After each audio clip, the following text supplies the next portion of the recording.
Okay, so for environment, we've been allotted 2 classes for revision, today and tomorrow. I've been asked to aid you in the revision of the classes that I've already taken, and I've been asked to give current affairs also. So, how I've divided the classes is, today's session will be a revision of, if you sat for my PEP classes or for the FC classes, it'll be a revision of all those 10-12 classes that I've taken. So, I've taken only the important topics that you have to know purely from an exam point of view, and we'll be discussing it. So, this will include everything from the basics of environment till your international organizations, pollution, species, several things like that. Okay. This class will be helpful only if you've at least gone through my slides once after my class. So, if you're coming all new and sitting and being like, ma'am, what is ecosystem and all, I will not be able to help you, because this is not a FC or a basic foundation class. It's a revision class. So, again, we'll be going at, I won't say we'll be going at super fast speed or anything, but I will assume that you have a basic level of knowledge about these things. Okay, that's the first thing. Tomorrow, so again, because it is this class, if you've already done your environment revision one round and you're pretty confident in your static portions, I will not urge you to sit for this particular class. Why? Because you could very well use that 6 hours for the revision of something else. Because if you already completed environment revision, static portions, I'll be discussing these things again. And if you are not going to be helped by those things, you need not sit for it. So, you're free to make a call on that. I will not be telling you if you leave the class or anything. But if you are already confident in that area, it's your call, you can take. I will not pressurize you to sit for these 6 hours. Tomorrow's class, but I would urge all of you to sit, because I'll be doing complete environment current affairs. So, I've picked 3-4 different sources which are available, and it'll be complete 6 hours of discussion of all the important environment current affairs that you need for the exam. Okay. So, it's up to you to make a call on if you want to sit both classes or only the current affairs or anything. Got it? So, my point is, don't sit for this class and say that, ma'am didn't take any current affairs, because this class is static portion. Okay? I hope that's clear. Can we start now? Okay. Online guys, is the audio visible and audible? Okay, fine.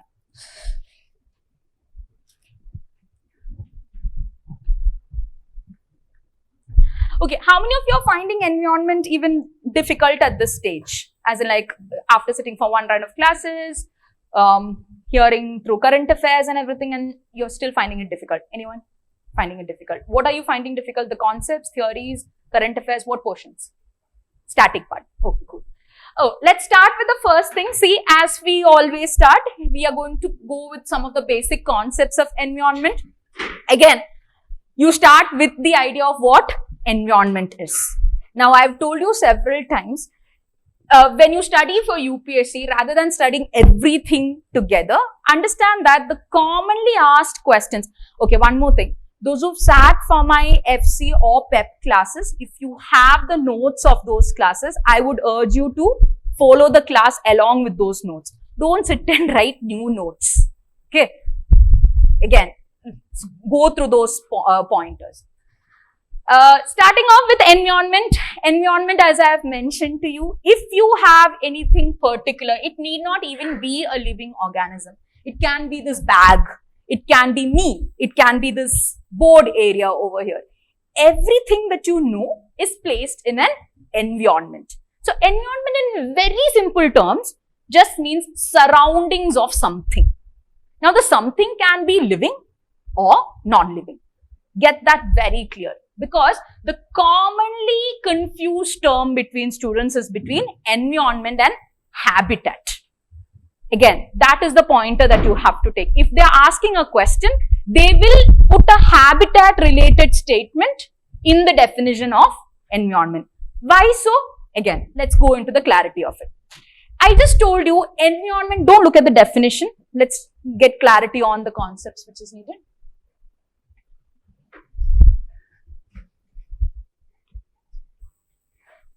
Are we expecting more?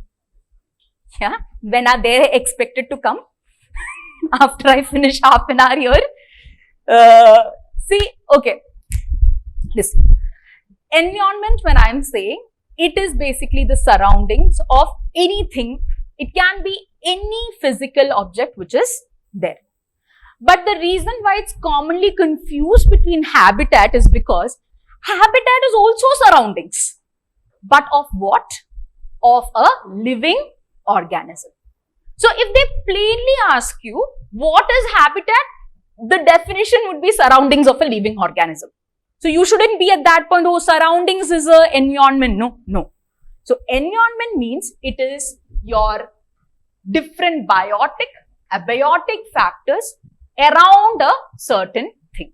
So if this is, I'm saying I am here, then the environment around me would be the air, the light, the ground which is there. If the bag is considered as the object, the environment around it is what? The ground, light, water, air, whatever is related to it. Got it? But will the bag have a habitat? No. Why? Because the bag is not a living organism. So this is the first pointer. In your environment, you will see physical things like nutrients, water, air, biological factors like biomolecules, carbon molecules, hydrogen molecules, etc. and different chemical interactions. This is what we study as nitrogen cycle, carbon cycle, phosphorus cycle, etc. Okay, so get this clear. Now, as we move further, the next term, which is again a bit confusing for people, is biosphere. Think about this. When we study, normally we talk about atmosphere. We know atmosphere is related to the air. Now, very similar to that, each of these spheres that we talk about have a defining feature which is there. In the case of the biosphere, the defining feature is the biological component. It's there in the name itself. Biosphere, biological component. So, to identify a definition of biosphere amongst 3 or 4 definitions given, your first clue should be biological component. Now, different varieties of it. Biological component. Life is present in biosphere. Living matter is present in biosphere. Anything denoting your living, life, biological component will be connected to your biosphere. Got it? How are you guys dealing with this information? Are you just hearing and going at this point? Small notes. Okay. If those who are very confused with the static part, I would urge you to just make a note of the clues that I am telling. Okay. Because we do not have the time to sit and build your concept from ground.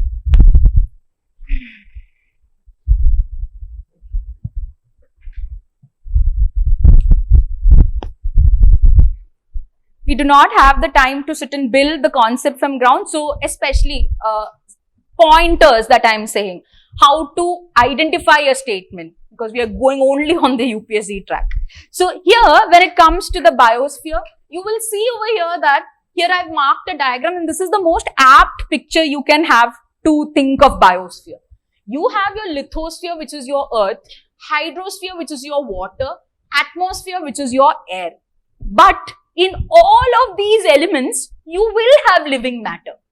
Got it? So, biosphere is something that denotes the living matter in any of these 3 spheres also. Got it? It is the biological component, it is the living matter which is there. And now when I am saying living matter, here is where you need to stress on one point. Living matter need not always be something that is full bubbling with life sort of a thing. Living matter here denotes even if there is any organic compound in it. Which means what? Normally when we say something has life, what do we say it to be denoted? You're breathing, there is respiration, there is reproduction, all of these activities. Now my point is, even if all of these activities are not there, even if that component has just carbon and hydrogen molecules in it, if it is organic in nature, that will also be part of biosphere. So to build upon the definition of biosphere, biosphere is living matter plus even organic matter which is there. So even if it's dead, for example, something that's dead, okay, any, the dead body which is there, it does not have life, it's not respiring, it's not doing any activity, but it still has organic matter, and that is also considered as part of biosphere. This is the pointer that you have to note if they want to confuse you. Because see, the first part is pretty easy for all of us to remember. We'll be like, okay, fine, biosphere has life. But then how do you interpret life? Because here, even the dead organic matter is included in biosphere. Clear? Okay. Now, this is a question that I had asked at that point to several of you. Again, if they want to confuse you, one more pointer that they can ask is, if biosphere is everything that has organic matter and life, do we have places on earth where there is no biosphere? And the answer is yes. There are places on earth where there is no biosphere. Why? Because I told you it should either have life or it should have organic matter. Now again, I'm clarifying it over here. In the extremes of pole, don't think of the polar region where polar bear is walking and be like, ma'am, polar bear is living. No, there is life. Yes, polar bear is all there. But in the extremes of pole, where there is practically no possibility of life existing because of the temperature, the oxygen conditions, etc., there you will not see biosphere. So, if they give you a blanket statement saying biosphere exists all around the earth, that could be a wrong statement. That again is the pointer you have to keep in mind. Clear till here?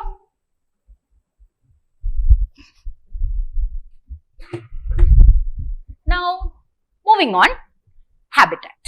Since we now know environment, habitat becomes much easier for us to understand. Because think of environment like something that includes all of the things, all the living and the non-living and everything. Habitat is basically just the physical environment in which an organism lives.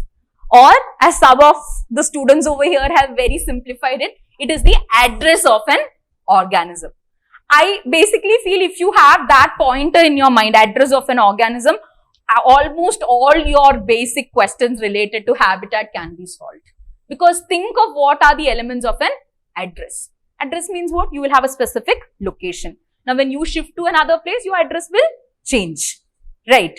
Similarly, if you have an organism right now, it has a certain level of habitat. When it moves to a certain area, the address will change. Now, let me ask you one more thing. If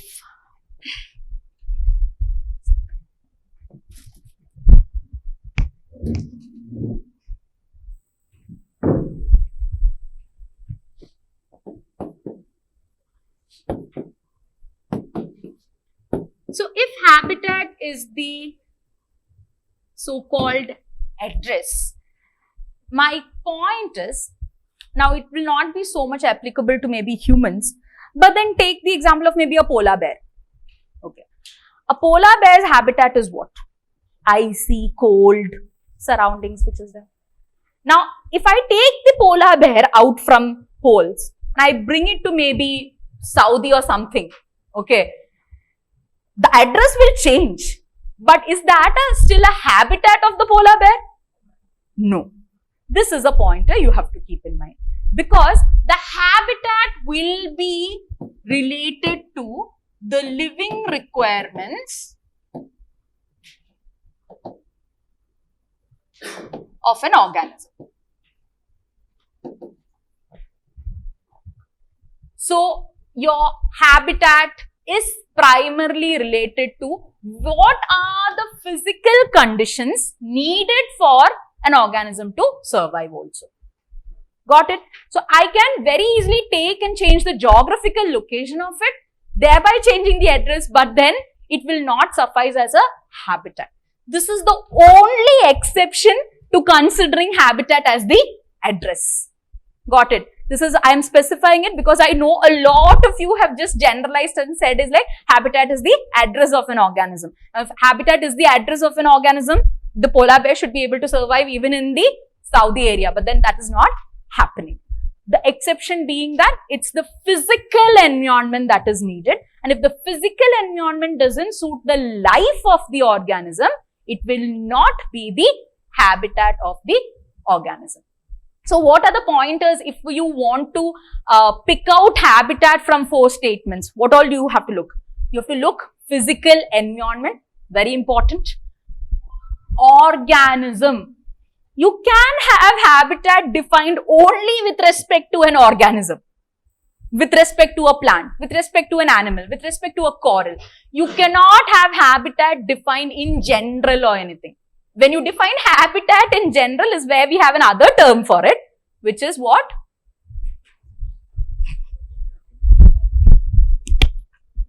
Which is environment. Because habitat in general would be what? You have your living, non-living, everything included. That is your environment. Habitat in specific is where the organism is there. Now, one more point over here. If you take up an environment, you will have several different components of a habitat. So, you can clearly say many habitats make up the environment. Is that clear? Is that clear? Is any of these concepts still not clear? Clear, no? Okay. And this is also the reason why we can say a single habitat may be common for more than one organism which have similar requirements. Because look at it, you have the polar bear and maybe some other polar animal, maybe the penguin or something that is there. Both of them require some amount of cold temperatures which are there, and both of them require those kind of temperatures, climatic conditions. So, which means a single habitat may be common for more than one organism. Is that clear? So, this is the basics.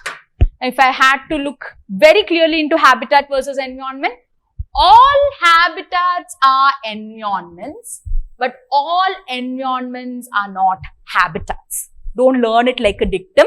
Understand what it is. Okay? What does it mean? All environments are not habitats. Why? Because, can someone tell me? Not all of you together. Let me pick someone. Is that the only reason why all environments are not habitats? Will all environments have some amount of living organism there? No. I told you, habitat always has to be related to an organism. This is the pointer you have to keep in mind. Okay? So, all environments need not. See, this is an environment now. Does this area have a living organism? No, it does not have it. But this could very well be the habitat of something else. Got it? So, if there is a living organism over there, this is the first one. A habitat always has life in it, whereas the environment does not necessarily have life in it. Got it? It's not like a condition where, oh, life is there, so it will not be. Does not necessarily. That's not the precondition for defining an environment. And finally, this is the point. The environment governs the properties of a habitat. What environment are we talking about over here? The physical environment. The temperature, the wind, the rainfall, all of this would be part of the physical environment. So, which means if you have very high levels of rainfall and marshy soil, the habitats, the small habitats over there would be primarily something related to a rainforest or an equatorial type of habitat which is there. So, you're saying primarily the physical environment of a particular area governs the nature of the habitats over there. Are these concepts clear? Okay. Now, moving on, we come across the different levels of organization. I don't want you to mug up any of these things. Have a basic idea, because at the worst case, if they want you to arrange it in a ascending or a descending order, you have several individuals of the same species. Can you see? And this whatever pictures I have put over here, consider, even if you're not able to remember all the theory, at least try recollecting the picture. Someone over here was saying about the Sikkim butterfly or something where I put the picture. Where's Nandini? Huh. So, at least try recollecting the picture related to it. Look at this. It's one individual. one orange fish. Several orange fish, which means what? The species has not changed. It's group of organisms of similar nature coming together, which is called as population. But then now look at this over here. What all has added? There is fish, there's one crab, there is some other organism, there is some trees, some grass and all over there. This is your community. What changes from community to ecosystem? You see, water. Which means what? From community, when I have to define ecosystem, I have included even the physical factors over there. Got it? Until then, I have been only talking about the living matter. I have talked about individuals, several individuals coming together, different species coming together in a same environment which is there. But then suddenly there is water included over here, which means in ecosystem, this physical components over there have some role to do. Just keep that in mind. We will be studying ecosystem in detail, but understand that. So there is some physical component. Now from ecosystem to biome, when I am looking what? It looks like several ecosystems are placed together. There is one part over here, there is one other part. Then adding on to this, this is the final outcome, which is your biosphere. Okay. Now let's try to understand what are each of these things. First thing is population. The part where you will have to guess if they give several options is population will have same species. Look at this. Orange fish. Only orange fish. Nobody else. Okay. Population is basically the number of individuals of the same species. This is your catch. So, think of what all kind of questions can be asked on this. They will not ask a direct definition which says, okay, population and same species. They will maybe pick up some species. They might take maybe mango, tiger. They might take the example of a species and they will ask you. So, if I am saying 10 different or 10 mangoes put together, or 10 different, they will obviously use scientific name, Mangifera, indica and things like that. So, if all those same species of things have come together, it is a population. But what if they ask you, there is Mangifera, indica, there is some other fruit and everything that is there. Then that is not a population of mango. It's a population of fruits maybe, but it's not a population of just mangoes. So, again, one more other point is, in a population, when you measure, it's of a specific defined area. Again, what is the implication of this? The implication being, see, now at this point, we all of the species, human beings, the population of this class at this point is what? So maybe I'll say 35, 40 students, right? Now, the point being, population is something that is commonly used to determine how many numbers of individuals are there. Which means when you define population, always they will be saying specific area, specific time. Because now when I'm just turning my face away, 2 of you might walk out. The population of the class will not be 40 anymore. The population of this institute might even be different. So, when I have to define population for scientific purpose, one other definition that they will include is, it is the number of individuals in a defined area. If they give such a definition also, that would be related to population.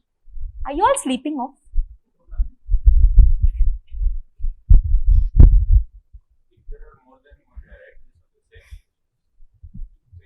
That will not be considered as a, it depends on the question. Now, for example, let's say there's Alfonsa mango, Ratnagiri, different types of mangoes. Essentially, these are not different species. These are subspecies which is there. That will still be considered as a population of mangoes itself. But, for example, take any other fruit, maybe, I do not know what are the other fruits that will come under the Mangifera genus, but 3-4 different things that comes under Mangifera genus. If you put together, you cannot call it a population of mangoes. You have to call it a population of whatever that kind of fruit is. Got it? So population ideally will have same species or even subspecies of it. Clear? So again, if I'm given a statement, instead of mentioning, see the pointers I've given over here, same species, defined area, specific time. They can ask you a definition related to any of these pointers. They need not always specify the same species part. If they just ask you the number of individuals in a defined area at a specific time also, your indicator would be to mention your, because again, you have to see, these would be the key pointers that would indicate a population. One other important pointer over here is your population growth rate. Population growth rate again is the number of individuals taken at two different times. So growth rate, again, pointer over here. Growth rate, can it be positive or negative, or will growth rate always be positive? Yes, growth rate can be positive or negative. What if at some point more individuals are coming? The growth of population in this class would be higher, but more are living, it can also be in a negative value. So keep these pointers. It can be both positive and negative. Now from population, we move on to the next one, which is your community. Okay. What was the thing that you saw in the picture about community? In community, you had fish, you had different, maybe grass was there, some other organisms were there. So, basic idea of community is different populations of different species coming together. Got it? So, different populations, different species. Now, it can be plants, it can be animals. When all of them come together, you can call it as a community. Now, one thing that you have to note over here is, community can be a major community or a minor community. Now, how do you define major and minor? Major communities, for example, take tropical evergreen forests. You have large areas wherein there is a self-sustaining cycle within the area itself. For example, take tropical rainforest. In that case, what is going to happen? Rain is coming. The rain is taken into the soil. There is a nutrient cycling happening over there. The nutrient cycling gives nutrients to the plants. The plants start growing. The plants have an entire gaseous cycling. You all remember all the cycles? Carbon cycle. Yeah. So, you have the plants taking in your carbon dioxide for your photosynthesis, giving out oxygen, all that process happens. The plant is there, dependent on the plant, you have another species that is growing. Which means, if I am taking a tropical rainforest as a community, it is relatively independent. Independent in the sense what? If you look, there's a lot of dependency within the community, but if I am taking a tropical rainforest and putting it somewhere, it can grow on its own, provided there is rainfall. Got it? But not all communities are self-sustaining. For example, take a small thing that is a mat of lichen which is there. Lichen is what? What is lichen? Symbiotic association of what all? Algae and fungi. So, symbiotic association of algae and fungi, you have a small mat of lichen over here. That is also a community because you have lichen, you have the small species associated with it, something that feeds on the lichen will also be there. Now, is that a major community? No. Why? Because this small thing, for several factors, it is dependent on other smaller communities which are there. Got it? So, even this is a question that one of the students had asked in the FC batch. So, if I am taking a major community also, a major community is an amalgamation of smaller minor communities. You have several minor communities forming a part of a big major community. But if I am taking an individual minor community from it and keeping it separate, that cannot sustain on its own. Clear? Okay. So, major communities are large sized and relatively independent. Minor communities are dependent on the neighboring communities, and those neighboring communities are all most of the time called as societies. Okay. So smaller minor communities depending on each other are called as societies. Anything, for example, a cow dung mat of lichen, a rotting, for example, if you have a piece of bread, okay, that is rotting on the ground. That can also be a minor community because you have food over there, you have the rotting thing, there is some amount of decomposition happening, some organism will be coming and feeding on it. So that is also a minor community. So what kind of question can you expect over here? If UPSC wants to ask you a question, they will put which of these are examples of communities, and they will put something as big as a tropical evergreen forest and something as small as a rotten log over there. At that point, you shouldn't self-doubt and think, oh, how can rotten log be community? Rotten log is so small.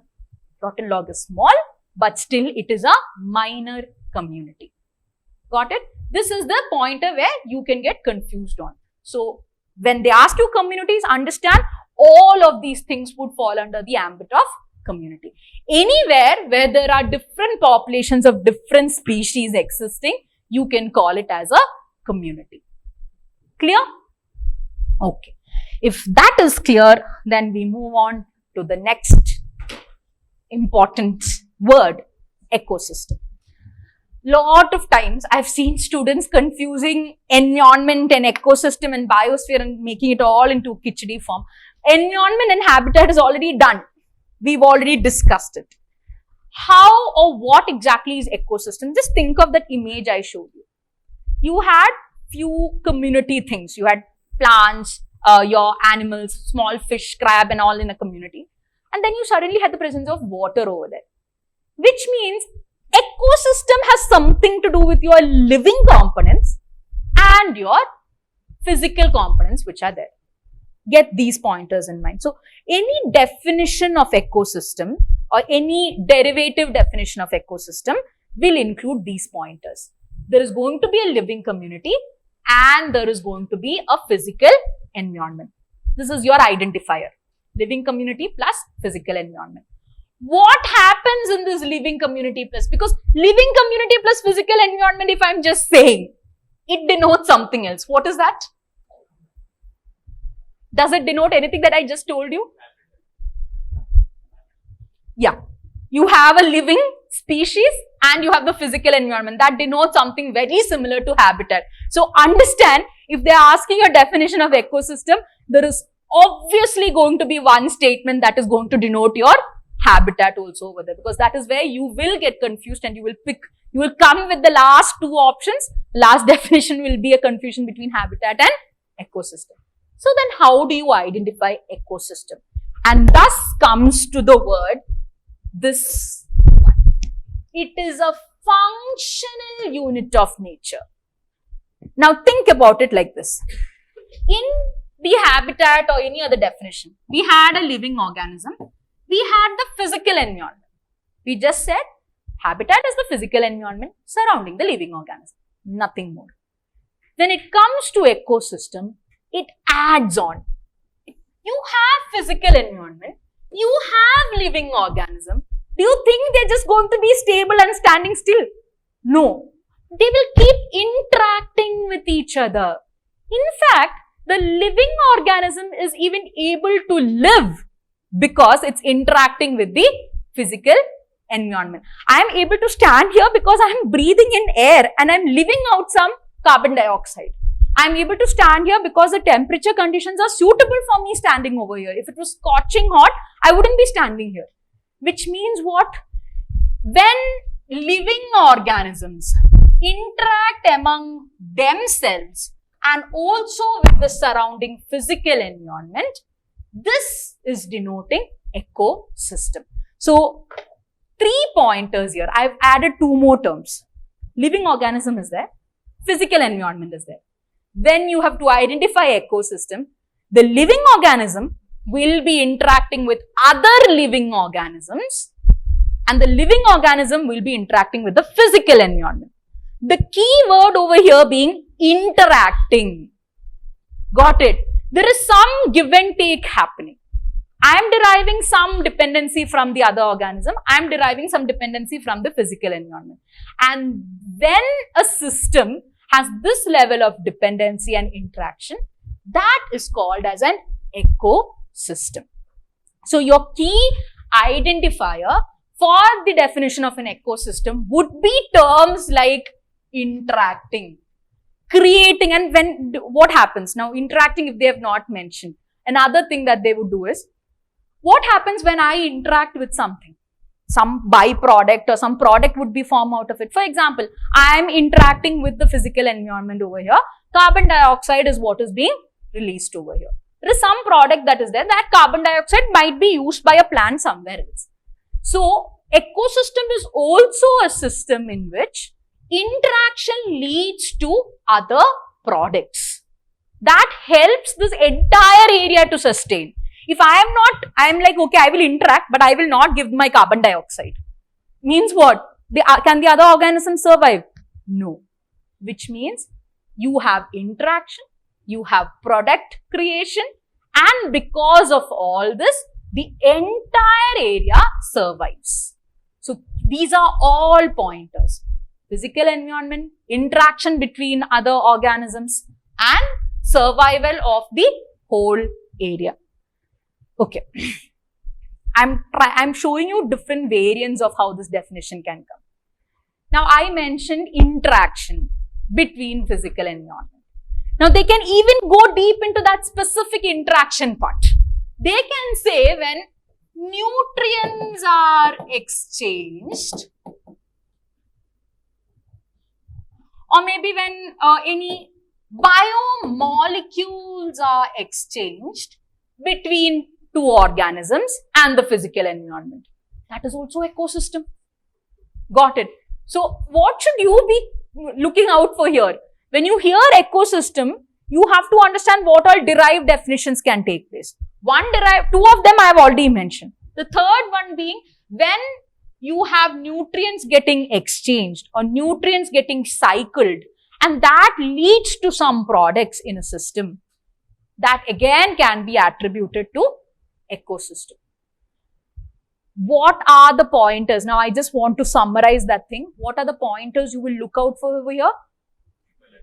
Can each one of you tell me from the back? If you want to see and if you want to figure out what could be a definition of ecosystem, what are the key pointers you will be looking out for?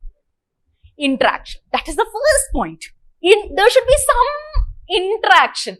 They can give you several variants of things where they say physical environment is there, animal is there, another animal is there. But as long as they are not interacting and they are not creating anything over there, it will not come under the ambit of ecosystem. Okay, so a community of organisms interacting with each other with their environment, such as energies exchange and system level process. If they want to confuse you, these are all the terms that they will give. System level processes, nutrient cycling. You just sit back, look at the statement. What are they trying to tell you? Are they all doing something between each other? If that is the case, go for that statement. Okay. So again, when it comes to an ecosystem, you will have man-made ecosystems. You have your, man-made or natural ecosystems, terrestrial or aquatic ecosystems. These are all the definitions that we have studied in class. See, again, if you've gone through the PPTs, we've dealt in detail with the different terrestrial ecosystems. From my perspective, those are not too important from the exam point of view. So, I won't be discussing that too much in detail. But if you've not yet done your first round of environment revision, just have a look through it because I want you to have some idea about it. Okay. How many of you have done environment one round revision? Others are planning to do, or is this the one round revision? If this is the one round revision, again I am urging you, just have a look through those previous slides. Okay. Let me ask you, if in the case of ecosystem, is it necessary to have so many different kinds of species? Like, is there a number of the type of species that should be there? At minimum, how many should be there? You should have maybe 2 species because you have one organism interacting. But Are they saying like, okay, there should be like a large thing? No, nothing. So which means ecosystem can function even with a limited number of species. And the crux over here is this word. They're saying it's just a community of organisms. Can be a major community, can be a minor community. In a minor community, you have very little number of species, right? So, an ecosystem can function with even a limited number of species. It is in this context that I had asked you that, is your tree an ecosystem? Trees, as you look at it, it's a single plant which is there. Inside your tree, you have several other organisms which are there. But when you look at the expanse of it, it's not spreading out in a lot of areas or anything. But even then, a tree is a community, right? It is a minor community which is there. This is the reason why a tree is also considered as an ecosystem. The key pointer being there is an interaction between the nutrients in the air and so on and so forth.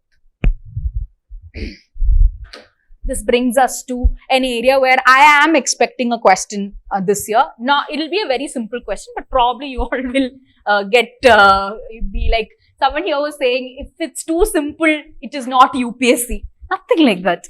Okay. UPSC can ask simple questions, but it's just that they'll ask it after 10 difficult questions. So you will just naturally be like, okay, this is also going to be difficult. The concept is very simple. Ecosystem as it is gives us certain functions. Any ecosystem if you take, terrestrial, aquatic, whatever type it is, it performs certain functions, it gives us certain services. The services of ecosystem can be broadly defined into cultural, provisioning, regulating, supporting services. What I want you to be taking care of over here is, they won't ask you a very simple question saying, giving you four different kinds of services and asking you which is an ecosystem service.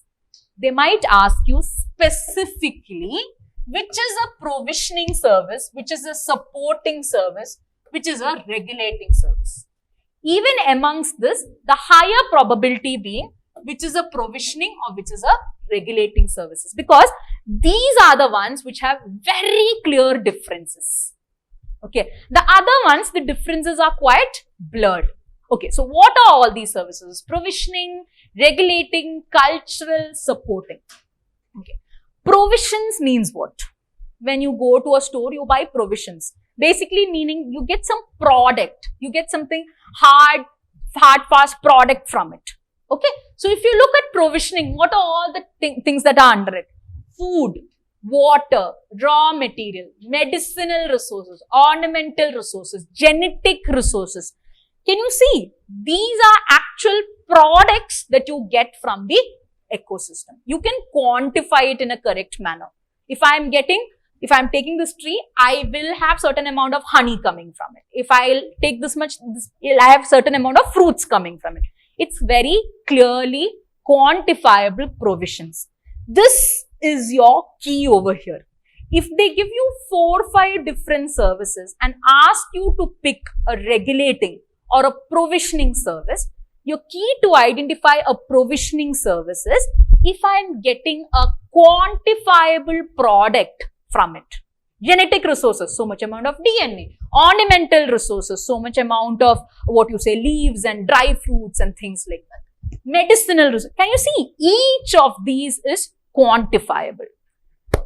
Thus, if I am asking you, how many of you know the concept of virtual water? You know. You all know, right? Say yes or no, guys. What is this? Even right now, you're being like some art film. Huh? No. Okay.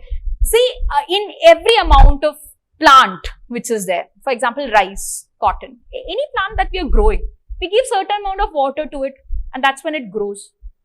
Now, based on the amount of water you give to it, when you get the final outcome, the seeds or the cereals or whatever is a product from it will have a water content in it. Okay. Now, it is being said that now that water content you normally do not see anywhere. You are not saying that, okay, my rice has given me 500 grains and 200 ml water is not what I am saying. Because this water is contained in the rice grain. This is why it's called as virtual water. Now, the context of when it was asked was because in the economic survey, I think in 2017 or 18, they mentioned this concept where they said that Indian crops have a higher amount of virtual water in comparison to the same kind of Chinese crops, which shows that when rice actually requires just some amount of water, we keep on pouring water into it. Thus, being what? The water content in these rice grains are much higher in comparison to a rice grain which is there in China. Okay. Now, I hope virtual water concept is clear. My question is virtual water a provisioning service? Or is it, in the first place, is it any service? Service doesn't mean that they will give it to you in a plate. That is not the idea of service. Are you getting it or not from the ecosystem? Yes. You use it or not is a different question. You are getting it from there. Now, in that aspect, is virtual water a... Yes, it is. Got it? So, this is how this question can get difficult. They can ask into the depths. They might not just ask you raw material or genetic resource. Now, if they ask you something that is derived from a genetic resource, for example, you have crops, okay? So, you are saying maybe, let's say, mRNA vaccine derived from tobacco plant. What about it? mRNA vaccine derived from a tobacco plant.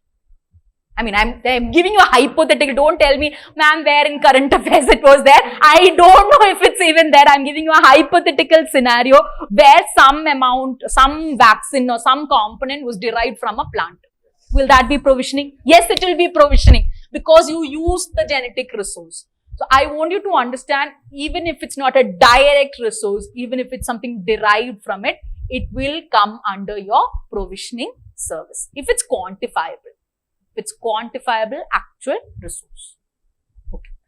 Now, totally in a different aspect, you have something called as regulating service. The reason why I said this is the one that you can clearly differentiate is because regulating means what? The ecosystem is there. By virtue of the ecosystem being there, what has happened? There is some amount of water cycle happening, nutrient cycling happening. The ecosystem is actually controlling the levels of these things. Now, most of the time, this cannot be easily quantifiable. If I'm taking a tree, I can say how much fruits I'll get from it, how much honey I'll get from it, but I will not instantly know how much of water it has recycled, how much groundwater it has purified, how much air it has purified, I will not know. But still, it is a service that it is giving. So, regulating services are those services performed by the ecosystem to control and balance different factors in environment. So, look at it. Climate, natural hazards regulation, purification and detoxification of water, air and soil, water flow regulation, erosion, pollination, pest and disease regulation. These are all the things that an ecosystem ideally performs. Now, I want you to keep one more point in mind. This regulating service and the supporting service which is there is very, very similar. So, this is the reason why they will not ask you to differentiate between a supporting and a regulating thing, because then you will have Supreme Court case going, my answer was A, UPSC said B, that kind of a thing, because it's very easily confusing kind of a thing. Because most of your supporting services actually take place so that these things can actually happen. So, if you look at it, life cycle maintenance. What is life cycle maintenance? In a certain ecosystem, you will have organisms which will have to sustain for a certain period. An organism's life cycle is maintained how? Based on how well, for example, there is a plant which is there, it will live in certain amount of temperature, anything. If the ecosystem is giving it very high amount of temperature, will it live over there? No. Which means the ecosystem has to maintain that level of temperature. Now, my point being, The maintenance part is in the regulating service. The final outcome, which is life cycle maintenance, happens to be listed under your supporting service. So, understand these are very interrelated, which also means if they give any of these pointers, life cycle maintenance, biodiversity protection, ecosystem process maintenance, if they give those also listed under regulating, you can mark it right. Got it? Because these are actually aiding your regulating processes. Got it? Now, this list I think would be the most easily identifiable of all. These are the cultural values given or cultural services given by the ecosystem. Recreation, inspiration, cultural identity, mental well-being, these aspects. Now, I just want you to go through that list once because you shouldn't, because these are also not quantifiable. These are very intangible. When I'm saying inspiration, it is not quantifiable. So, that doesn't mean that it will fall under your regulating. Here, clearly, some amount of or some factor in the environment is controlled and balanced. This is something that is subjective from each person to person. Clear? Now, in close correlation with this, we have to also know about the Millennium Ecosystem Assessment. The very reason why we know about these ecosystem services and the listing, I mean, we always knew about it, but Millennium Ecosystem Assessment was the one that listed out these services. They happened to come about in 2005 and they went on and listed each of the services that is given by the ecosystem. Now, again, here in these ecosystem services, the reason why we need to know about ecosystem services is because if you look at it today, you have a lot of loss of ecosystem happening. So, if you have to know the loss of ecosystem, you have to quantify it into some value that is relatable to human beings. Okay. So, just me telling you, we have lost 500 grams of oxygen, you will be like, okay, fine, cool. Okay. But if I am telling you, we've lost oxygen worth some 1 crore, you will be like, oh my God. Okay. So, to understand this is where you had to take up these services, give it an economical value. Okay. And your Millennium Ecosystem Assessment started this process. They introduced something called as National Capital Accounting and National Capital Protocol. In simple words, you know how in UPSC they are picking up these words and asking 4 definitions related to it. So, National Capital Accounting, when you see, don't go and pick the economy option in it. Okay, there will obviously be one option related to the economy, GDP, growth rate and all that. National Capital Accounting simply means the economic value of the environment resources of a country. Got it? No, that is a different thing. We are coming up to it. We have another term also we have to discuss. So, no, 1 minute. You are talking about the general term, the natural capital, this thing. This national capital accounting is something that each country has been prompted to take up. Okay. I think the one that you were talking about. We have this, the natural capital and all, we are coming to it.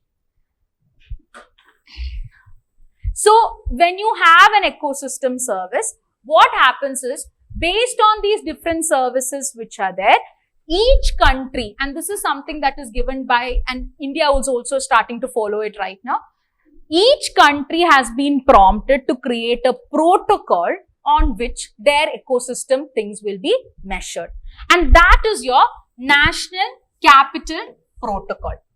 Based on the National Capital Protocol, each country performs a National Capital Accounting which is there. It's basically the stock taking. Get these words right.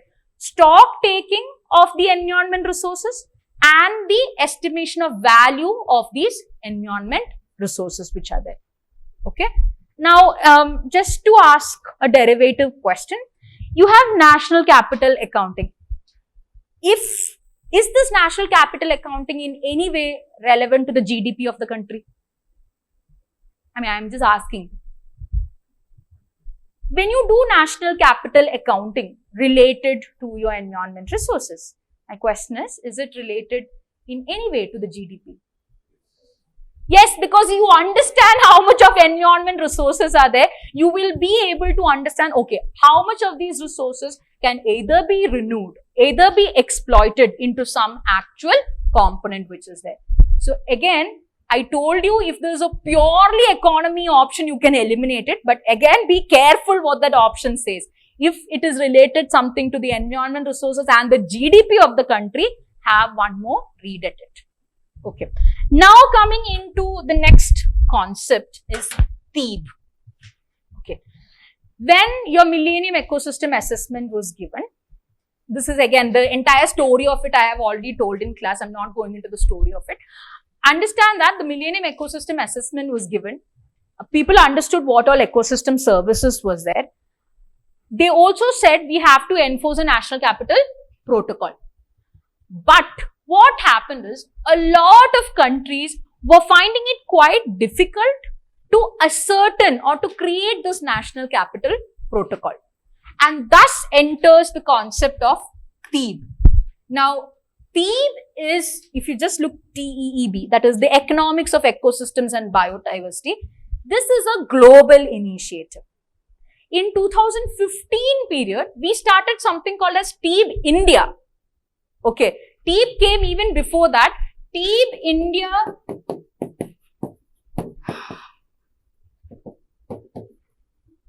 started in 2015. The reason again I'm specifying it is they can maybe ask a question related to specific TEEB India.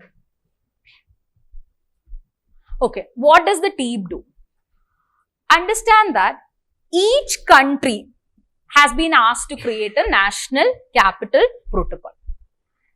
When you look at National Capital Protocol, as he had just pointed out, when you look at the global level, see if you had to take the stock take of all this and each country put out a National Capital Protocol, we would end up with something called as your total natural capital. As in, what is the total amount of environment resources and the economic value of those environment resources. The idea of TEEB was just as simple as that. Let's have a global initiative wherein it will make nature's value visible. It will help each country for its national capital accounting, and in the process, let's have the common value of the economic or the environment resources we have in the world. Okay, this initiative was started by Germany and European Commission, and its principal objective is to mainstream the values of biodiversity, ascertain the economic values of it. By doing so, they managed to establish a global basis for natural capital accounting, which means natural capital accounting primarily denotes all the economic or all the environment resources and the economic value of it. Now, it's very simple. Each country had to just take up the protocol developed by TEEB. Earlier in the Millennium Ecosystem Assessment, they said each of you prepare a protocol by yourself. TEEB said, you all don't worry, I'll make the protocol, you take it and use it to your convenience. And this is what TEEB did. So, when we had TEEB India, the idea is basically, we took up that protocol and we started aiding that in, if you look at our budgeting process, everywhere you see the influence of TEEB India. Got it? Now, TEEB's education, TEEB has an education initiative and that is called as Bank of Natural Capital. Again, I have mentioned this several times to you. This is not a bank. It is not a bank. It is just an educational initiative of TEEB. And this is the very reason I have picked this as a topic over here. The reason being that when you see Bank of Natural Capital, your first instinct would be to pick some World Bank backed financial institution option over there. This is not a bank. It's an educational initiative of TEEB. To do what? See, now for example, we all understand ecosystem. We all right now know services. But do you know an average person out there who's there in the country would know about these things? No. They would not know. For them, growing a plant or killing off a plant would just mean that same action of it. They would not know the economics of it. So what TEEB has done is, TEEB created this initiative called as Bank of Natural Capital. Now, Bank of Natural Capital trains people just to see economic or environment resources as your economic resources. Which means that if I go to a bank and I'm asking for a loan, I'll ask in the terms of money, right? So they will teach people that, okay, this amount of money is equal to this amount of flora, this amount of fauna. So the idea is to communicate natural capital investment and value theory related to something called as economic intangibles to the people. In simple words, to teach people the value of ecosystem. This is the educational initiative of TEEB. I want you to understand the same educational initiative they have done in India also. So if they give you a question which says TEEB India has started this in India, that is also right. Because this is an educational initiative of this organization. Is this clear? Okay. Now as we move forward, next thing, the red list of ecosystems. Very simple. Pointers that you have to note over here. Just we know that another kind of red list is given by whom? IUCN of the different species. Similarly, IUCN is now creating what you can call as the monitoring and document of the status of ecosystems. And this list is called as your red list of ecosystems. Again, the pointer you have to take over here is the ecosystems, just like you have for the species, for the ecosystems also, a red list is being created, and that is by IUCN. Okay. These things I will not be, see, tomorrow's current affairs session would purely be current affairs that we've seen in the past 2 years with respect to environment. So these things might not be there in the last 2 years, but this is something that you have to know. That is why I'm mentioning it right now. Now, some other common terms that you have to be familiar with.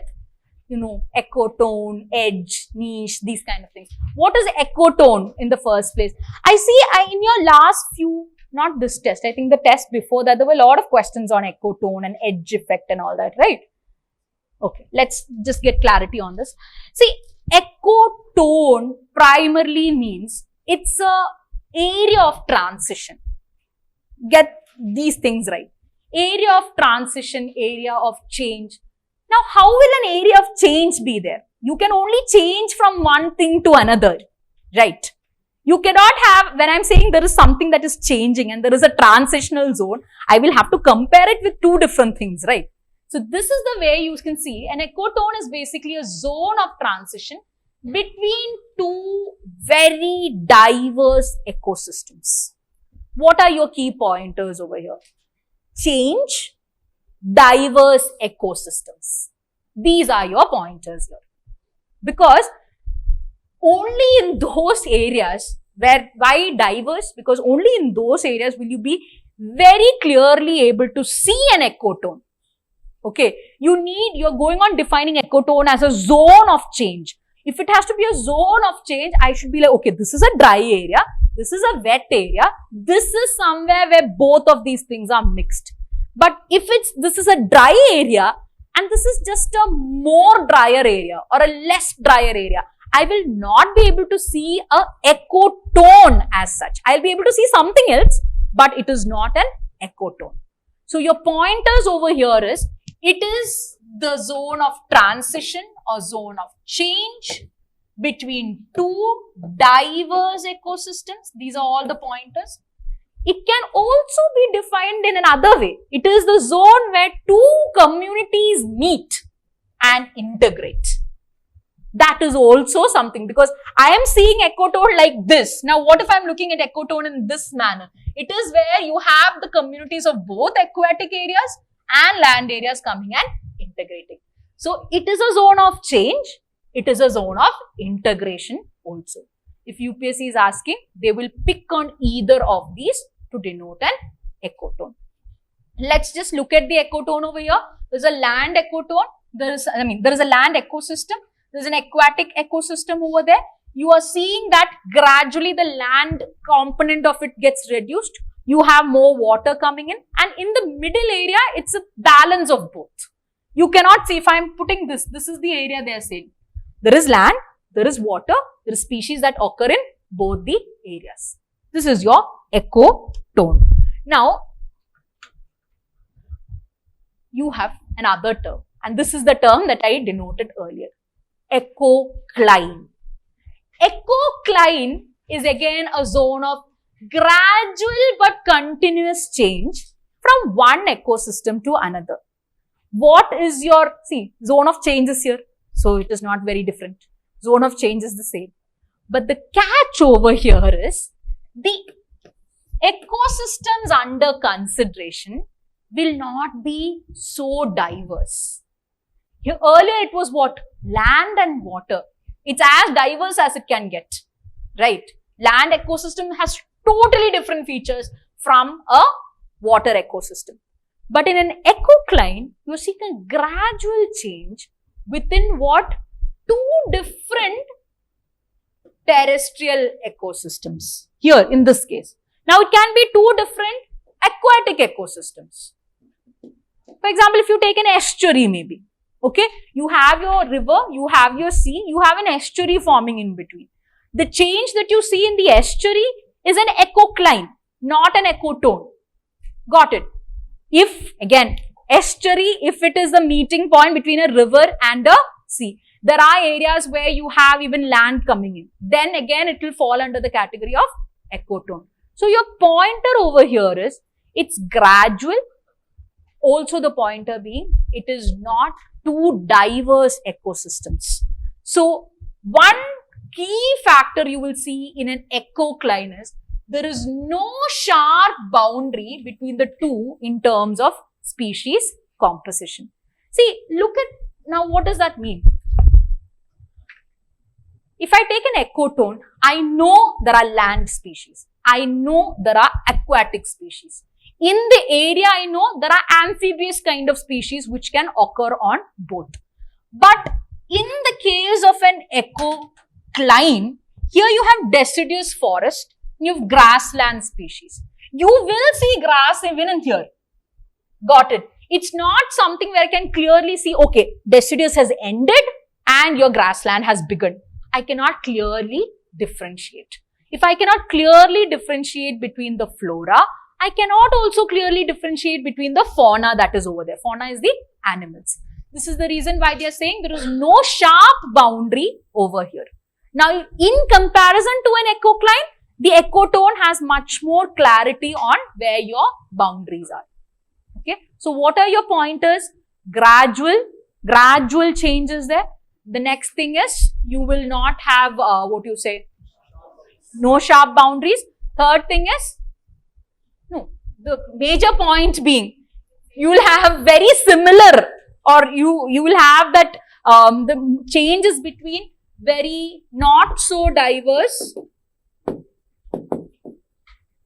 ecosystem. So, if 3 or 4 places are given and you are asked to identify if one of this is an ecocline or ecotone, your idea should be to see how diverse the two ecosystems given are. Are they saying something like a swamp and a bog? Swamp and a bog are essentially same kind of marshland. If there is some intermediate range over there, it is going to be an ecocline. But in case they are saying something that is like maybe a desert and something that is very far away, or different, totally diverse thing, that will fall under ecotone. So, your aim should just be to figure out with what kind of ecosystem it is relating to. Clear? Is that part clear? Now, coming to the next term, the edge effect. Think about it like this. When you have land, you have certain species that can occur only on land. You have water, you have species which can occur only on your water which is there. When you have an intermediate change, what happens is, you have species over here that can benefit both from land and from water.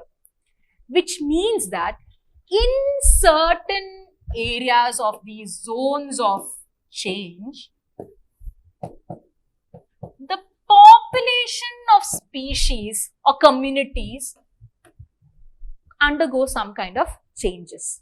I'll tell you the example. In the land, you have birds like crows, eagles and all that. In the water, you have purely, if you look, maybe if you have a flamingo or some pelican or something. But in the intermediate area, which is a marshland, you even see migratory birds coming in to take benefit of that marshland. Which means, what actually is happening over here is, when an ecotone is created, essentially you're creating a new kind of ecosystem over there. When a new kind of, because see, marshland is a new kind of ecosystem.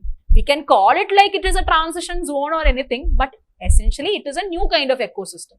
Now that new kind of ecosystem will have attracted so many different other kinds of species which can occur only in those kind of conditions. Which means your land will have certain bird species, your water will have certain bird species, but in the intermediate range, you will have more number of species, primarily because both the land and the water species can occur over there, and on top of it, because it's a new ecosystem, even species from outside also can occur over there. This effect, wherein there are changes in the population of species in a zone of transition, is called as your edge effect.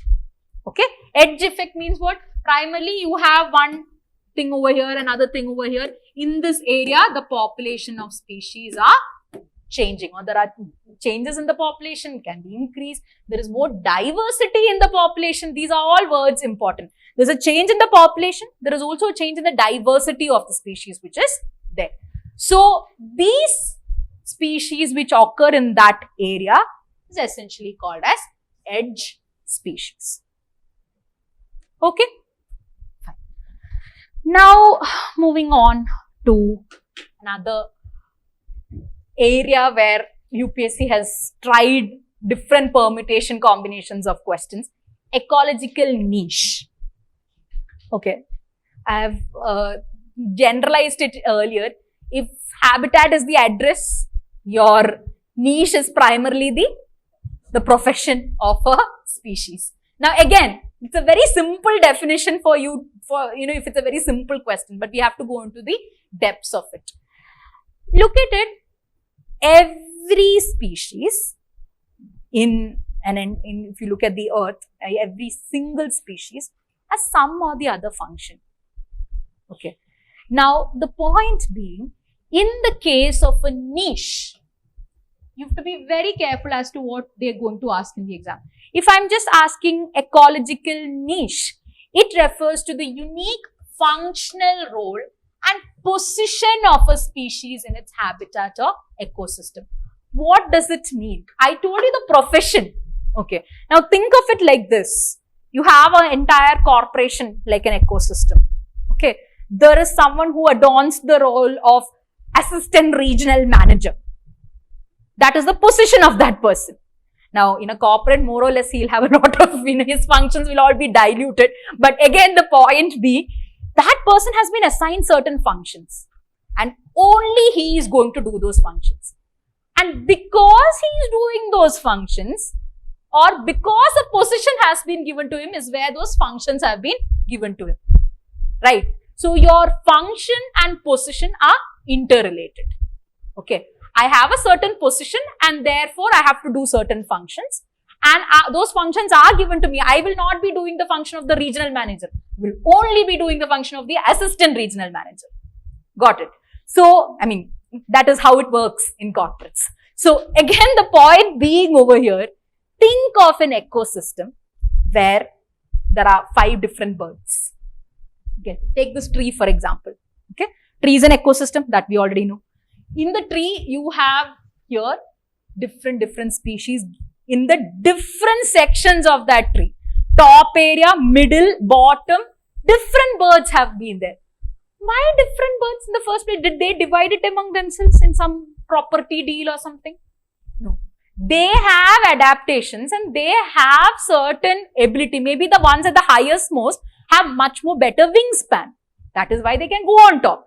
The other ones might be tiny ones. So, they are having the bottom. So, based on their bodily features and everything, they have certain positions.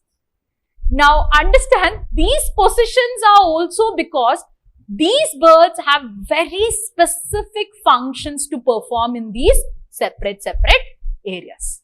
So the one on top will be relating to some kind of movement of, making some nest and creating some ecosystem. The one in the middle would be some pollination. Now the point is, think of it, take a moment and think of it. They got these functions because of the position, and the position was because of their, functions. Got it. So a niche is basically the unique functional role and position of a species in its habitat. Now, the trickier part over here is these are all birds, and these can all be belonging to a major, maybe one kind of a species or different kinds of a family or something. Look at this over here. It's all warblers. Black Burnian warbler, bay-breasted warbler, Bertel warbler. They all belong to one kind of family, but still even there they have different functions. Why? Why is it so? They could have been like, okay, warblers, you all do this. They didn't do that. Why? Now, if all the warblers were given one function, one ecological niche, what would happen? Don't you think they will all fight? Just like in a corporate. All of they have one role. Everyone's like, this is one role. Everyone like, no, I am the one best over here. I am the one doing the best assistant regional manager role. Everybody will fight with each other. In the end, there will be just few of them remaining, or sometimes even none of them remaining. So this is the reason why a niche has been given, so that nobody fights. Nobody ends up extinguishing another member of its own family. Got it? So understand, ecological niche is even the reason why species survival is assured. Because understand, if one single species had, or for example, take the cat family. Imagine cat family, the small cat that we have at our home, to the tiger which is there in the forest, all of them having one ecological niche, which is to prey and kill animals. Think of the chaos. Think of your pet cat coming, you going home and killing you. Think of the prey mentality of it. This is the reason why each species has been given a specific niche. This is very important. This is where UPSC will give you a difficult question, because you can, in a habitat, no species can have the same niche. If they do, they will compete for the same resource, and ultimately one of them will get extinct. And when one of them will get extinct, the entire habitat will start collapsing. So understand, you need niche not only for species survival, but also for habitat survival. Think of the importance of this. This is all the importance of niche. You need niche. If there is a clear niche, your different species survive. And if the species survive, the habitat remains balanced. But if there is no clear niche, there is fight among species and the habitat gets destructed. So if a statement says ecological niche is essential for habitat retention, that is a correct statement. It's a small thing, but it can be extrapolated till there. Clear? Okay.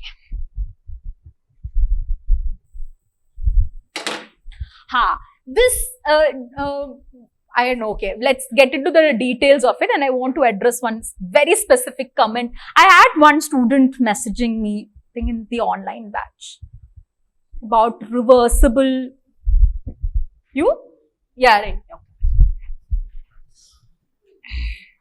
I'll remember everything. Every single doubt you ask me, I will remember. So don't be like, okay. Coming to the ecological succession. First of all, let's try to understand what this thing is. Ecological succession is very simple concept wherein, see now again, a lot of you get confused because you see it in these diagrams. Just want you to think of any place. You would have a lot of places in your village or anywhere where sometime maybe when you were kids, it would have been a barren land. Okay. Right now, if you look, there's a small forest, a small grove. You would have seen some example of these things, right? Now, I want to think in that context and not in like stage 1, stage 2, stage 3. Stage 1, 2, 3 is there because for you to understand it on ecological terms. But ideally, what is happening?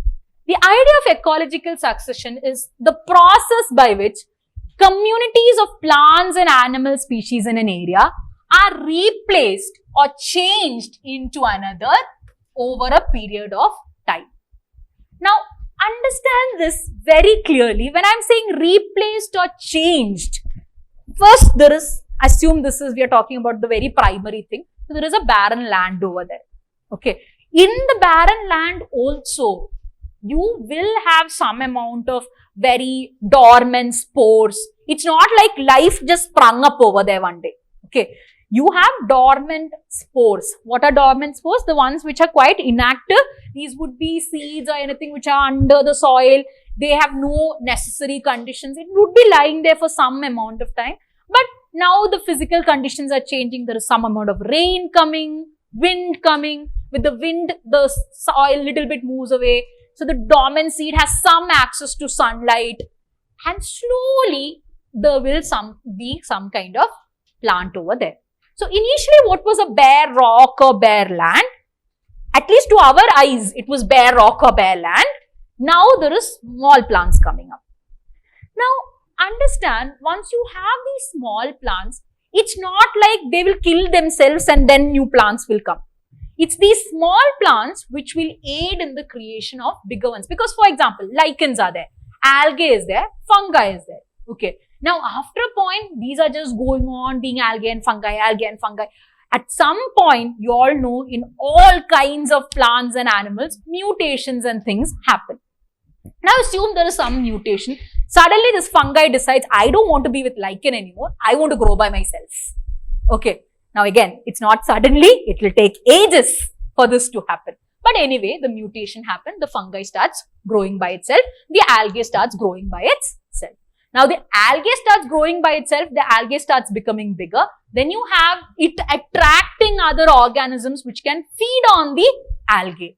When they feed on the algae is where that will move to, so they are feeding on it. These species have come. They will have some organic matter being given, which will again, they are not just feeding on the algae. They have not come for this very niche dish which is over here.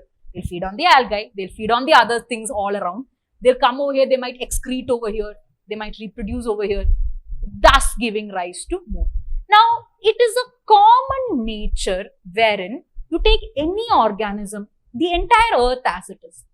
What happens is, you have initially simpler organisms. When I'm saying simpler organisms, in the case of plants, it would be organisms which will not have fruits and entire bark, entire system, root system, shoot system and all will not be there.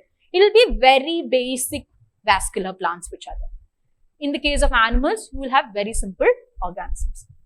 It just so happens that in a certain area, for things to keep on surviving, you need simpler organisms, but a certain population of the simpler organisms will constantly get replaced and replaced and replaced. Because otherwise, think of it. Our earth, if we just stuck with that first part, we would have just lichens around. In fact, we will not be there. Okay. Think about that. We will not even be there. We would just have lichens around. But for life to keep on surviving, for nutrients to keep on cycling, you need bigger and better organisms. That is not something what I said. It's what evolution says. Okay. So, you have better organisms coming. But understand, it's not the case where all the lichens will be dead and new plants and animals will come. A population of them will remain, just that some part of it will get into bigger. Got it? So, this is one thing I want to clarify. Nothing gets completely destroyed in this process. What happens is, it gets replaced. And when a major amount of things get replaced, that is where we see succession happening in this manner. Okay. So, when you look at this, we will not be concerned about the small lichens. We are concerned more about the bigger plants that have come. It doesn't mean that lichens do not exist over there anymore. Okay. So, here, you have plants, animals, so bare rock, lichens, small plants and lichens, then you have perennial herbs, grasses, going on to become bigger and bigger plants. This is succession. And here the initial stages are called pioneer stages. The middle ones are called intermediate. And the last part, again, this is one place where I see a lot of you having confusion. See, if I'm taking this picture, I know this is the climax community. But if I'm looking at an ecosystem outside, at that particular point where I am seeing it, see now if you're looking to the village area that I said in the beginning, you had bare rock. Now when you're looking over there, you have small shrubs. When you look at it right now, for you, this is where the succession has reached. For you at this particular point, that is the climax community. But is that the climax community of the succession? No. It has or it is capable of further growth, which means it can be a bigger tree, can be more varieties of trees, anything can happen. So understand, climax community just means at a particular point, what is the community that you are seeing? Okay, so for example, if this picture was only till here, okay, this would all get readjusted based on it. This picture is still here. This is why you have this as the climax community. So don't think climax community is fixed. Okay, now these trees, we do not know what will happen next to it. This can be further into something else. Got it? So the idea is, if there is some amount of replacement that is happening and constantly plants are getting created. Plants and animals. This is your idea of ecological succession. Now, one more point I'll clarify and I'll get to the doubt that is being asked. Primary succession, again, is when in the initial stage, and it's only defined with respect to the initial stages, what happens is, you do not have any kind of, or there is no previous community that existed over there. I would say you learn this definition itself. It takes place in an area where no community has existed previously. Got it? So I have people asking me, ma'am, even in primary community there are spores, but are spores a community? No. Spores are just individual populations which are there. What is being said over there? Primary succession is an area where there has not been a previous community, not a minor community, not a major community. This is the point you have to be clear on, because I've had a lot of you asking questions related to succession where you constantly get confused between secondary and primary. Primary is just in a place where there was no community previously again, no community previously. I'm not saying no organic matter. I'm not saying no individual species. I'm saying no community previously. From there, what happens? You have slow growth of, or a community is getting created. That community gets replaced. It moves on and on as your primary succession. As opposed to secondary succession, where there was a previous community and that community got destroyed, and then succession happens from there. This is the only difference. Primary succession, there is no previous community. Secondary succession, what happens is, there was a previous community or it can be either the total or the partial destruction of that previous community, and thereafter succession happens. So, which clearly means if you take any kind of primary succession, it occurs on rock outcrops. These are the common areas: newly formed deltas, sand dunes, emerging volcanic islands, lava flows, glacial moraines. What is the nature of all of these things? It's those areas where life can begin. There's water, there is air, there is some sunlight available. Okay? In any of these areas where life can begin, but a community now has not existed previously. Secondary is one in which there is a complete or partial destruction and it gets started.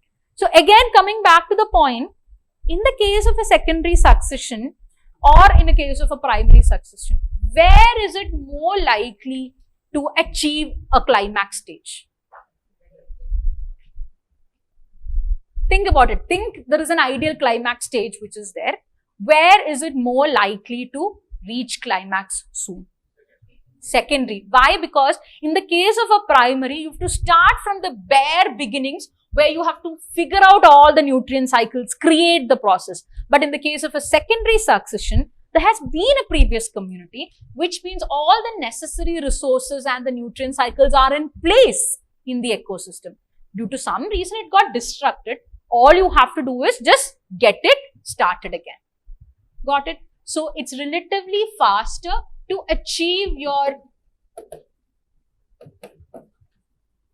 climax community stages in the case of a secondary succession.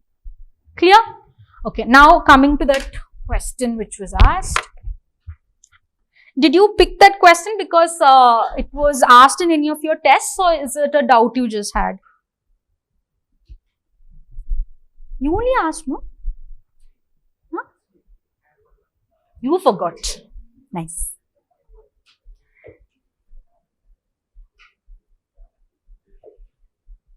What is your name?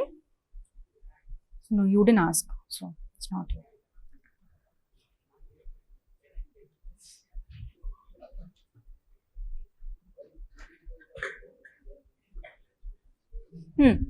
It's not Vinayak, it's someone else. Okay, the question that was asked is, I just want, let me see your understanding first. First thing, we talked about ecological succession, primary, secondary, all that types. My question is ecological succession reversible? Think, I'm just asking, is ecological succession reversible? Reversible means just what? Like, for example, there is lichen, there is plant, there is shrub, there is tree. Suddenly, it's like, okay, now there is no tree, they are all going back. Is that possible? Where is it possible? In what scenario? I mean, your answer is right. Now you can give me the reason. Where do you think it's possible? In any case, for example, you take, starting from the idea of secondary succession to any kind of degradation, something gets destroyed, you have it all going back. You start from that. You had a tree, but then that gets destroyed. Then where do you start from? Do you start from shrub? No. It will again start from the core stages which are there, which means ecological succession is reversible. This is a point. This was asked in your tests also, I believe. The next question was asked, okay.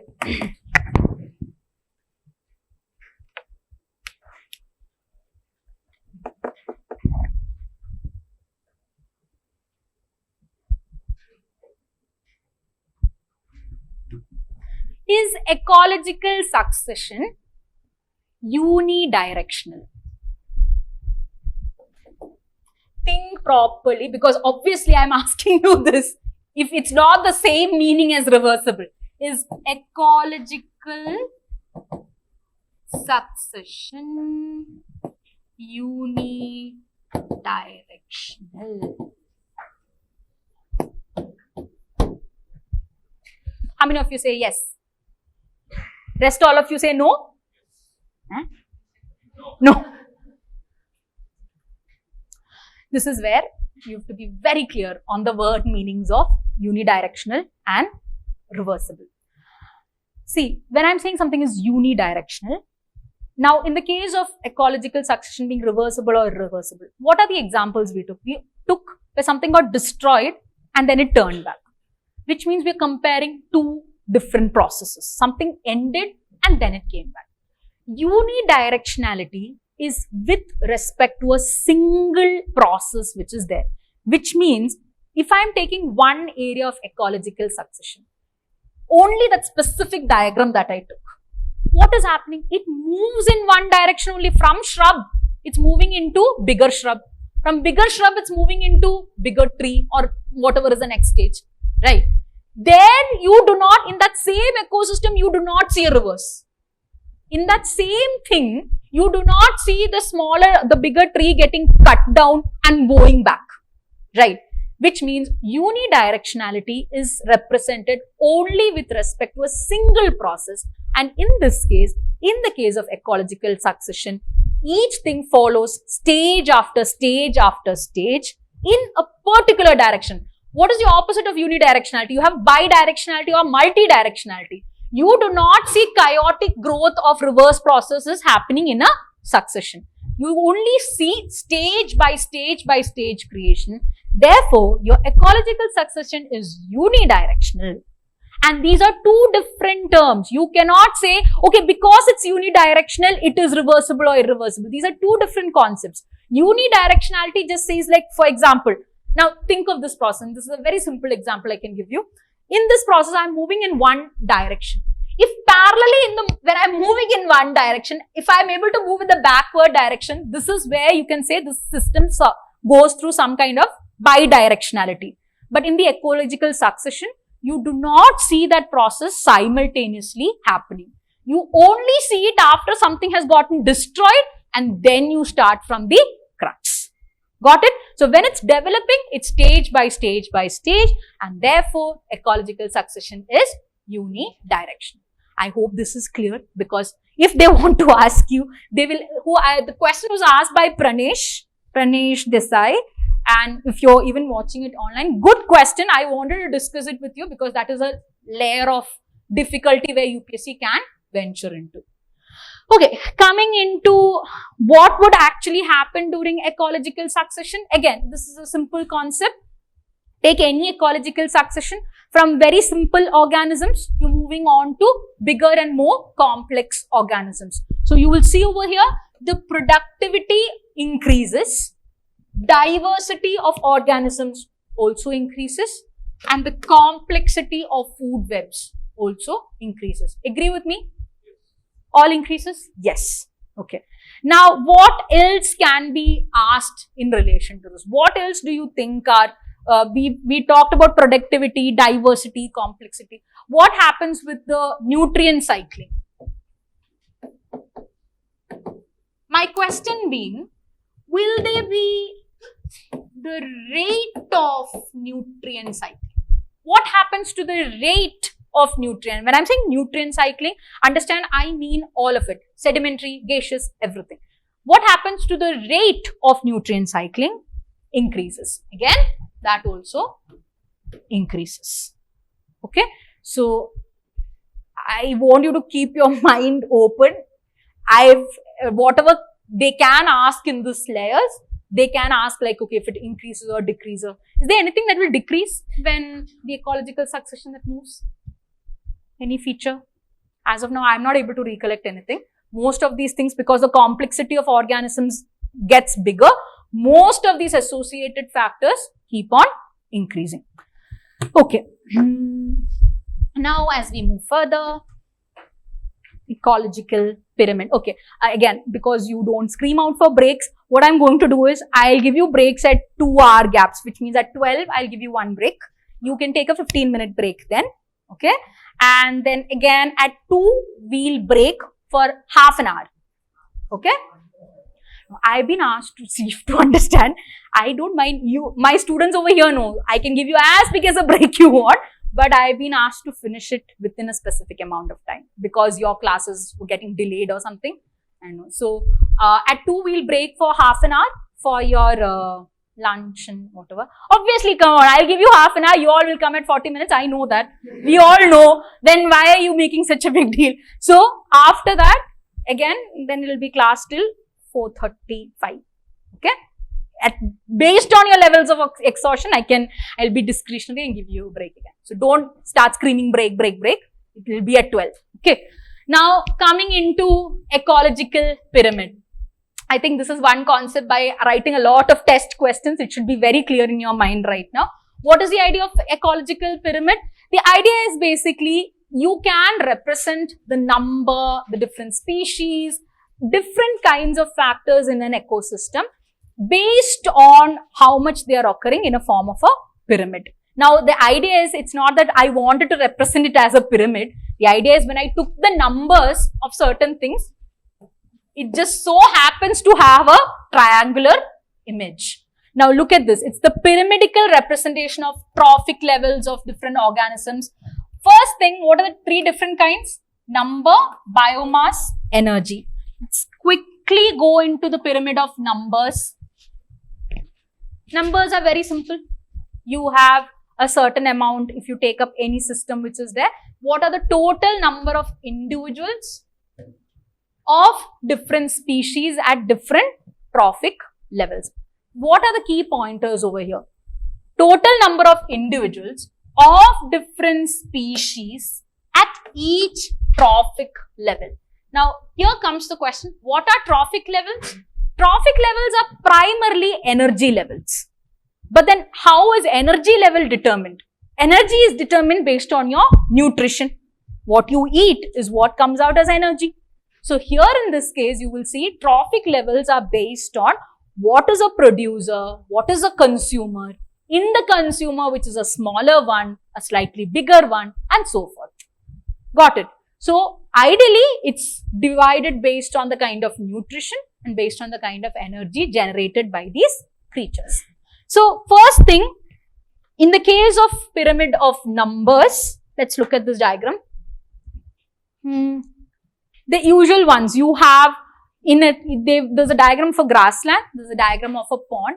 See, ideally, it's the number of individuals of different species. So here you have plants, going forward you have herbivores, primary carnivores, secondary carnivores, top carnivores.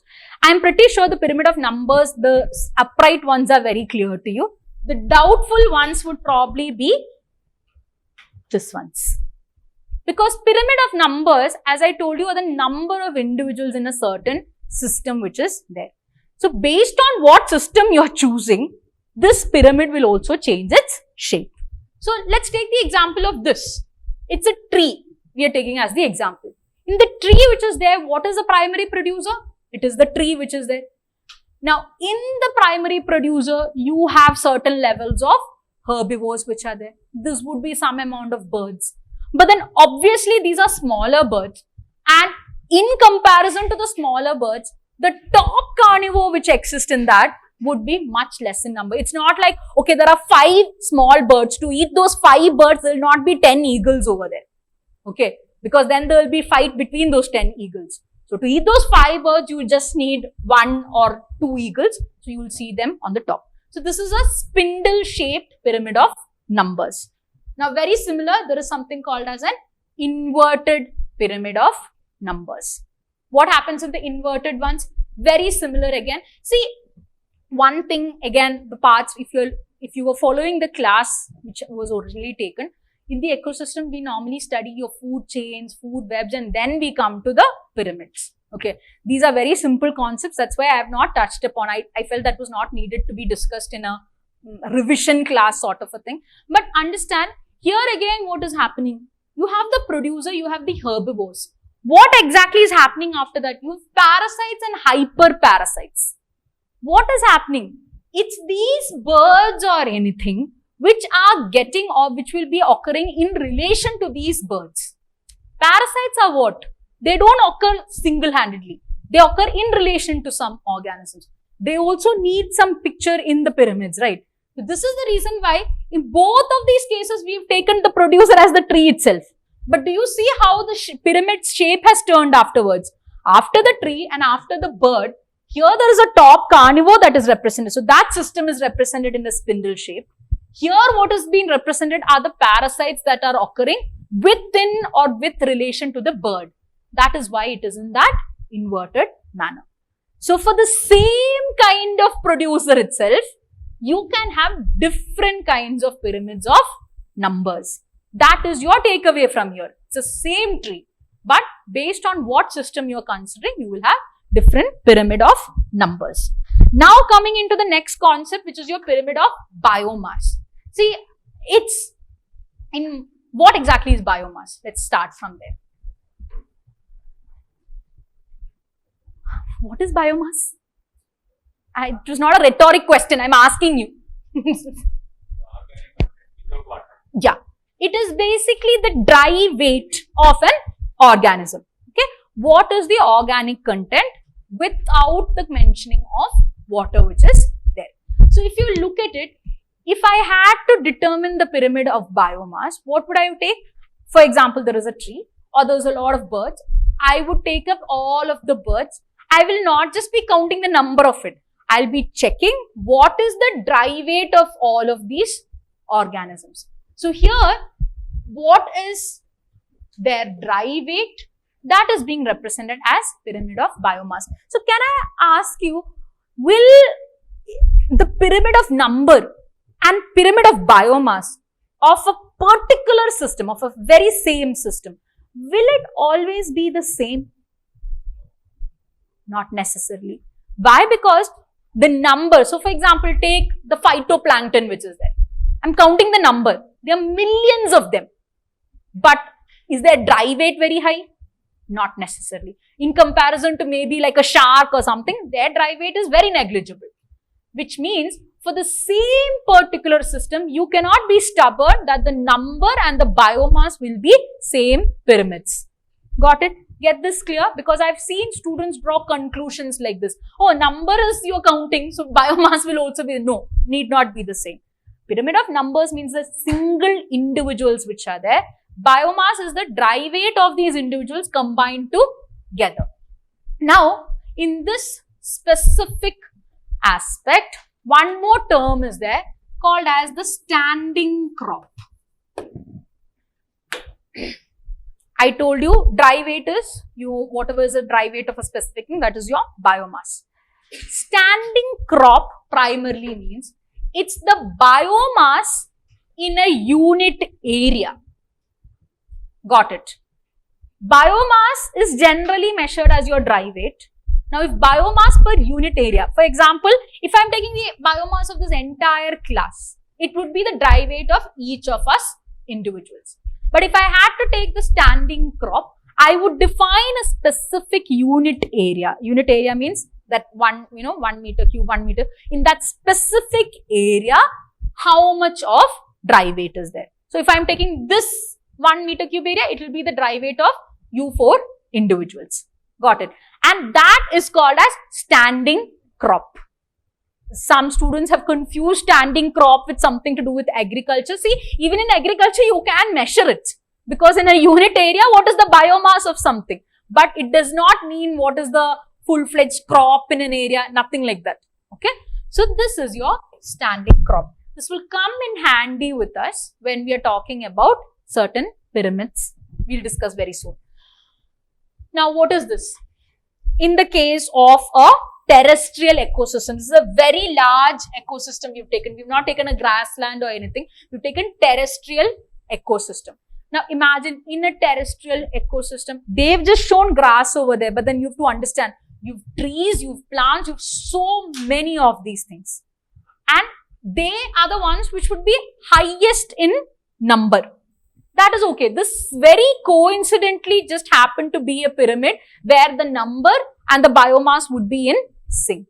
Where you see, you have higher number of producers, the dry weight is higher over there, and as you go further, the dry weight reduces. Because why? When the number would decrease over here. You will have top carnivores, maybe one only, maybe, in relation to that. This is what is the pyramid of biomass is in a terrestrial ecosystem. In an aquatic ecosystem, why is it then that the pyramid is inverted? Because in here you see phytoplanktons, okay.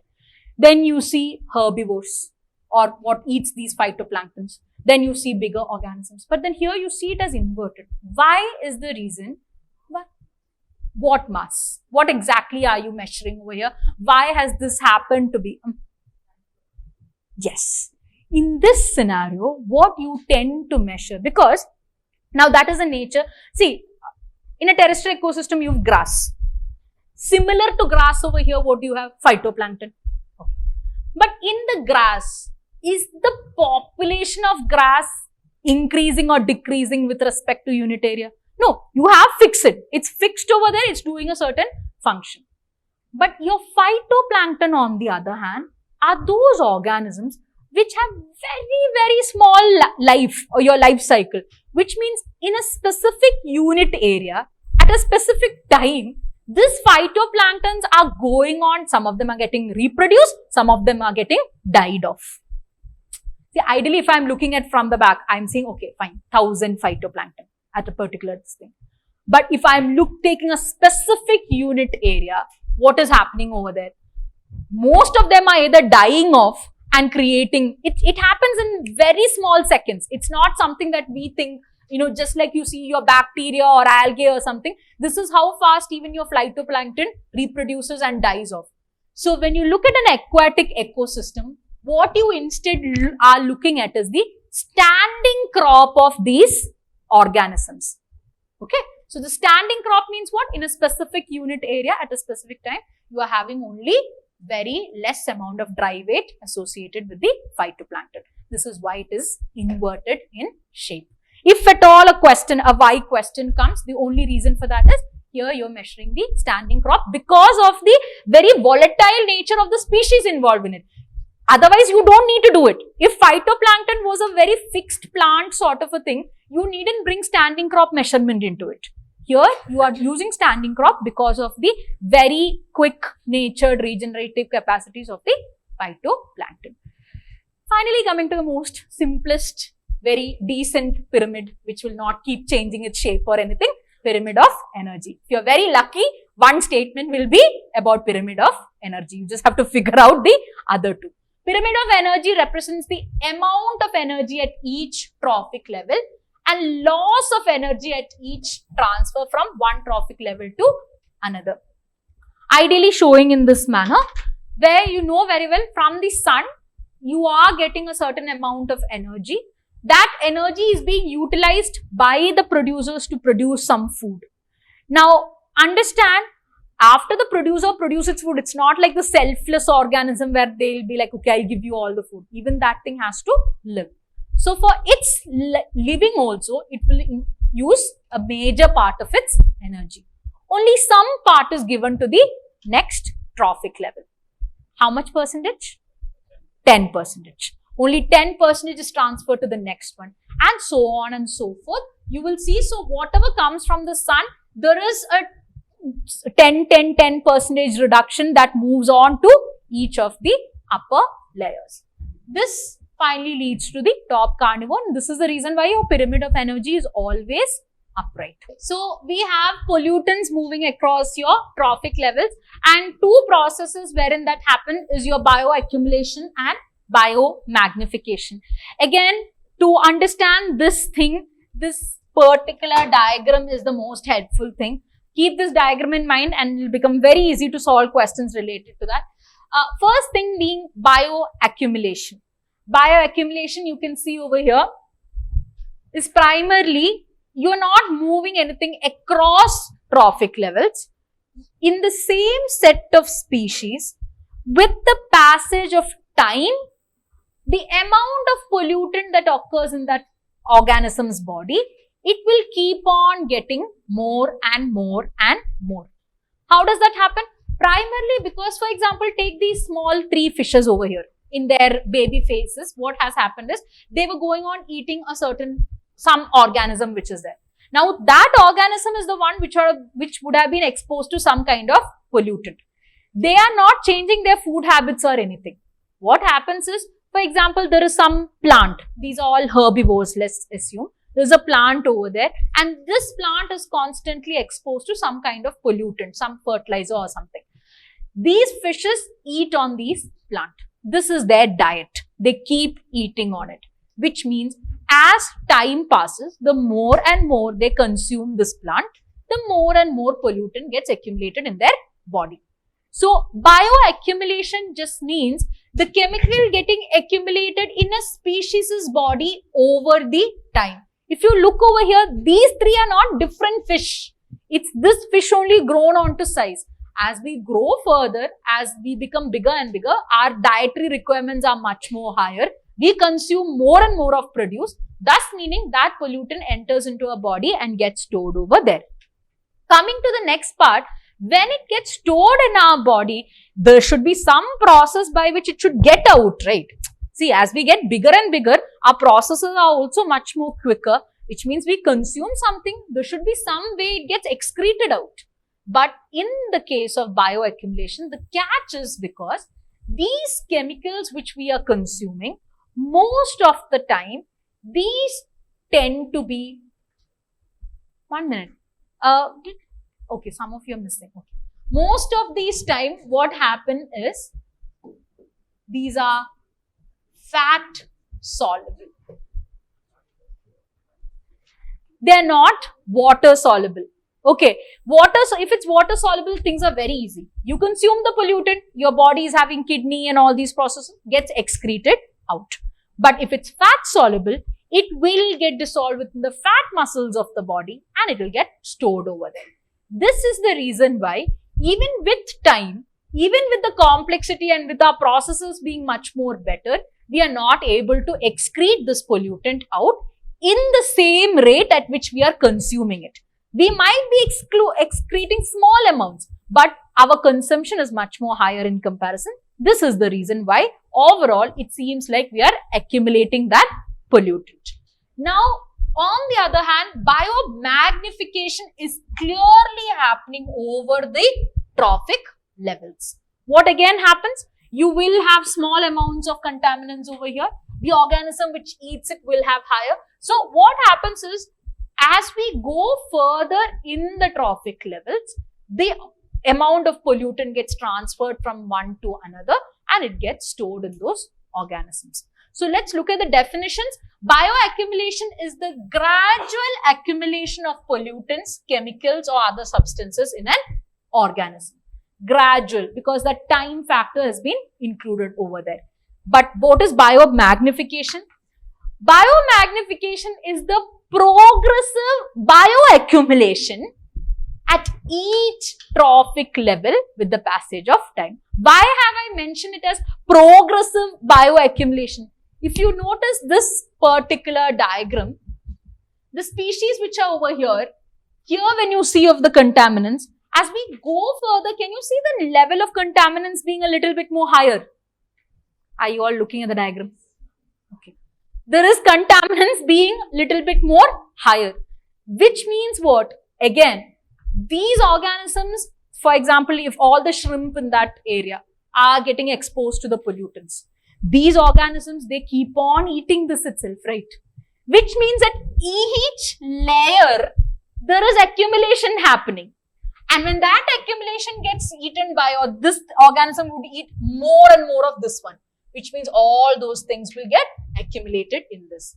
So understand, if someone asks you, is accumulation happening in biomagnification? Yes, it is happening. But what is the additional factor? It moves across the trophic levels also. So this definition makes sense to us, which says progressive bioaccumulation at each trophic level with the passage of time. And again, in order for biomagnification to occur also, the pollutant must have a long biological life, must not be soluble in water, but be soluble in fats. Okay. So, I hope this is clear. Long life, it should be persistent and it should be able to be dissolved in fats and not water. If this is clear, tomorrow when we study, we have an area where we will be discussing the different kinds of pollutants. We will be discussing forever chemicals, certain other chemicals which were in use. So again, your UPSC mind should be, is it biomagnifying in nature? Is it fat soluble? These pointers you will have to keep in mind. Now, as we move further, we go into the biogeochemical cycles. In the biogeochemical cycles, we have several cycles that you have to know: carbon, sulfur, phosphorus. I'm not going into the details of all of this. The reason being that the sulfur and phosphorus was asked last year as part of a question. Again, I do feel it's time that nitrogen comes back. This nitrogen being constantly said in news due to several things. So we'll just have a brief look into the nitrogen cycle. Before I go into the nitrogen cycle, what broadly can you all just fill me up on? What are the different kinds of nutrient cycles that are there? Gaseous and your sedimentary.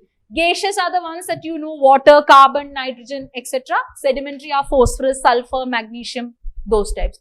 Any other type of nutrient cycles? Perfect and imperfect cycles. There is something called as perfect cycles. Perfect cycles are the ones where nutrients are replaced as fast as they are utilized, which means most of your gaseous cycles tend to be, again, most of your gaseous cycles tend to be your perfect cycles.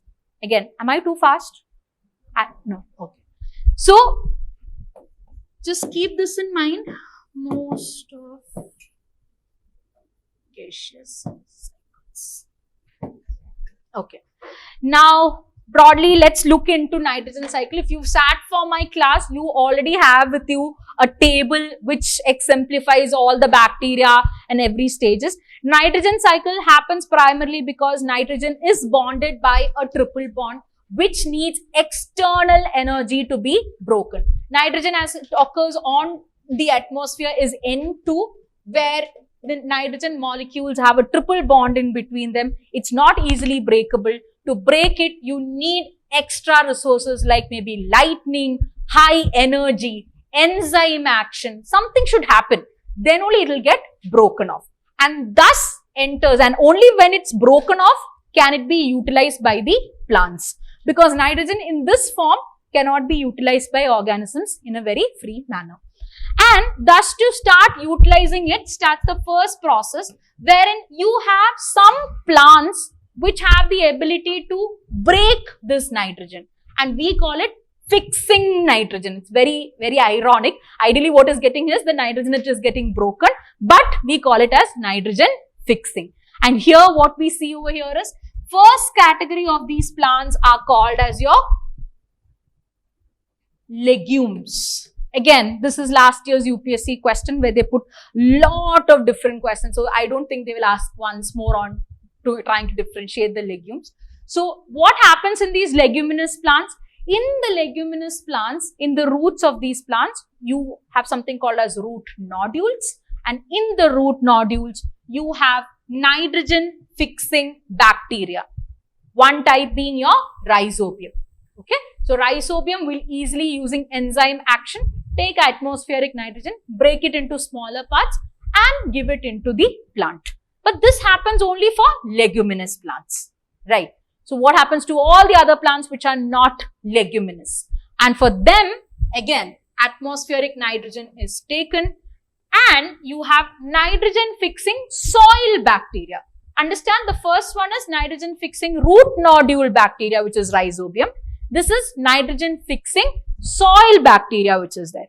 And thus starts the first process wherein atmospheric nitrogen gets converted into ammonia. And it's converted using certain bacteria which is your Azotobacter, Clostridium, Rhodospirillum. These are all terms we've discussed. You all have the table with you which we've done in class. Okay. So this is the first process, nitrogen getting converted into ammonium. Next process is this ammonium again is not easily usable by the plants. So ammonium gets converted into what comes first, nitrites or nitrates? Nitrites. Okay. So nitrites get converted, so ammonium get converted into nitrites. By what? Nitrifying bacteria. What are the nitrifying bacteria that we know? Nitrosomonas and Nitrococcus. Okay. Even then it becomes difficult for plants to take in. So what happens is nitrites are converted into nitrates. And that is again a category of nitrifying bacteria called as Nitrobacter. So if UPSC asks you to identify nitrifying bacteria, all of these would come there. You will have Nitrosomonas, Nitrococcus, Nitrobacteria. All of them are nitrifying bacteria itself.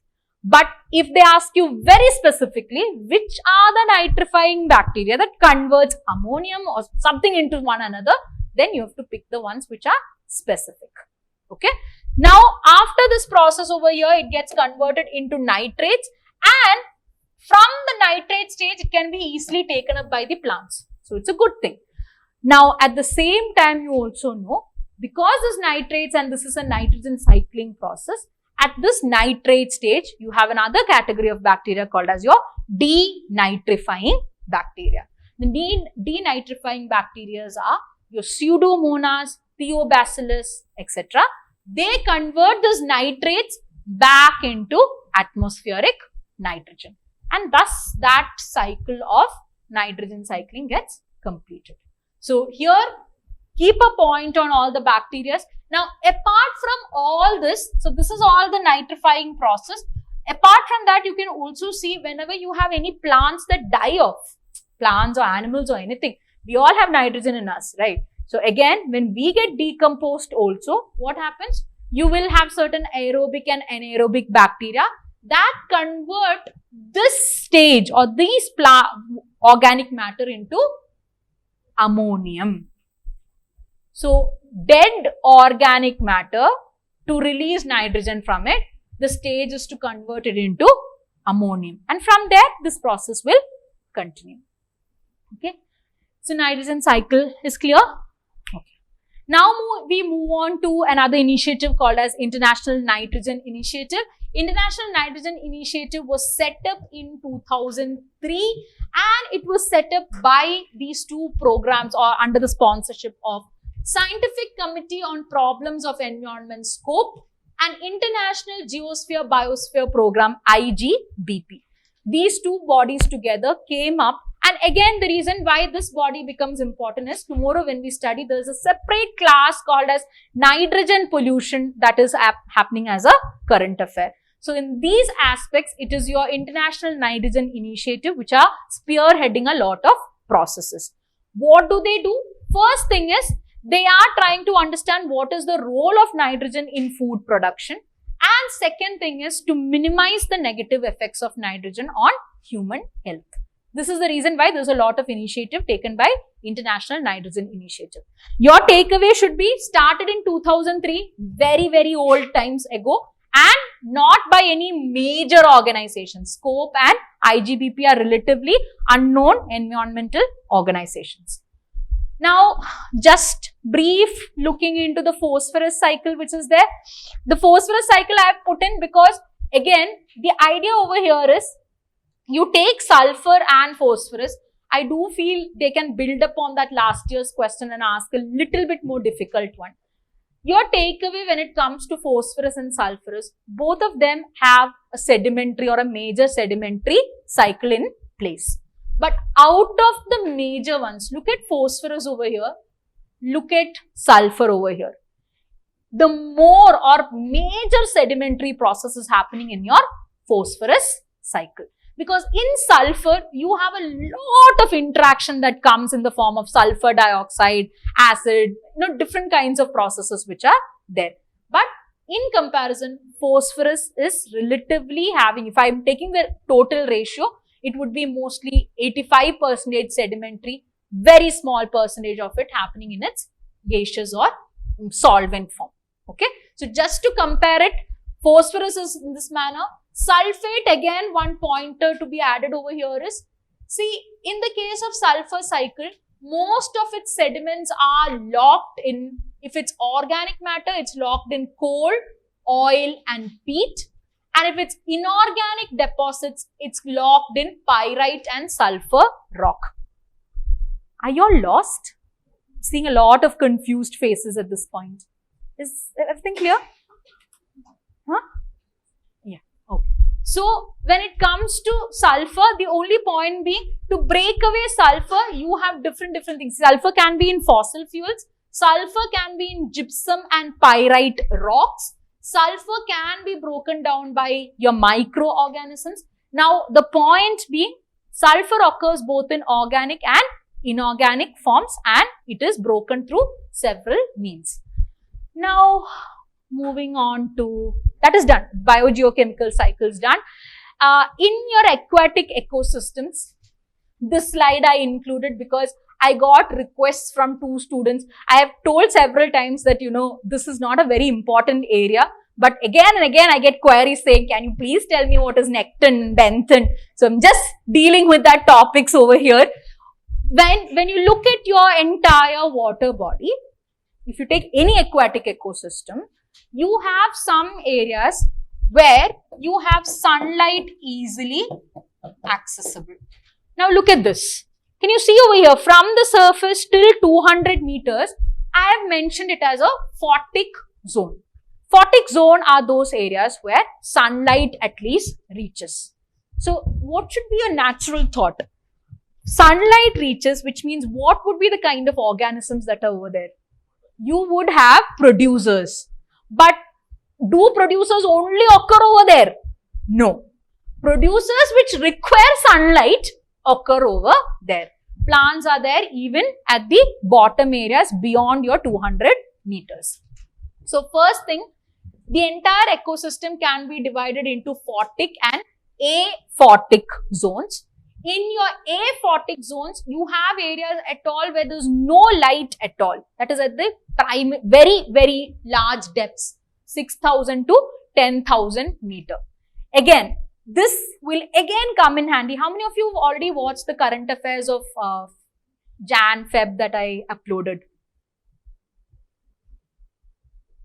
You guys all have access to current affairs, right? No, right? Oh, okay, fine, cool. No. Forget the question. Leave it. Nothing. In my mind, it was all PEP students. No. Okay. So, just putting into point one current affair, which we might not discuss tomorrow. In India, there is a discovery, or there is a submersible vehicle discovery going on called as Matsya 6000. Heard of this? Huh? Okay, yeah. So Matsya 6000, at what depth is it planning to go into? Yeah, 6000. Going into the 6000 meter depth. What is happening at the 6000 meter depth? It is basically the aphotic zone over here. Okay. So if they want to relate something, we're going to deal with what kind of organisms are going to be there when, in this zone. Broadly, when you look at all the aquatic organisms, you have categories called as newstons, planktons, nectons, and benthans. And there is something also called as periphytons also. Okay, what is the differentiation between all? First, let's look at newstons. Newstons are the ones that live at the air-water interface. That means these areas. Okay, they live over here. And what would be the price? See, I will not go into the features of it. You have to figure this out. Newstons occur at the air-water interface primarily because they do not have the ability to produce food at lower areas where there is no light. They need oxygen directly. They cannot take in so much of dissolved oxygen. They can take only direct oxygen. So because of all these reasons is where newstons occur at your air-water interface. Your floating plants which are there, any of these seaweed kind of organisms which are floating, all of them occur at your newston stage, or these are newston organisms. Then you have a category called as your planktons. Okay, we know about planktons. We've heard about phytoplanktons, zooplanktons. The primary feature being here, when you look at right below your air-water interface, you see these organisms which are free living. They're not attached anywhere. Okay, they are moving according to the water currents which are there. So this is the reason why when you study in geography, if you've studied nutrient upwelling, you know about nutrient upwelling, right? Where movement of water churns the entire ocean. Who are the ones that are likely to move along with it? Planktons.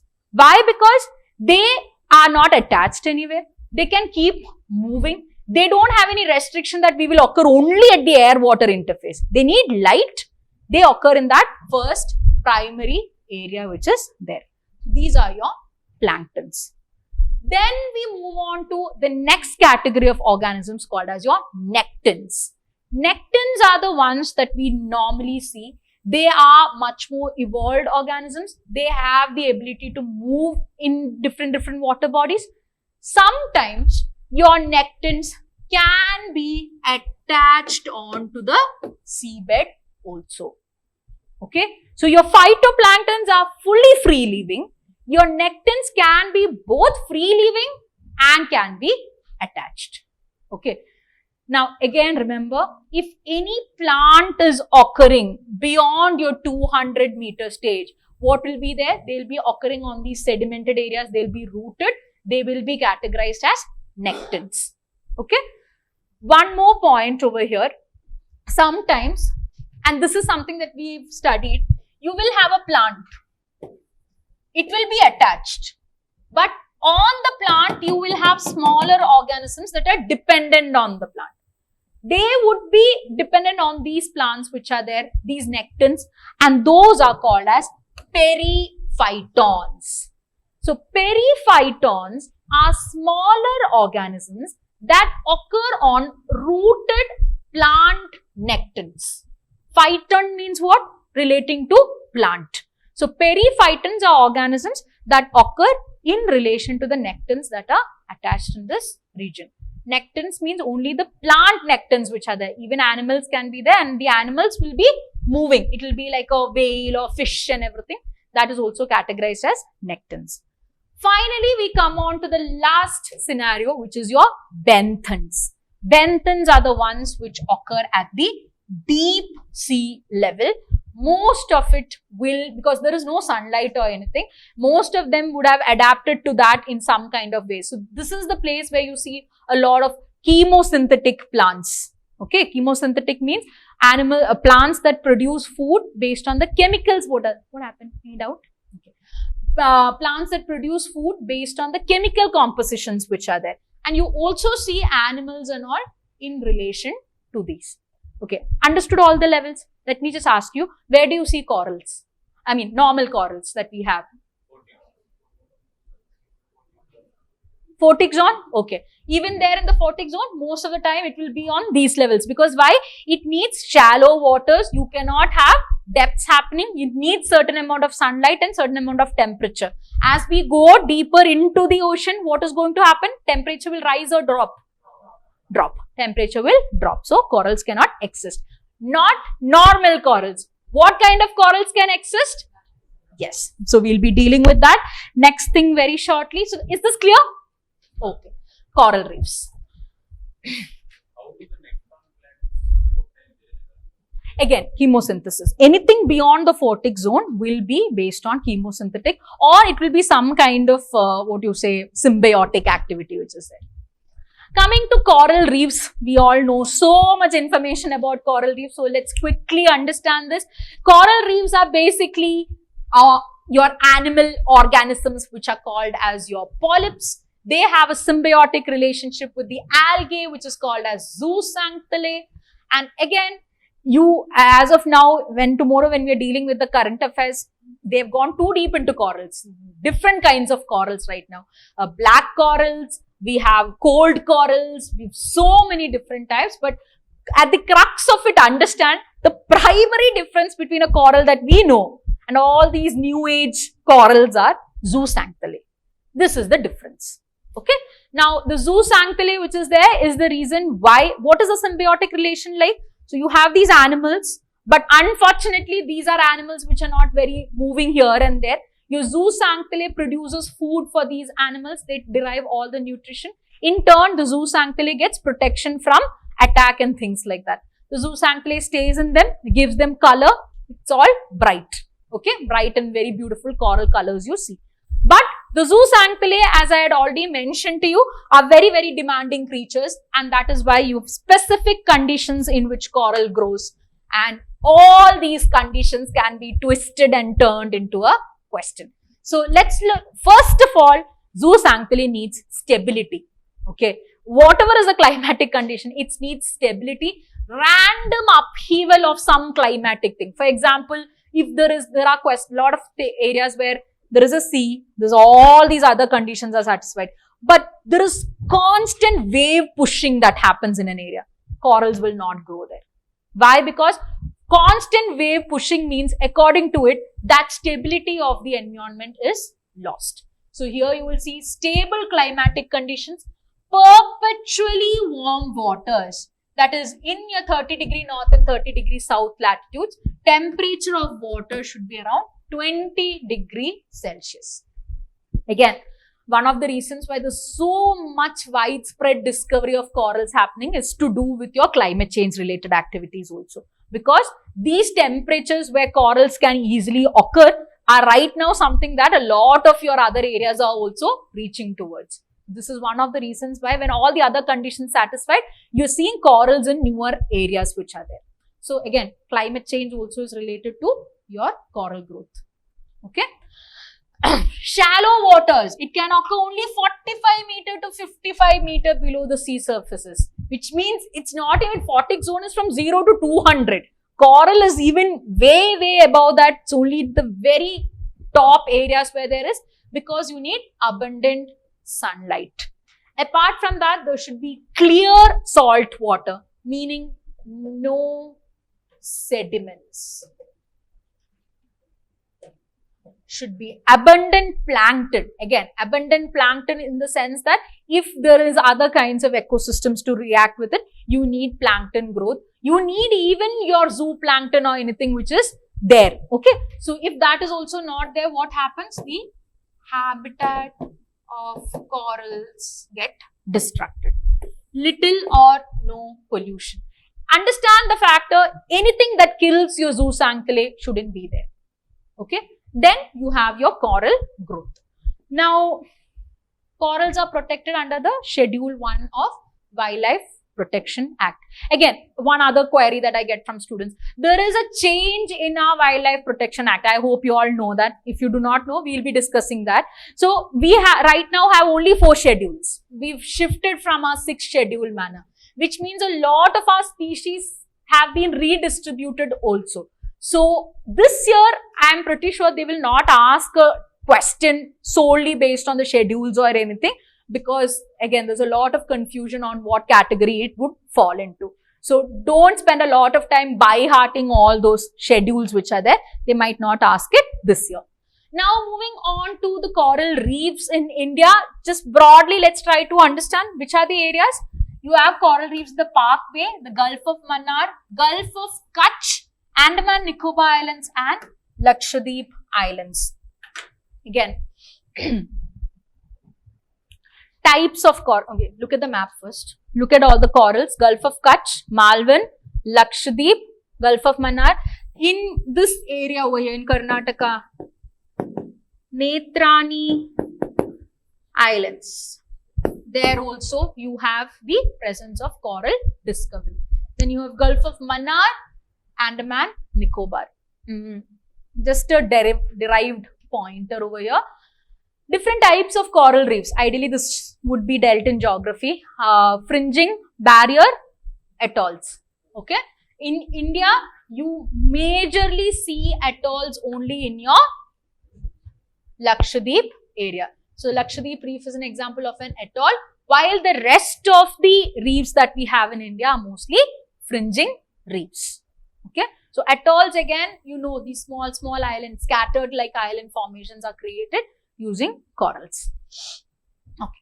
Now, another area that has to be discussed, the coral triangle. One, again, derived question on the coral triangle is what? See, coral triangle is not something that is, it's just a description, okay? It's not given by WWF or anything. The idea is, in the specific area which comprises Philippines, Malaysia, Indonesia and all of these areas, you have the presence of corals in a higher number. We already know in Australia, your Great Barrier Reef is already having corals, but here also almost 6 million kilometer square area is covered with corals, and thus this area is called as your coral triangle. One area of question that can be asked from this is primarily what are the countries that are involved over here. So, you have Indonesia, Malaysia, Philippines as the major countries. Then you have Papua New Guinea, Solomon Islands and Timor-Leste as your island countries which are there. So, I think if they do asking, they will not ask about the island countries. They'll just have Philippines, Malaysia. They'll just mix match these options and give you a question related to the coral triangle. In total, 6 countries are involved in it. India is not part of it. Next, black corals. Again, when I tell you the term black corals itself, what's the first thing that should come to your mind? Black corals will be black because it does not have any color. It does not have any color because it does not have zooxanthellae in there. Why does it not have zooxanthellae in there? Maybe some conditions related to zooxanthellae growth are not present. So, let's look into it. It can occur both in shallow waters and deep waters. Thus, meaning that zooxanthellae primarily occurs in those areas where you can have easy access to sunlight. black corals can occur there or even beyond. It will not have symbiotic algae associated with them. Now, understand, see, we have so many species in the world. You cannot always be like corals and zooxanthellae should be together. These corals are having a different dietary pattern. Corals, at the end of the day, I told you, are animals. Okay, they are fauna, not flora. So, in the case of the normal corals we study, they couldn't move. That is why they were dependent on the zooxanthellae. These guys over here, they also cannot move, but they have devised another way to get their food. And this is called as filter feeders. Again, last year's UPSC question related to filter feeders. What is filter feeding? The idea that these systems are not very evolved. So you will not have separate systems of you taking in ingestion of food, then digestion of food and assimilation or anything. You will have these hollow balls. For example, if this is an organism, inside it will be like a hollow vascular space wherein what happens is the entire water just moves in through the organism's body. Once the organism is taking in all the water, whatever gets filtered or as some food material, the organism will take, the rest of the water moves out. So this is the process of filter feeding. And here in the case of black corals, you will see these are carnivores which will do filter feeding and take up smaller organisms. And because they have a nutrient cycling like that, they have a way in which they can get their food like that, they don't have to depend on zooxanthellae. And because they are not dependent on zooxanthellae, they can occur in shallow or deep or whatever waters they wanted. Clear? Okay. Yes, they can be in the tropics. See, that is the only thing. The only difference between these things is the absence of zooxanthellae. Okay. So, you don't, all those small, minute conditions which restricted the growth of that other coral is not there in this case.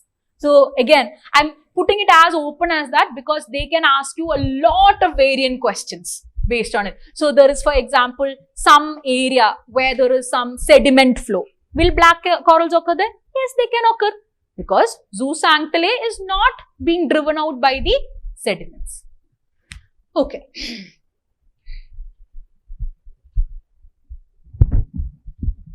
Next, coral seeding. Coral seeding, I touched upon this topic primarily because again, we know that in the Great Barrier Reef and in all these other areas where corals have undergone destruction, there is a restoration of corals taking place. And coral seeding is primarily, we will not go into the technique of coral seeding because we are not expecting a question on the technique. I just want you to understand it is a restoration technique designed to help speed up the return of coral cover in an area. If you sat for my class, you already know the technique and the mechanism. We will not go into the depths of it because if a question is going to be asked, this is the primary thing you need to know. One more point. Coral seeding is not putting the seeds of coral anywhere. Okay? You will be, first thing understand, you cannot put the seeds of coral because coral is an animal. Okay? So, that is not the idea because I'll keep on saying this, but in the UPSC exam, you will be like, yeah, okay, fine, mark it and come. The point is very simple. The idea is, in areas where the coral is getting damaged or coral starting to get bleached, what happens is the conditions over there are going to be very difficult to have good growth. So, what scientists do is, they will create coral growth in the labs. They'll take their entire equipment and they'll place it over here so that growth will actually be in a faster manner. This is being seeded. The equipment is being seeded. Okay. That is the only thing, not any other process where coral is being artificially cultivated or anything. Okay. One more pointer. Is coral bleaching equivalent to coral death? No, it is not. Okay. Coral bleaching just means the zooxanthellae has been driven out. At that particular point, you can actually bring back if the conditions turn favorable, you can bring back the zooxanthellae and revive the corals. When in a continued absence, what happens is you cannot, or these sediments area where the zooxanthellae can make its habitat, they get closed off, that is when the coral has died. So coral bleaching is not equivalent to coral death. Okay. Kelp forests. Yeah. Kelp forests again are a totally different kind of ecosystem where you have something called as large brown algae. Okay. So again, kelp forests are ecosystems created by brown algae. So it's plant based. Okay. Now these are formed in the shallow water and it's by the dense growth of several species. Now you have kelp is actually the umbrella term for a lot of different species which are there. Kelps are important for this year because of 2-3 different reasons. One, they found one particular kelp forest which extends almost kilometers in length and they are now calling it the largest forested area under water. So that is one important thing. Second important thing I'll just discuss with you. This is already asked in one of your tests also, I believe. So kelps are large brown algae. They grow in this manner. They need cooled, nutrient-rich waters. So my point over here being, they do not occur in the Indian areas. You do not have kelps occurring in the Indian coastline.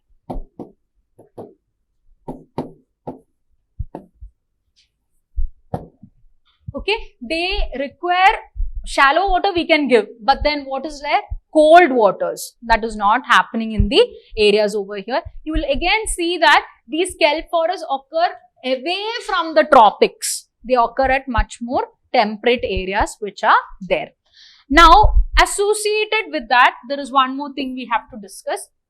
Who had asked me where? Ah, yeah. So, when it comes to the kelp forest, what happens is, one other current affair is, you have this organism called as sea urchins.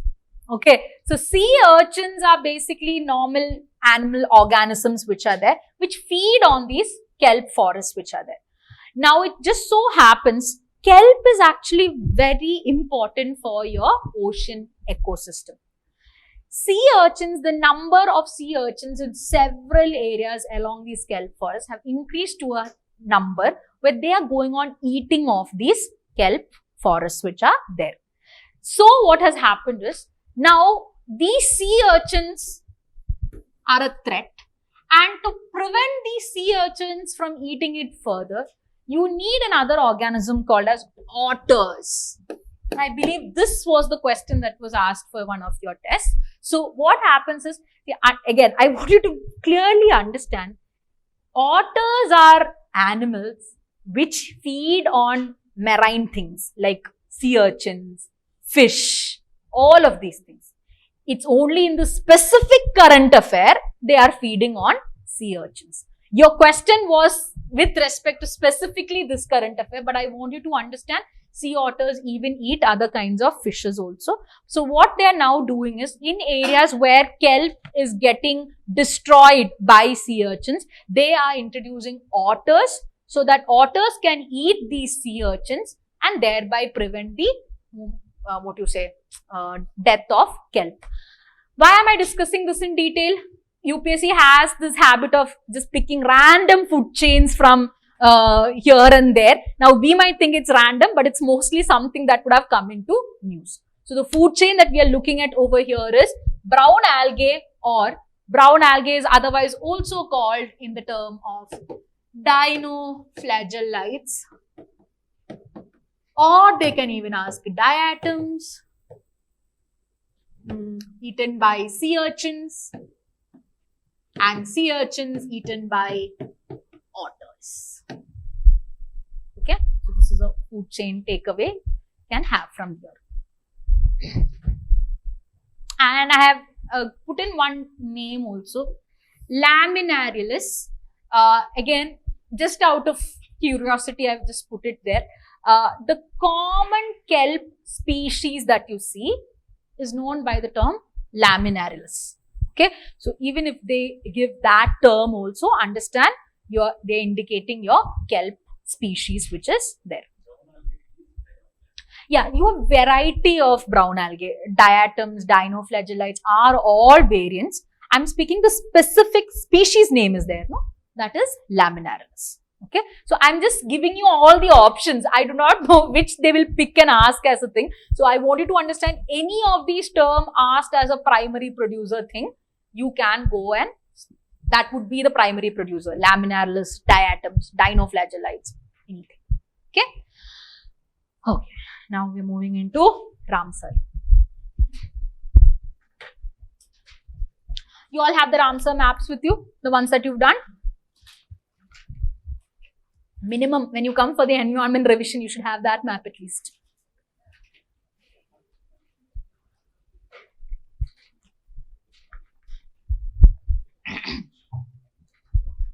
Okay.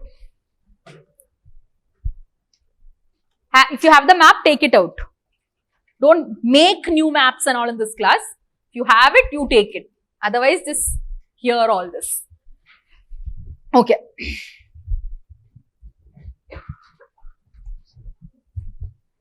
Now, Ramsar Convention. Now, Ramsar Convention, we all know, started way back in 1971 in the Iranian city of Ramsar. They all met, they decided to protect all the wetland areas which are there. Now, again, okay, you all settle down first. Got the maps? All done? Take it then, take fast.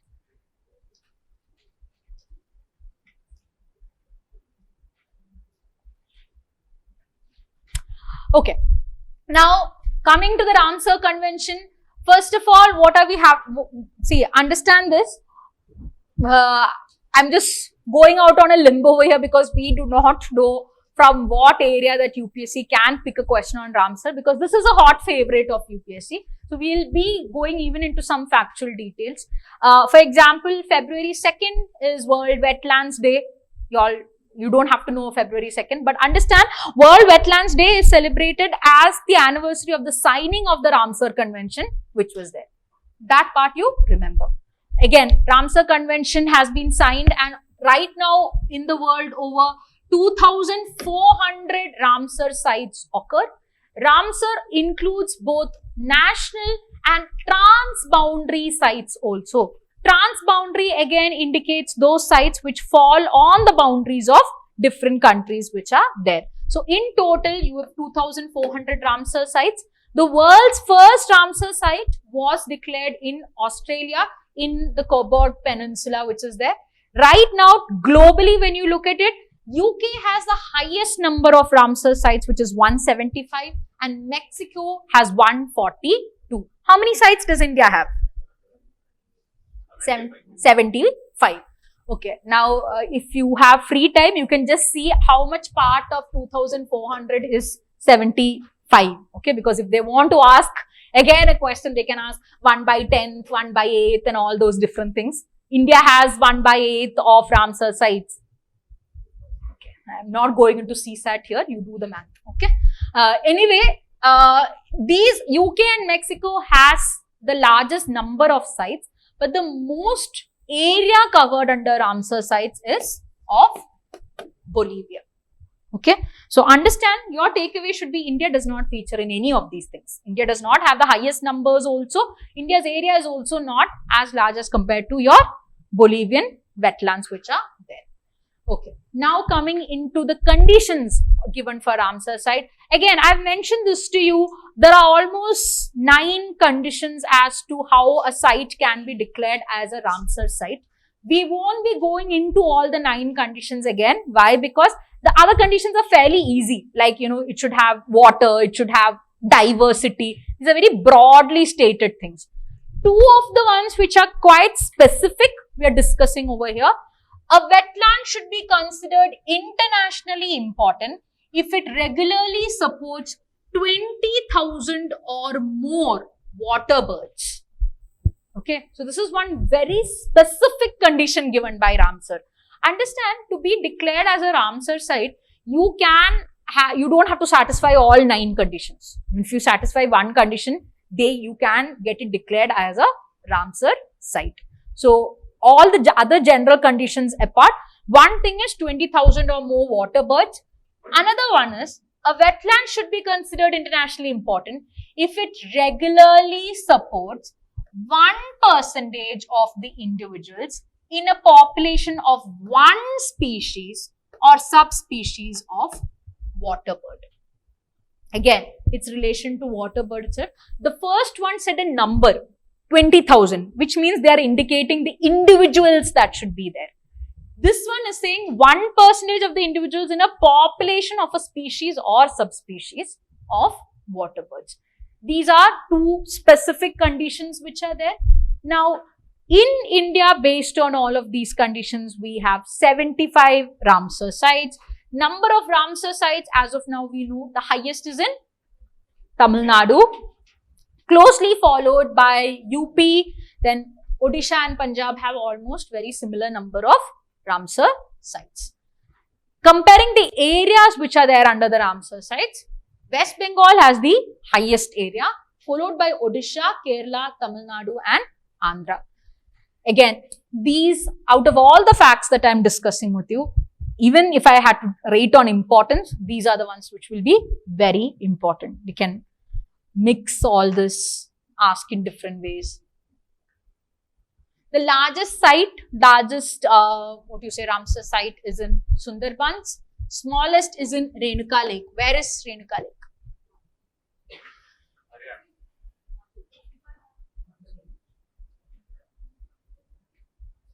Every class we have this doubt. I ask primarily because I cannot retain it in my mind. I constantly get it confused between two states. Himachal? Anyone who has the map or anything? Huh?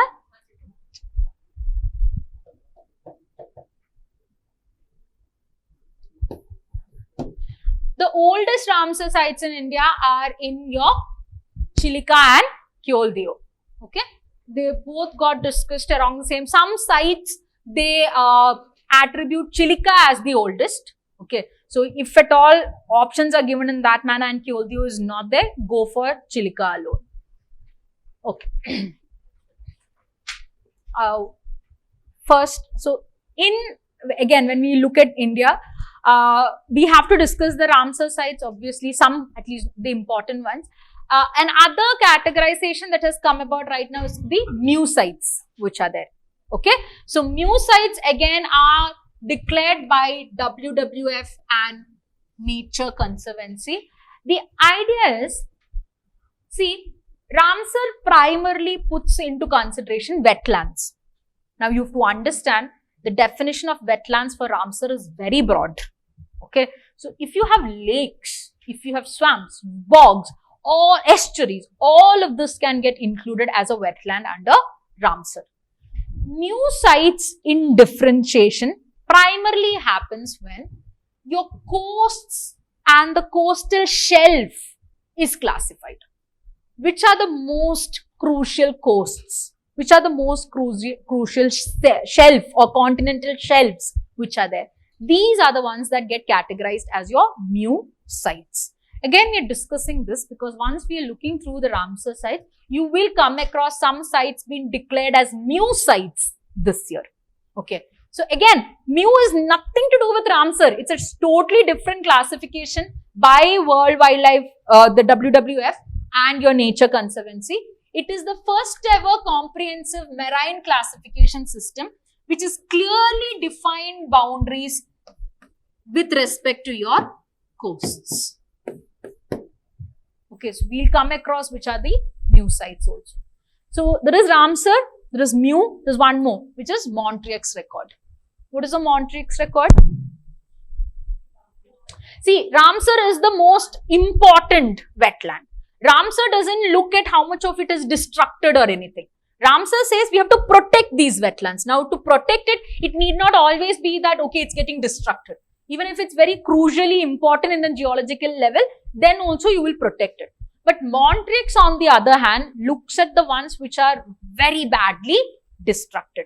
So, amongst your Ramsar sites, those sites which are undergoing clear destruction will be put under the category of Montreux record. Okay. So again, we had 3 sites, now 2 sites are only there. These are all stories that you know. Now coming to the different Ramsar sites, we are broadly going through. This is again, I'm stressing on this again and again. With respect to Ramsar sites, national parks and everything, I've given these tables in the class. These are the most crucial current affair oriented ones. If at all anything extra is there, we will be discussing in class tomorrow, and that's very less amount. Okay. So these tables are having current affairs of these topics also. Clear? Okay. Let's start with the first site which is there. So I'll mention this. I hope you all know the states. Koleru Lake, which is the state? Andhra. Again, the importance of it being that you have the grey pelicans or your spot-billed pelicans occurring over there. You all have the table that you've done in the class? You're revising using that only, no? Okay. Now, the speciality of this is, it is a lake between your Godavari and Krishna rivers. Okay. Next, Deepor Beel, Assam. Primary species which occurs over here is your bears, pokad, which is there. And this is a permanent freshwater lake in a former channel of Brahmaputra river. Again, the point I had stressed over here is, if it is not on the Brahmaputra river or anything, it's a former channel of the Brahmaputra river. Then Nanda Lake, again newly added, it's one amongst the newly added wetlands. What is the area?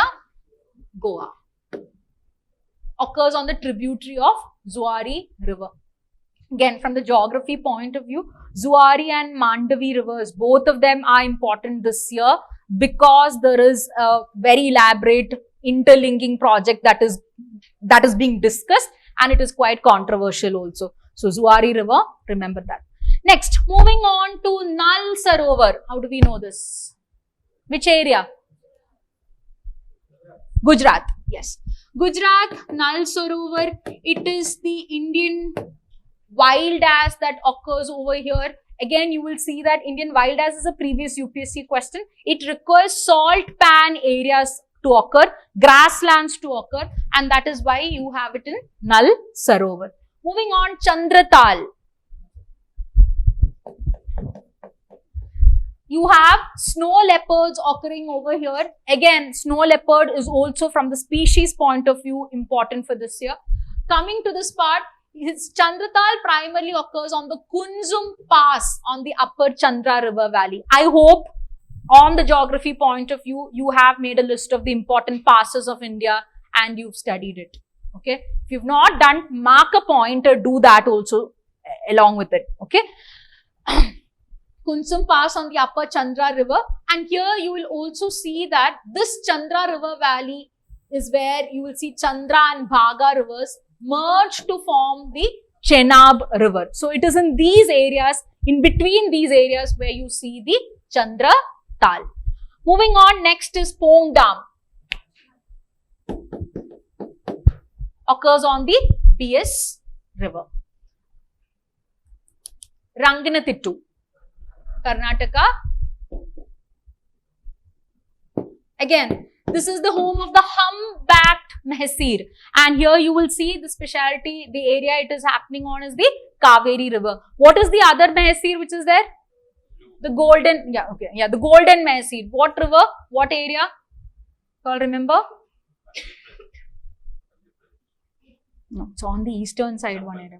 It's on Odisha, I guess. I'm not recollecting at this point.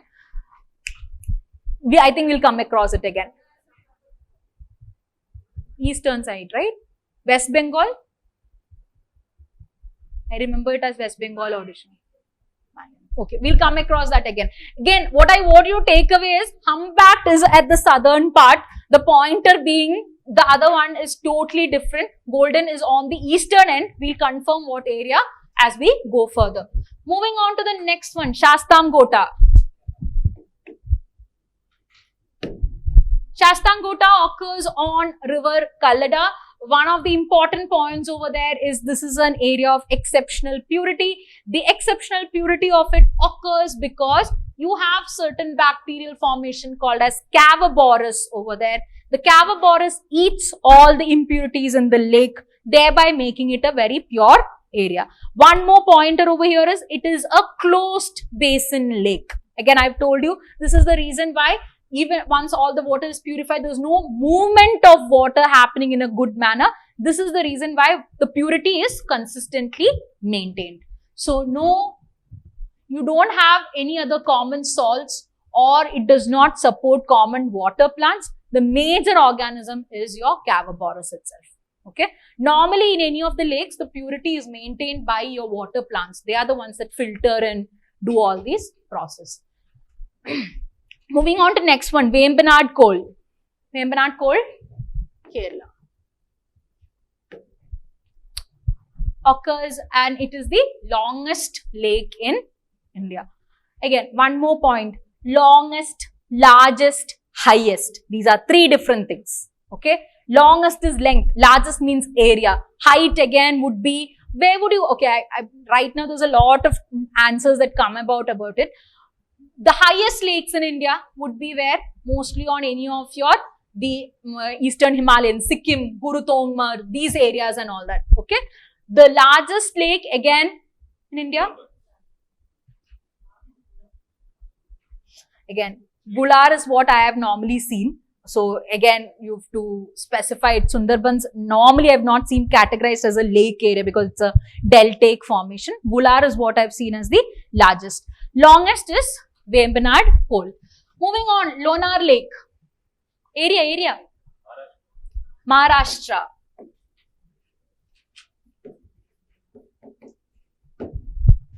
Again, one of the other closed basin lake known to be formed from the crater attack, which, I mean, not attack, crater impact, which was there. And what is the speciality of this area?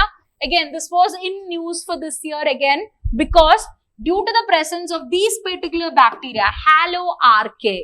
Halo again indicates some amount of resistivity to salt. Archaea is a category of bacteria.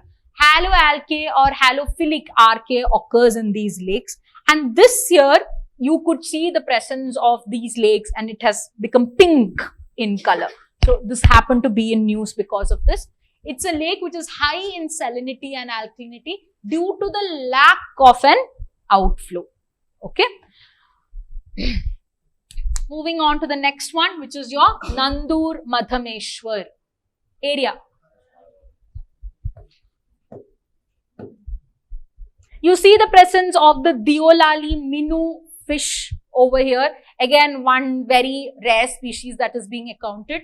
You otherwise also see this as the area that occurs between Godavari and Kadwa rivers.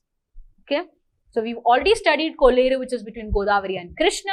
Now, this is between Godavari and Kadwa rivers. Look at this. Thane Creek, which occurs in Maharashtra, recently declared as a new site. So, I'm pretty sure if they're going to ask, they will ask about new, they'll ask the who has created it. Then one statement would be Thane Creek was declared as a new site. They will not ask Thane, they'll ask some other one that you have not heard. Next one, Loktak. Loktak Lake. Location.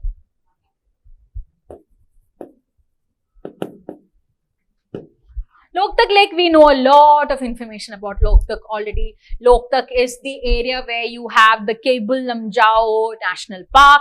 You have these areas which are having fumdis, which are floating masses of plants, on which you have the occurrence of a certain species of deer called as the El's deer, and they keep moving. That is why we feel it as a dancing deer. So, all of that information is there.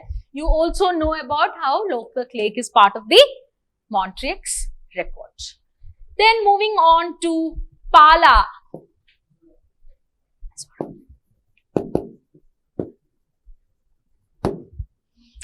Occurs, one of the major species that occurs is the Hulock gibbon. It is also having your Palak Wildlife Sanctuary occurring along with it. That is why it has come as important. Next one, Ansupa Lake.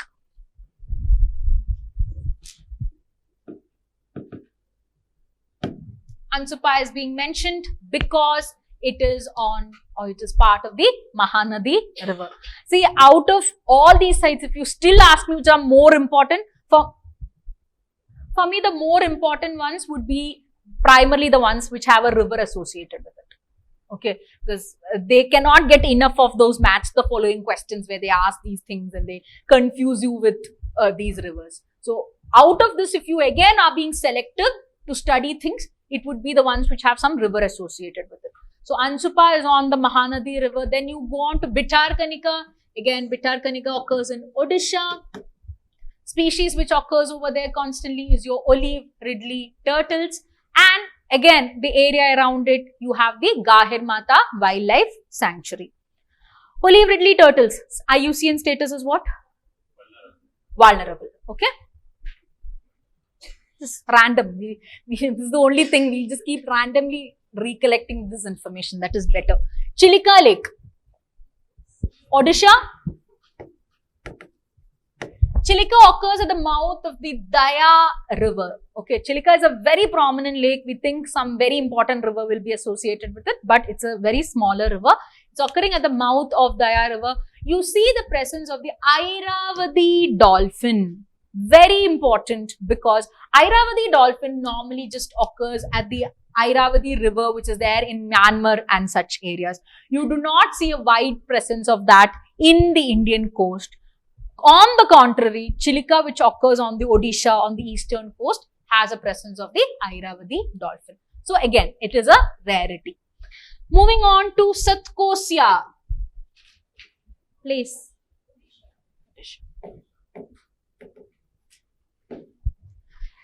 Satkosia is important because it is occurring at the meeting point of Deccan Peninsula and the Eastern Ghats. Again, stressing on the fact that from the geography point of view, you have to know the clear boundaries of these biogeographic areas. From where to where is the Eastern Ghats? Where to where is the Deccan Peninsula? And for that information, don't look Wikipedia or anything. Go by the boundaries that NCERT mentions. Okay, so now by those boundaries over here, you will see that Satkosia occurs at the meeting point of the Deccan and the Eastern Ghat areas which are there. Here you also see the presence of the critically endangered red-crowned roof turtle. Two species which have become very important this year are crocodiles and turtles. We'll be discussing that in detail. We have to look all their life history and story and everything. So yeah, but again, red-crowned roof turtle, critically endangered, occurs in Satkosia. Moving on to BS conservation area, which is the area. What is the area? State, Punjab.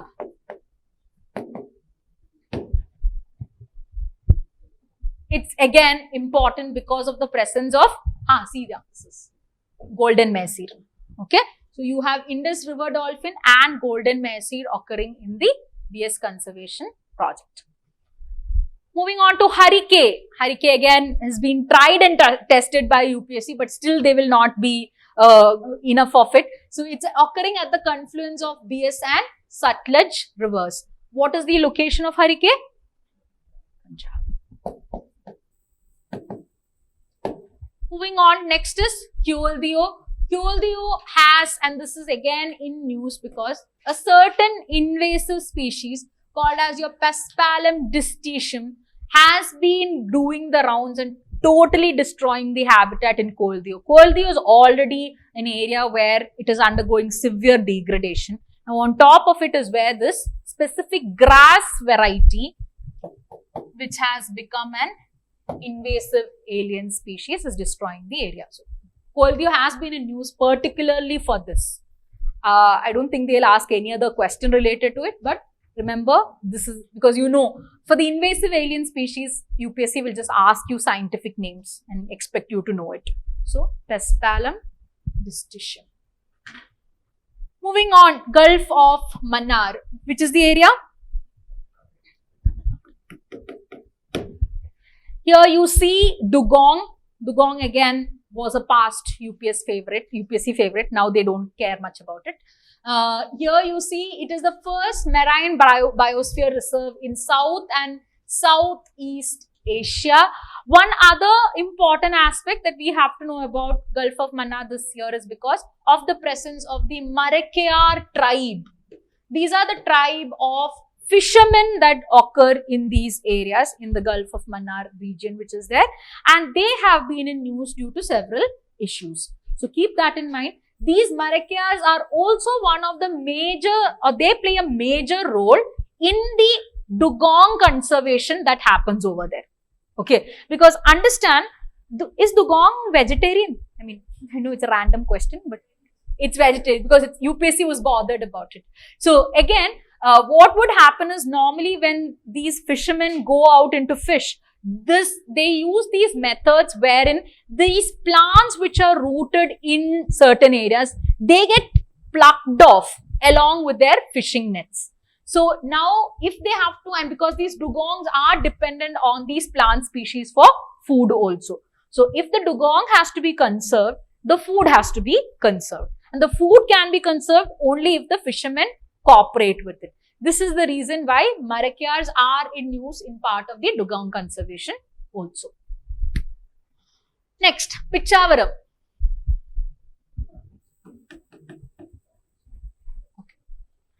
Pichavaram has been in news because of the presence of this particular species called as Exoceria agallocha. Exoceria agallocha is a toxic plant. I mean, not a toxic plant. It's a plant that gives out toxins, wherein they are, because of these toxins, the soil over here is actually undergoing a change. Pichavaram, I have to tell you, is already a very small wetland. Okay, it's not a very elaborate area. It's a very small wetland. One of the reasons why Pichavaram is undergoing a destruction is because of the presence of this particular species. So again, understand, it's not an invasive alien species. It's there only.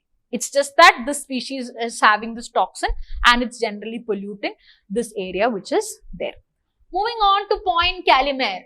Again, Tamil Nadu. Yeah.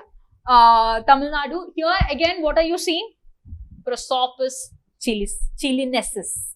Again, invasive alien species. You all know about Prosopis juliflora, which was asked, right? Again, it belongs to that same category itself.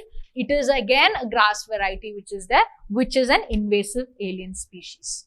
And one other point about Point Calimere is it has the last remnants of dry evergreen forests. Why is this so important? Dry evergreen? Because we know very well wet evergreen is something that we see everywhere in the southern parts. In Kerala, Tamil Nadu, you see wet evergreen. Dry evergreen is a rarity. Why? Why is it a rarity? To have evergreen, you need rainfall, enough rainfall. That is why wet and dry indicates what? The amount of rainfall which is there. Normally, evergreen occurs when there is enough of rainfall. So, that is why wet evergreen is a common phenomenon. Dry evergreen is those areas where the rainfall is less, but still evergreen trees grow. Got it? So, Point Calimere is one area where you had dry evergreen forests, and now this is also one of the reasons why Point Calimere is being preserved in a good manner. Rudra Sagar, Tripura. Again, Rudra Sagar is home to the three-striped roof turtle, which is also critically endangered. And it is fed by three perennial streams discharging into the river Gomti. So, it's not by river Gomti, it's 3 or 4 different streams of river Gomti. I would say the more important point is the three-striped roof turtle. Okay. Then, Vular Lake, it is, speciality is, it is associated with the Jhelum river. Finally, moving on to the Sokar. Look. What? I didn't hear you. What did you say? Leather. Oops. The next one is Sokar. Sokar, again, you see, it was in news due to 2 reasons. So, higher probability over here. One is the occurrence of the black-necked crane.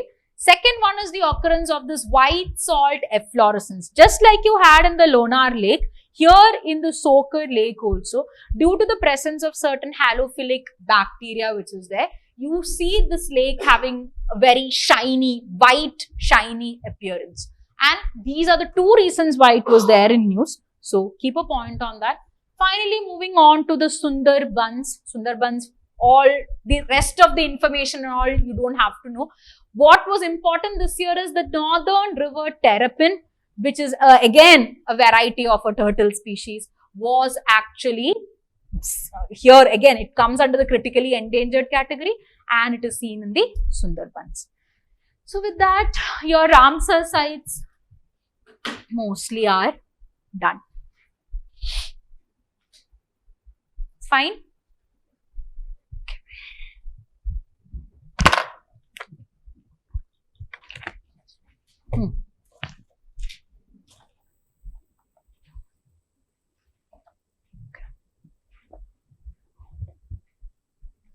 Next, we move on to few. So we see the categorization of wetlands in India have been based on Ramsar, Montreux, Mew, etc. Now, after the categorization, you figured out which are the important things and all. You have to start preserving these things.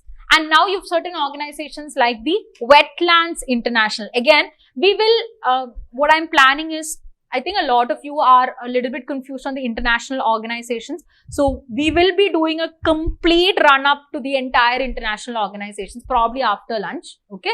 So there we'll again come across bird life and why this thing, wetland and everything. But here just keep this pointer in mind. Wetland International is a global not-for-profit organization. If you've not made a list of international organizations, this is your last opportunity to make it. Okay. Right now, take a paper, just write all. I've already told you Mew, I've already told you something and all. Leave all that aside, start afresh. Organization, year of formation, type which is there. Some people are here who've already made that list twice and have lost the list and are sitting in the class. Again, telling you, this is, do it in the class. You will not do it by your own self in the coming few days. Okay.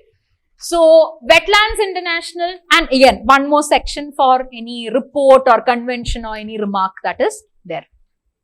How many of you have done this? You've done it, right? You've done the complete. You've done, no? Okay, good. Let's start. So, Wetlands International is a global not-for-profit organization and it's primarily related to the conservation of wetlands. Here you will see, don't get confused with this. Wetland International is the one that is doing the Asian water bird census. Confusing because once BirdLife International comes into the picture, you will be like, BirdLife, why not? But it's wetland which is doing the conservation or this Asian water bird census. It is in this relation I dealt with another Indian organization. Can anyone tell me the name? Bombay Natural History Society. The BNHS is the implementing arm of the Asian water bird census in India. There is a new thing that has come about, but not very important. There is something called as the Global Backyard Bird Survey. Okay. Don't write all this down. Just hear all this. Okay. Global Backyard Bird Survey. It happens every 2 yearly. The idea is this is primarily related to water birds. Backyard birds are the ones that you commonly see around us. Okay. There is a survey associated with it. Again, BNHS takes care of the backyard survey also in India. Just the difference is that here the survey is done and it's given to Wetlands International, which is a very major environmental organization. In the case of the backyard bird survey, they're giving all the necessary information to this thing called as eBird. Okay, eBird is a citizen project for birds. Okay, citizen project means citizen science project for birds. Just that, for example, if you are of the habit of bird watching or anything, if you spot a bird and you want to know what it is, you can just take the picture, put it into this eBird portal which is there. There are other people who are interested in this hobby that will help you identify it. On the same scale, if you have found a very new species or something, okay, and you want to like let the people know, you can put it onto eBird. So understand, eBird is a very informal citizen science project. Backyard surveys details get uploaded onto eBird.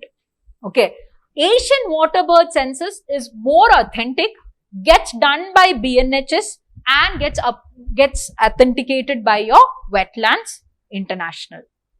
Okay. Wetlands International started way back in 1937 as your International Wild Fowl Enquiry, and right now is where they have got renamed. Right now, in the sense, over the time, they've got renamed as Wetlands International. Its headquarters is in Netherlands. Now, moving on to another category. We will not go into all the science and history of mangroves or anything.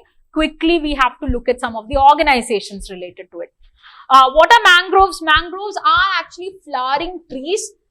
All these categories. See, I know you are familiar with some names like Avicennia. Avicennia is something that is reflective of mangrove species. You would also maybe know Rhizophoracea.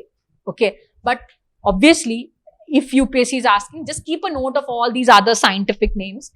Acanthaceae, Lithocaceae, all these other terms. Just have a look. Don't write, don't by heart.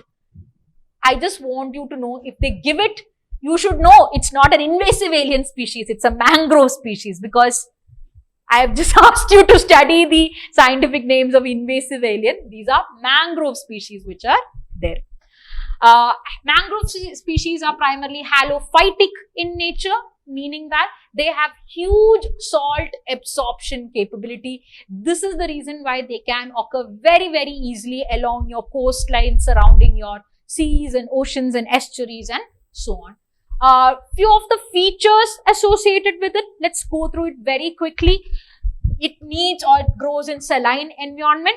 It needs or it can grow in very low oxygen conditions. The reason it can grow in low oxygen conditions is because of pneumatophores. Pneumatophores are again modifications that are there on what part of the plant? I've told this several times. It's called as breathing root, but it's a modification of what part? Stems. Okay, it's a modification on the stems, and you have this movement of oxygen that happens through the pneumatophores. Apart from that, there's also waxy coating on the leaves. Again, just because waxy coating, I got recollected with something. One area we've not discussed in this revision is adaptation of different things. You remember we did adaptation of desert plants, all this. That's because I'm assuming you will know it. I don't have to revise it. You remember me teaching you that? Okay, yeah. So, if you don't remember it, please go and revise it. I don't see it so much worth discussing in a revision class. It is viviparous. What is the meaning of viviparous? One of you tell me. You tell. You only. You only. Don't be so surprised. Red churidar. You tell me. Huh. Germinate from the, that is what you've written there, germinate from the leaf. Oh yeah, got, your point is correct, but not from the leaf. The idea is, see, in the normal kind of plants, you will have the seed that gets out, the seed germinates from there. In the viviparity, the seed undergoes a certain level of development on the plant and then gets plucked off on it, and then it starts its growth. That is your nature of viviparity. Again, it has a unique capability of growing within the tides in salty soil. Associated with mangroves, we have few organizations that have come about. First one is your Blue Carbon Initiative. I would say For all of these organizations that we are going to discuss, you don't have to go and write everywhere protection of mangroves or anything. It's understood. So Blue Carbon Initiative, the only point that you have to take away is it's coordinated by Conservation International, IUCN and your IOC, that is Intergovernmental Oceanographic Commission. Primarily, at least remember,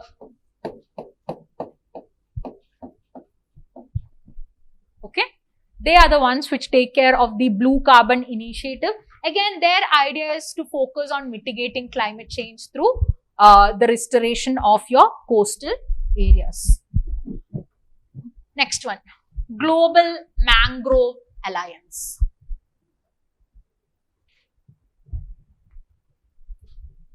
Global Mangrove Alliance is a collaboration that brings together NGOs, governments, scientists, industry, local communities, funders. What is your takeaway from there? It is not intergovernmental. It is just a grouping. It's a collaborative effort that is there.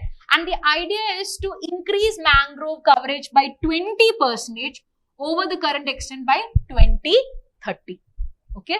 Launched by the World Ocean Summit in 2018.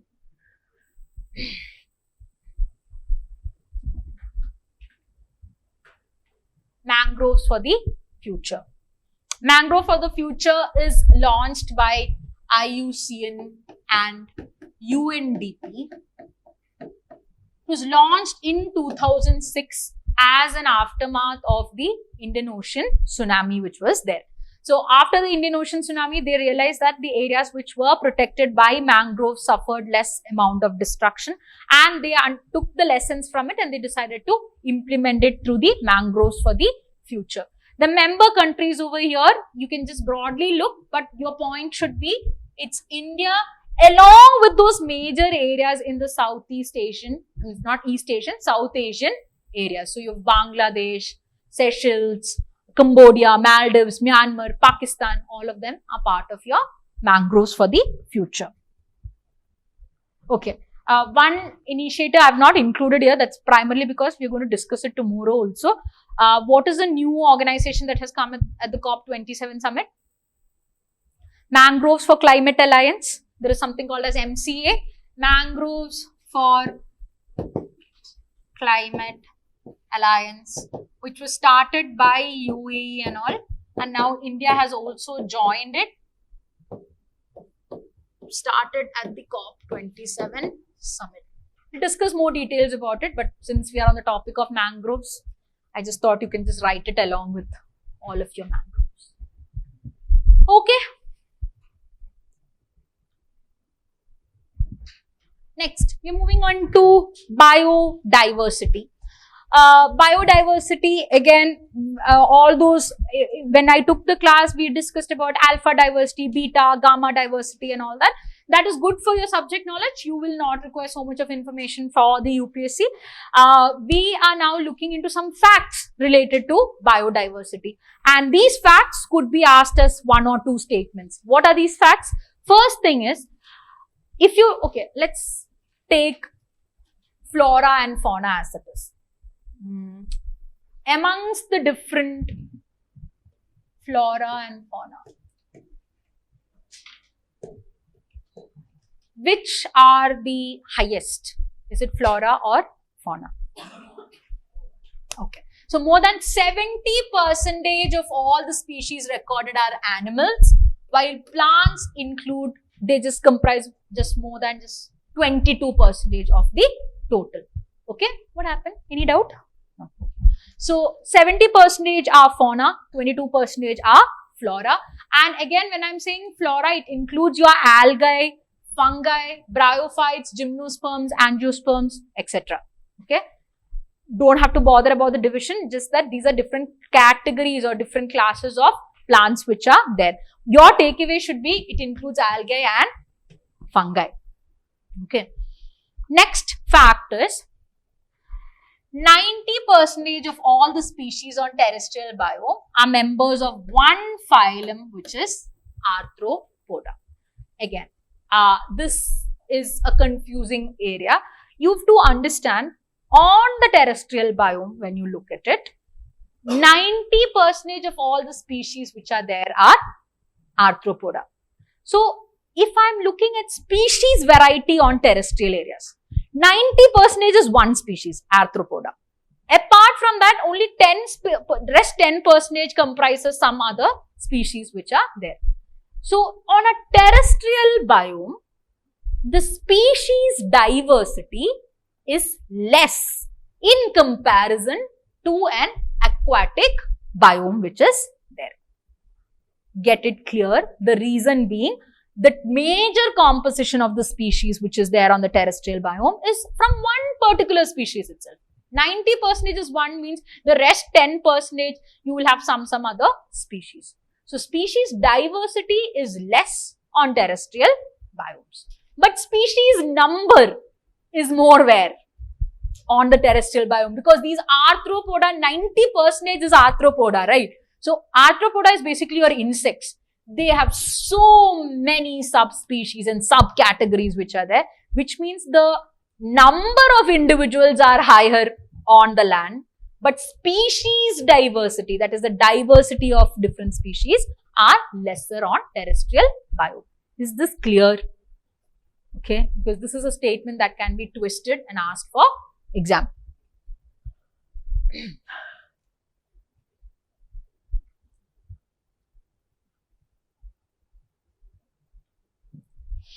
Next, if you have to compare your number of species which are there on aquatic and marine and your land.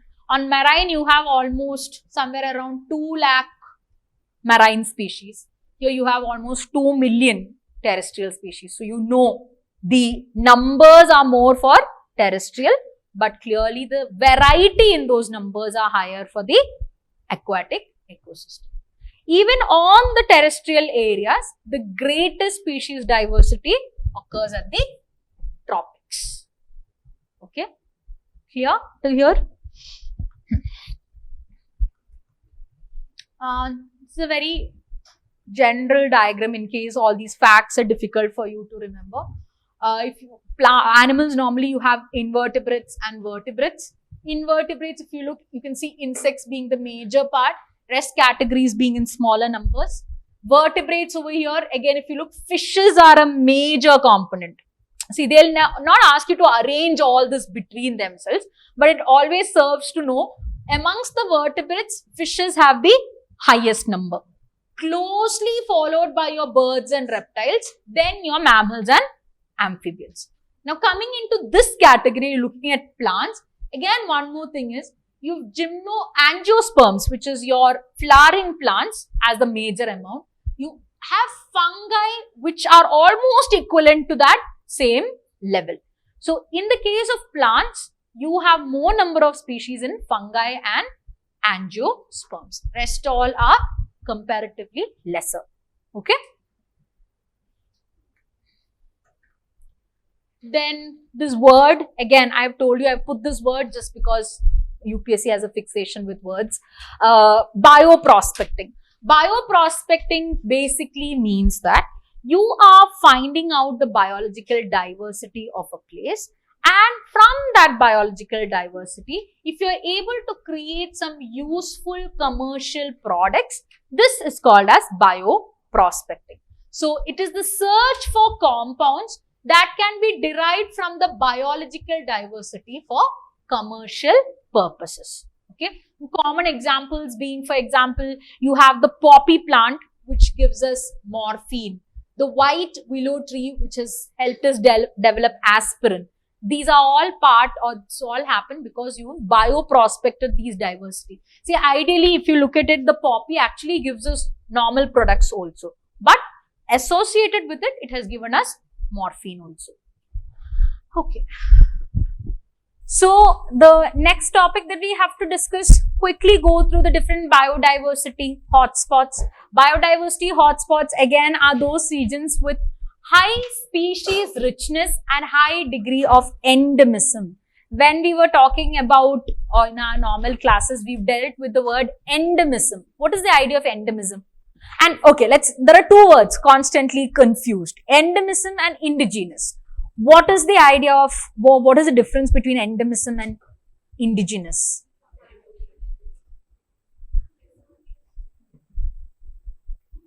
If I'm saying a species is indigenous to India, does it mean it occurs only in India? No. It can occur in India. The habitat that is there in India is suitable for its creation. But if I'm saying something is endemic to India, yeah, it is very specific to the Indian area which is there. This is one point. You have to be very careful of these words. If they are saying indigenous to India or endemic to India, this is one way UPSC can confuse some statements. An other area where UPSC can confuse statements is when they would pick and ask, endemic and indigenous is one point, they would ask India or South Asia. See, sometimes some species are very endemic to India, okay, but they would be occurring even, like if it's endemic to India, it will be occurring primarily only in India. But if it's indigenous to the subcontinent, you might find it in India, you might find it maybe in Bangladesh and so on. So these are few pointers where UPSC gets tricky. They might either pick on endemicity and indigenous factor, or they might ask Indian subcontinent and instead of it, they might put South Asian subcontinent or something. Okay, which means it will include a larger area. So you have to be very careful on these terms. Now coming to the biodiversity hotspots. As I have mentioned this to you previously, biodiversity hotspots was a criteria that was developed by the scientists called as Norman Myers. Now, this criteria of Norman Myers was taken up by Conservation International and they gave two primary conditions. First condition being, if something has to be declared as a hotspot, it must contain at least 1,500 species of vascular plants. That is almost or greater than 0.5% of the total vascular plants of the world in that specific area. And it should be endemic to that specific area. Not like, okay, it will be here, it will be somewhere else also. So you need specific unique plants which are there. 1,500 species of vascular plants as endemics. Second criteria is it has to have lost at least 70% of its original habitat. So understand, biodiversity hotspot is an area which is very high species richness but has now degraded into a situation where 70% of its habitat is being degraded. Okay, so these two pointers are important and this classification, and again I am stressing, I know you would be writing a lot of tests, you would see a lot of different answer keys giving different answers with respect to this. This is taken from Conservation International's original place itself. So be very clear about it. These are the different biodiversity hotspots which have a relation to India. Which are the biodiversity hotspots? One is the Himalaya. It includes the entire Indian Himalayan region and areas of Pakistan, Tibet, Nepal and so on. Himalaya. So from wherever areas that you see, you classify as Himalaya. And this is the context where I have also told you from the geography point of view, if you've not already studied, go figure out in India what all is Himalaya or where all Himalaya's extent is from. Okay. That falls under this biodiversity hotspot. This is the first one. Second is the Indo-Burma. In the Indo-Burma, it includes the entire northeastern India except Assam and Andaman group of islands. See, if UPSC is asking a question, they will pick from the original source. And the original source clearly says, in the Indo-Burma region, it includes the entire other northeastern part, barring Assam and your Andaman group of islands. So those are not included in the Indo-Burma biodiversity hotspot. Then coming into this one, your Western Ghats and Sri Lanka. Again, when it comes to Western Ghats and Sri Lanka, the entire expanse of the Western Ghats gets included under this category. Again, if you've not done your geography, go check out what is the expanse of Western Ghats. And for all that information, either go through the NVIS site or go through the NCERT source. don't look into Wikipedia for these expands, okay, because they'll pick the expands only from these sources. Finally, coming into Sundarlands, and Sundarlands include the Nicobar group of islands when it comes from India's side. So, what are the notable exceptions? Your Andaman group and Assam have not yet been included in any of these categories yet. Okay, so they do not fall under the biodiversity hotspot category. They are accepted or exempted from each of these different categories which are there. Is that clear? Okay, so I've seen several students raise concerns with several keys that they come across where they give some misinformation related to this. So this is the information that you have to go by. Now moving on to another category, I hope you have the maps for each of these things that we've done. These are the World Heritage Sites. What are the World Heritage Sites? Who declares all this? Yes, UNESCO is declaring certain sites in India based on the cultural heritage and based on the natural heritage which is there. And based on the natural heritage, we have all these different sites that is mentioned. One notable inclusion over here is you have one more site which is a mixed heritage site. Kanchenjunga is a mixed heritage site, means it has both cultural and natural elements being attributed to it. From the natural perspective, the oldest ones start from your Manas, Kyoldio, Kaziranga, Sundarbans, Nanda Devi, Western Ghats and Great Himalayan. See, how will questions be framed on this? They will not ask you a simple question on this. They will pick it up like this. Which is a World Heritage Site, which is also a Ramsar site? Think about it. That is the way they will pick a question on this. Okay, so you need to know these different combinations possible. Which is a World Heritage Site, that is also maybe a man and biosphere site. Got it? So these different combinations is where now UPSC is yet to venture when it comes to creating a difficulty. So when you study these areas, what I want you to do is keep the maps which you have prepared side by side. Do this permutation study. Which is the one which is here and here. Make a small list of it. Which is the one which is common to maybe 3 of these categories. Which is the one which is a wildlife sanctuary, national park, all of these things together. So these are the ones that you have to pick and study specifically. Because in the examination hall, we will not be able to recollect all the 75 sites of Ramsar or these things. Are you getting my point?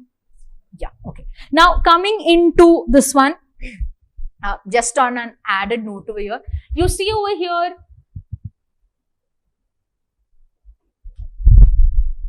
yeah, if you look at the World Heritage Sites, you can see the states here. You have Assam and Uttarakhand, West Bengal and all this. Just on an added note over here, when you come to the cultural sites, okay, the northeastern part of India do not have any cultural heritage sites. Okay, so the natural sites are there in the northeastern part. Cultural heritage sites are not there in the northeastern part. This is the context in which they have given some application to the burial mounds of Assam, of the Ahom Empire and all. They've given the application to consider it as a cultural site, but that is yet pending. As of now, we do not have it. Okay. Okay, moving on. National parks. National parks, again, we know that when we study the different laws of India, we'll come across where it is categorized again. But as of now, understand what law in India has given rise to the national parks? Wildlife Protection Act has given rise to the national parks. National parks can be declared. I've just picked those statements where you can have a difficult question on. National parks can be declared by both central government and state government. This is the first thing. Okay. Just because it's national park doesn't mean it's only central government. Can be declared by both center and state. No alteration of the boundaries of a national park shall be made except on a resolution passed by the state legislature. If the boundaries have to be curtailed or boundaries have to be extended, you need to have a resolution passed. Not an amendment, not anything else. It's just a resolution passed by the state legislature. Okay. So if they are saying if the boundary has to be changed, should the Wildlife Protection Act be amended? No, nothing has to be amended. You need to pass a new resolution by the state legislature. Next, no grazing of any livestock shall be permitted inside a national park. But in the case of a sanctuary, the chief wildlife warden may allow it as per the requirements. So understand, in the case of a national park, the chief wildlife warden cannot allow grazing or livestock, okay, of livestock. But in the case of a wildlife sanctuary, there are restrictions, but the chief wildlife warden has some amount of power to actually maybe incorporate some activities. Very important points. Now coming into general facts related to it, the largest national park is your Hemis National Park, which occurs at Ladakh.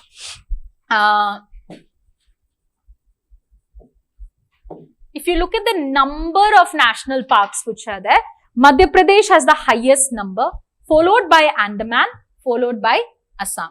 So from the state's perspective, it's Madhya Pradesh and Assam which has the highest number of national parks. The oldest national park again is your Corbett National Park, and after that you have the Kanha, Tadoba, etc.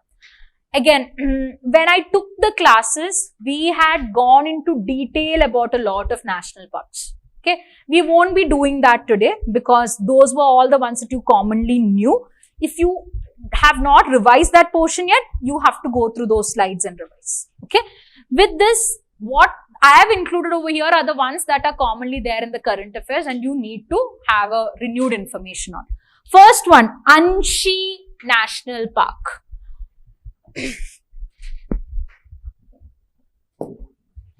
Anshi National Park occurs in Karnataka. Again, Anshi has been in news due to several reasons. I have already mentioned this to you. First reason is it is the only place in Asia where the black panther can be found in its natural habitat.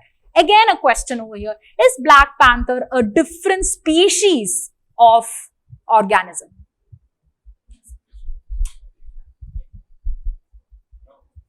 It is not. It is not a separate species. It is basically your leopards undergoing a certain mutation activity, wherein their spots, normal leopards, if you have, they have spots or anything. In the case of the black panther, the spots are more widely distributed, thereby giving them a black appearance. So it's not a separate species, it's the mutation in a species that has led to the black panther. In the Anshi National Park, you see the black panther in its natural habitat. This is the first thing. Second reason why Anshi has been in news is because of the tiger counting methods that have been practiced in Anshi. I've already explained the technique or everything. Again, tiger counting, the point that I wanted you to take away from that is when you go tiger counting is normally happening through your pug marks, your feet marks which are there, or pictures which are there.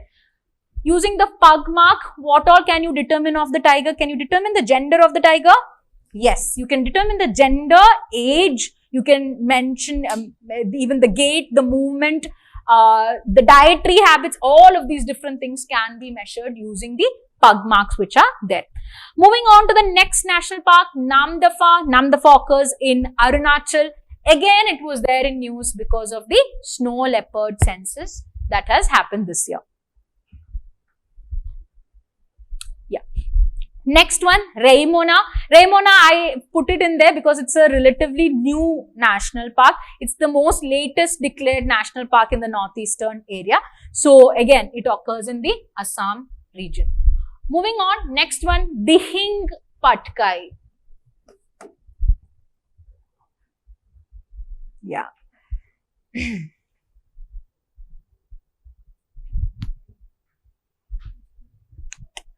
Dihing Patkai again is in the area called as your Jaipur rainforests. Okay, it occurs in Assam, but that area is again called as a Jaipur rainforests. And here you also see Dihing Patkai occurring at the site of the oldest refinery in India, which is, not only in India, oldest refinery of Asia, which is there in Digboi. Another added point is this is the only sanctuary in India which is home to 7 different species of wildcats. tiger, leopard, clouded leopard, leopard cat, golden cat. You can see all the different species over there. So again, because of that, it is an important area. Why are you guys writing all this again? You've not sat for the class. You've not. Okay. Those who've sat for the class, please don't write and waste your time. Just go along with this entire process. Next one, Singalila National Park occurs at West Bengal, again in news because of the red panda reintroduction. From the Kamala Devi area, we are introducing red pandas into the Singalila National Park, which is there. Kuno National Park, again very, very famous. It's there in Madhya Pradesh. Cheetah reintroduction, details of which we will be discussing tomorrow. Again, next one, Kanger Ghati. Kanger Ghati in Chhattisgarh.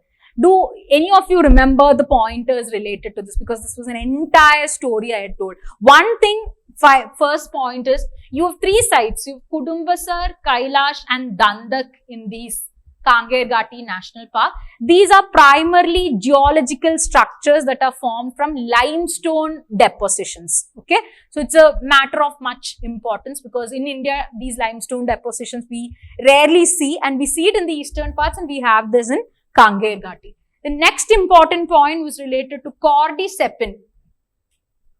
Do any of you remember the story related to this? The entire thing I told. Anything related to a fungus?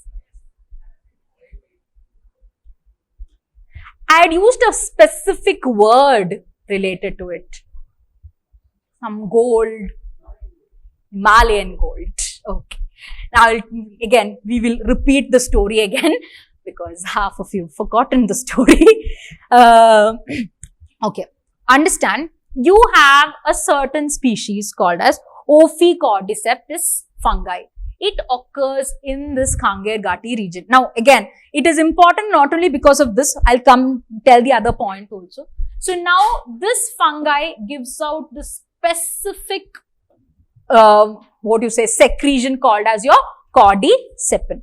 Cordycepin is considered to have extremely high levels of medicinal properties. Okay. And on top of it, this fungi in the first place occurs very rarely also, which again means that this cordycepin which is extracted from it is very rare to find, thus giving it this gold status. Okay. Now, the reason why it's called as Himalayan gold is occurring with another current affair wherein I told you in the northeastern part of India, especially in the Arunachal side and all, it is being now reported by the Indian Army that Chinese soldiers incur into Indian borders to collect this particular species. This particular species has extremely high medicinal value. It is very important part in the Chinese medicine also. So, they are incurring into areas and collecting this thing, thereby making this element, cordycepin, this fungi, this entire story very current affair relevant. Okay. So, in Kanger Ghati, you see the presence of it. The name Himalayan gold comes because it occurs even in that Arunachal area also. Okay. So, don't confuse it because it's called Himalayan gold. That doesn't mean that it's only there. It's occurring even in Chhattisgarh, Kanger Ghati. Okay. No, it's not. It's just seen very rarely in Arunachal region and in this Kanger Ghati. It's not a uniformly distributed species. Okay. Now, with that, we move on to the next category of protected areas called as we've been discussing different protected areas until now. Okay. So, heritage sites have been done. We discussed national parks. Now, we're going on to eco-sensitive zones. What exactly are eco-sensitive zones? Eco-sensitive zones in the first place were declared by your Environmental Protection Act of 1986. How many of you have made a list of the act and all the bodies that the act has created? You've done. Oh, okay, fine. You all have that list. Now, again, I told others don't look. I have told everyone to make the list. Okay. So again, when we discuss the act, we'll come across eco-sensitive zones again. But as of now, understand, around each area, for example, if you take a national park or a wildlife sanctuary, it is being said that the state government should declare the land falling within 10 kilometers of the boundaries of national park and wildlife sanctuaries as eco-sensitive zones. Okay. Now, the problem over here comes from the fact of, see, 10 kilometer within you have the boundary 10 kilometer in that region. The problem over with respect to eco-sensitive zone, if you've heard, there are, if you look at the Western Ghat region, okay, this is the point of controversy. In the Western Ghat region, if you look, most of it are very, very crucial national parks or wildlife sanctuaries which are there. If you went on to declare 10 kilometers away from all of this, what would happen is, most of the area where people are living right now would fall under eco-sensitive zone. Okay. Now, this is a problem because in the eco-sensitive zone, you cannot undertake heavy development activities. You cannot have mining, you cannot have construction. These kind of activities are not permitted. This is a problem when it comes to Western Ghats, primarily because most of the areas, especially if you look at the Kerala, those areas, what happens is, lot of people have plantation agriculture, lot of people have several activities already in this 10 kilometer range. This is the problem wherein you have two major reports coming in. You have a Gadgil report and a Kasturirangan report. You don't have to go into the details of the reports, but understand the Gadgil report in fact went on to say it shouldn't just be 10 kilometers. You have to declare even further for your eco-sensitive zones. But again, that is a report that was not implemented, and in turn, you have now Kasturirangan report being considered. Kasturirangan report is not yet been implemented. Okay. So, these things into point. Moving on, we have something called as the Biosphere reserves. Biosphere reserves are declared under what legislation? Nice. I asked specifically thinking someone else will point out. They are not declared under legislation. It's by the Man and Biosphere program.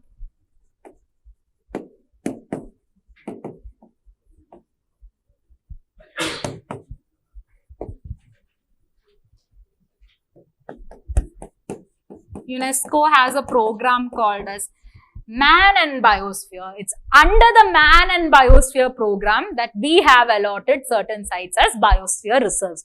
Not any act of India.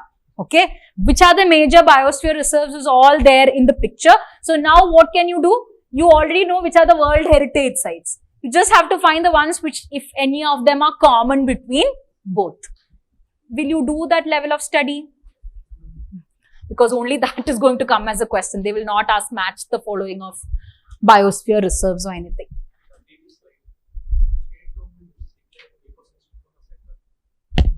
State government. Yeah, that is there. But here in the case, according to the Environment Protection Act, the right has been given to the state government. Yes, the state government can declare, and that is specifically in those areas where, for example, there is an idea called as no development zones. And in those areas, it will be the mandate of the state government because they are much more aware of what activity is not there. So here, in the case of Wildlife Protection Act, it is the right to declare an eco-sensitive zone is given to the state government. The conflict comes because in the case of the Western Ghat region, you have a conflict because the national government had appointed the Gadgil Committee report because if you look at the Western Ghats, it's affecting 3 or more different states. You have Kerala, Karnataka and Tamil Nadu. So, a single state's mandate will actually be very detrimental to even the entire ecosystem. So, this is why the national government took in charge over there. But at the end of the day, each state government has the right to declare the eco-sensitive zones. Okay. Sorry? It is to the state governments. Each of them, each state can determine how much area can be under its purview.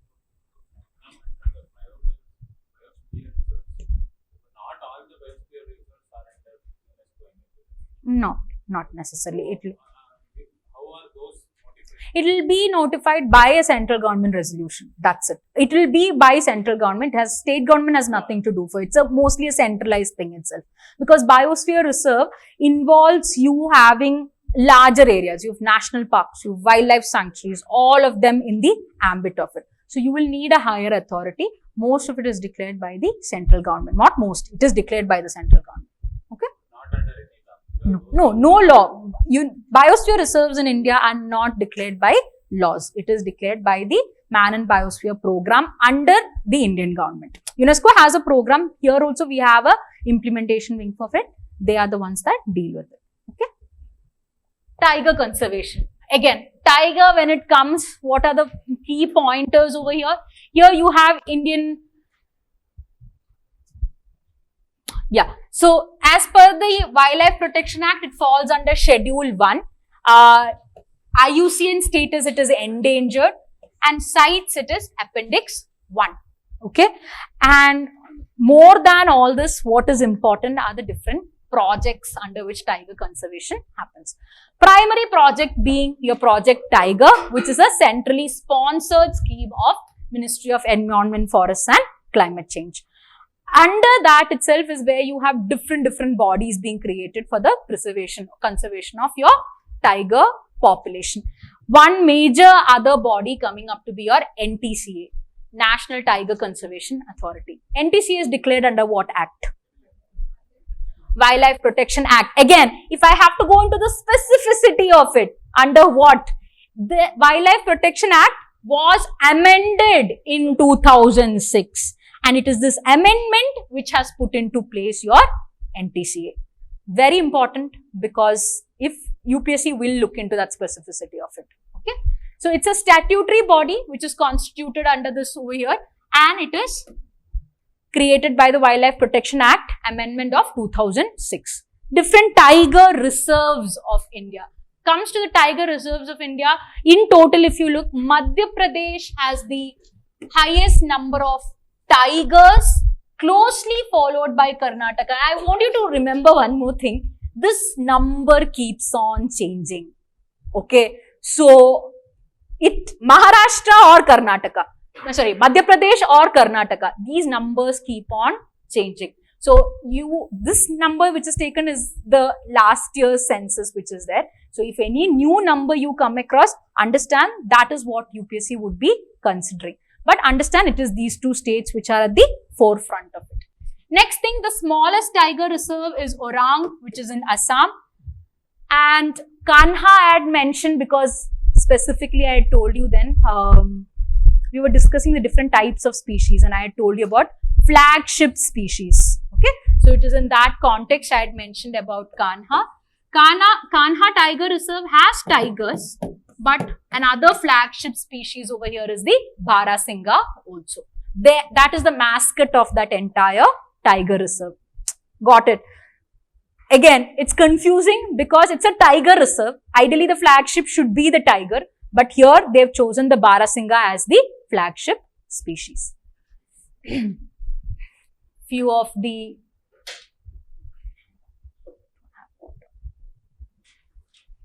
just a minute.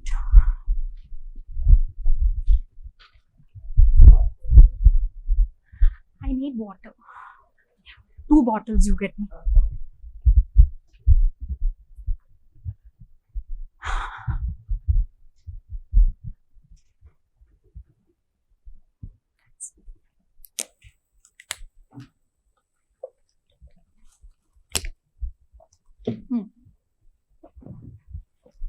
Okay. Different tiger reserves in news. First tiger reserve, Ranipur, which is there in UP. Very interestingly, I had mentioned this then. Ranipur is a tiger reserve that is very recently declared, but the anomaly over here is there is as of now no tiger in Ranipur Tiger Reserve. Okay.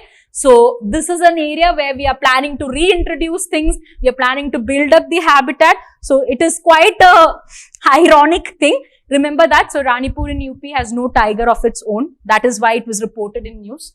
Panna Tiger Reserve, which is there in Madhya Pradesh.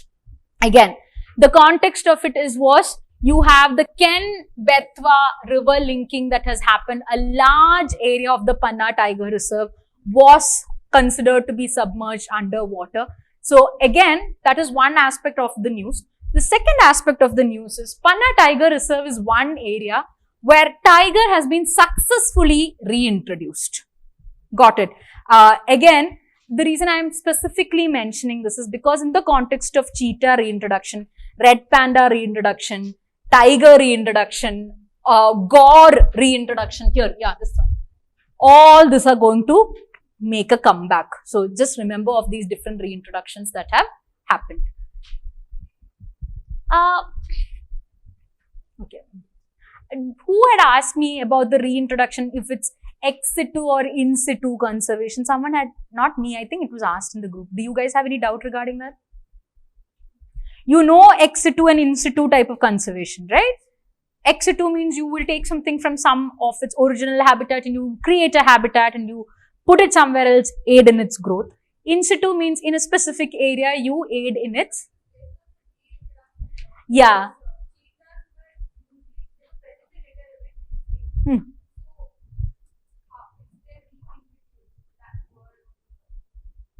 Okay, so your question is, if cheetahs are reintroduced, is it ex situ or in situ conservation? Is that? Okay.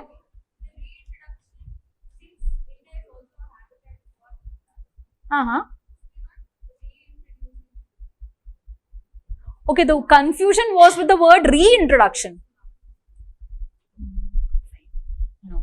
If you are not confused with it already, don't confuse yourself. Nothing. Okay. I thought there was a doubt regarding ex situ or in situ. Anyway, leave that. Coming to the next one, which is your Kali Tiger Reserve. Kali Tiger Reserve in Karnataka. Again, this was also just like the Anshi National Park. Kali again was in news because of these two things. Here, they've done an economic evaluation of the tiger species over here. They've also done, brought about a very innovative tiger counting model. Now, innovation is not much. It is just that they're using different types of camera traps which are there. So, based on that, again, this was there in news. Moving on, next one is Bandhavgarh, which is there in Madhya Pradesh. Bandhavgarh in Madhya Pradesh was important from the environment point of view. Fine. First thing, it's a tiger reserve. Second thing is gore, a specific kind of breed of animal, was reintroduced into Bandhavgarh. Third thing was from the culture point of view, where several Buddhist caves have been found in the Bandhavgarh Tiger Reserve. So, again, Buddhist caves which are symbolic of your Mahayana Buddhism have been found over here. Thus, that was there in news. Then your Mudumalai Tiger Reserve, which is there in Tamil Nadu. Again, the reason why it was in news was because of Senna spectabilis. Senna spectabilis is an invasive species. And it is doing, there is degradation of the area happening because of this. Already, I think we've discussed 3 or more number of invasive alien species. They have a question content for one question itself from all these different things that I've already discussed. Next thing is the Satyamangalam Tiger Reserve, which is there in Tamil Nadu. Again, here to bring out your attention, there is something called as a TX2 award. A TX2 award is related to if they are able to double the number of tiger population, and the award is given for the different administrative practices that they have incorporated to do this activity. It is an international award. This award in last year was given to Satyamangalam in Tamil Nadu. That is why this was also there in news. Sariska, I think I've just mentioned there. Where is Sariska Tiger Reserve? That's moving on. Next is something called as critical tiger habitats. Again, when I discussed with you your Forest Rights Act of 2006, I had mentioned to you about something called as critical wildlife habitats. How many of you remember that? CWH. We've discussed that. Okay. Now, in your CWH, if you have to have specific species related habitats, this is called as your critical tiger habitats. Now, in the critical tiger habitat is declared under the Forest Rights Act of 2006. What is the idea? See, just like you have for a biosphere reserve. In a biosphere reserve, you have a core area. And then you have a transition area and you have a buffer area which is there. The difference being, in the core area, you have higher amount of protection. All your major animals which require protection are mostly in your core area. Now, that is there for your biosphere reserve. But that is not there, and you know, biosphere reserve is a very large area where you define it. And one other problem is what, as I just told you, biosphere reserve is not under any act of our country. Okay, which means the regulation of it will be a little bit difficult, because see, if you have an act, you have strict norms, you can enforce it by the act. But if it's under a program, it is very loosely constructed. Okay, it is in this place where you have something called as critical wildlife habitats, or specifically critical tiger habitats. These are areas of your national park. So, this will be an entire national park which is there. Within the national park, you can declare some areas as very sanctus, very protected areas. Those are the areas where you will have higher number of what you say wildlife things occurring. So, it goes without saying, in your critical wildlife habitat or critical tiger habitats, you will not have a lot of human activity. Now, why is it all related to the Forest Rights Act? This one, you have to hear it out to get it clear. Forest Rights Act basically gave rights to forest dwellers who are in the ambit of these areas, be it national park or wildlife sanctuary or anything. Now, when you give them rights, it cannot be like, okay, fine, you go in through all the areas and do whatever you want. That defeats the purpose of a national park. Because in the national park, you need areas which have to be protected. So, in the Forest Rights Act, they ensured that several areas which will be determined and notified by the central government, and your forests which are there, for example, there will be an expert committee, they can discuss, and they will also discuss with the Gram Sabha of that area, because Forest Rights Act, again, you have to know, the primary body which is a decision-making body is your Gram Sabha. So, they'll discuss with the Gram Sabha, they'll reach to a conclusion and they'll say, okay, so this much area, you cannot have activities. Now, it's given as part of the Forest Rights Act because in those areas, the forest rights are curtailed. Got it? So, forest rights will happen in all areas except those very sanctuous areas where they've declared it as critical wildlife habitat or critical tiger habitat. When you go through your current affairs, and you maybe Jan current affairs or something, just give me a moment. I'm trying to recollect the name of a tribe. There is a tribe in Karnataka region.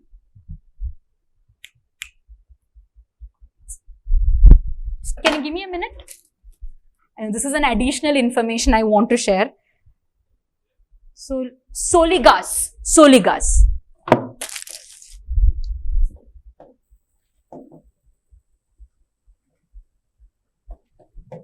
Okay.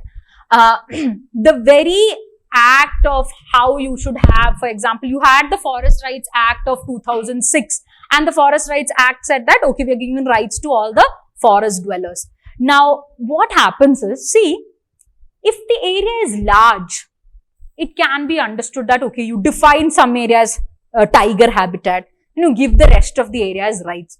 But what if it's a small area? If in the small area, you need people to live over there. It is their livelihood also.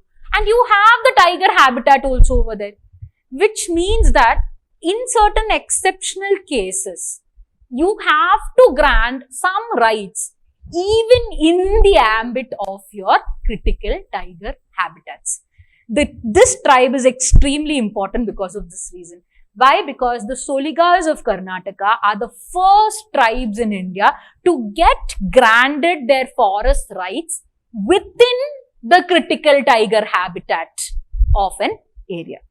Normally, you are not going to get it, but normally you're not going to get these rights granted because these rights say that this area has to be preserved. But in certain exceptional cases where their livelihood cannot be totally apart from that area, they have to leave, right? And these are tribes where you cannot take them and rehabilitate them into some area. So they fought the case and these rights were granted to them. So remember this. So again, I mentioned that to you to understand it's an exceptional case. Only they've got it. So most of the, for example, 95% of the other cases in the critical tiger habitat or in the critical wildlife habitat, no amount of human activity is permitted. That is the takeaway I want you to have it. The Soligas got it because they fought specifically for it. That doesn't mean that is available to everyone. Okay? Clear? Yeah, mention Nagarjuna Srisailam again because Nagarjuna Srisailam is a previous UPSC question. They asked which among these areas have the largest area under the critical tiger habitat. That was your Nagarjuna Srisailam Tiger Reserve. Then moving on to CATS accreditation. Here again the point is you have something called as your tiger range countries. You have almost 13 tiger range countries that have come together, and what they do is, seeing how well a certain area is being managed, they will give a certain, like for colleges and you get certain tags, no, NAC accredited, similar to that, you have CATS accredited, and these are the 14 sites in India which are accredited by CATS. What are you, don't have to study all the 14 sites. I want you to first remember there are 14 CAT accredited sites in India. And next thing is, largest, if you look at it, you have more sites in Assam, in Madhya Pradesh, that's it. Rest all, you have three sites over there. Manas, Kaziranga, Orang, Satpura, Kanha, Panna. These are all areas where you have large amount of CATS accredited sites.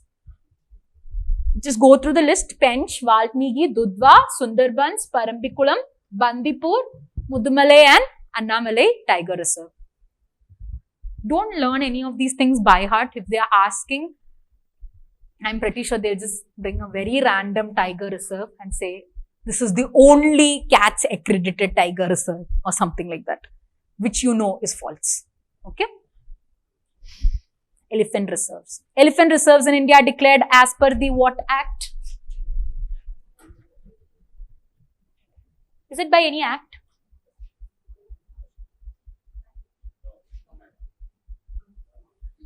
Now you think everything on those lines of what? It's by the Wildlife Protection Act. Okay. Here you have the Schedule 1 of the Indian Wildlife Protection Act putting the elephants under Schedule 1, Appendix 1 of the sites, and one pointer I want you to take over here is 16 of the 29 states in the country have elephants. Okay, 16 of 29 states. Remember this because we normally attribute it to some areas. I want you to remember large number of states have your elephants and elephant reserves. Elephant reserves are, or elephant, you have for the protection, you have Project Elephant, which got declared in 1992. Apart from the different, we are not going to study the elephant reserves of India. Apart from the elephant reserves, you have something else called as the MIC sites. Again, MIC sites is called as Monitoring of Illegal Killing of Elephants Program, and under the MIC, certain areas were declared as these areas as your MIC sites. Those are the areas where, see, who declares MIC sites? CITES. Okay, sites declares certain areas as MIC sites. Now, the idea being, it's from those areas the large amount of illegal trade of elephants are elephant products are happening. So when you look at these sites, I want you to understand it's those sites where you have large amount of elephant poaching and things that are there. They have not been given this tag for some exemplary work. They've been given the tag because those are the areas where the elephants are the most vulnerable. Got it? So here you have Chirang Ripu, Diomali, Dihing Patkai, Garo, Eastern Doors, Mayurbhanj, Shivalik, Mysore, Nilgiri, Wayanad. Only 3 sites from southern part. The rest from the part. The reason I am pointing out again is because it is generally seen that the southern states of India have, or it is being considered, it's normally misconceived that we have a higher number of elephants which are there. We do have higher number of elephants. This list indicates the most vulnerable sites which are there. Okay. No, the program was started in 2003. Sites are still, Mike sites are these lists itself. Mike, the program was started way back in 2003. Key biodiversity areas. Key biodiversity areas, again, not declared. This is one thing which is not declared under any law of India. It is declared by IUCN. I would say these are, if you look at the definition of this, check this out. Areas that contribute to the global persistence of biodiversity, including vital habitat for in terrestrial, freshwater, marine ecosystems. They've given 11 broad criteria and they've listed several sites which fall under this category. Okay, so it is not from the Indian point of view. If you look into the NVIS site which is there, they've listed key biodiversity areas, but you don't have to go and study all the key biodiversity areas because it's based on a very broad classification. I just want you to remember it is an IUCN classification, not Indian government classification. IUCN has given this idea. Moving on to biodiversity heritage sites. Okay. Until now, we've talked about forest rights, 2006.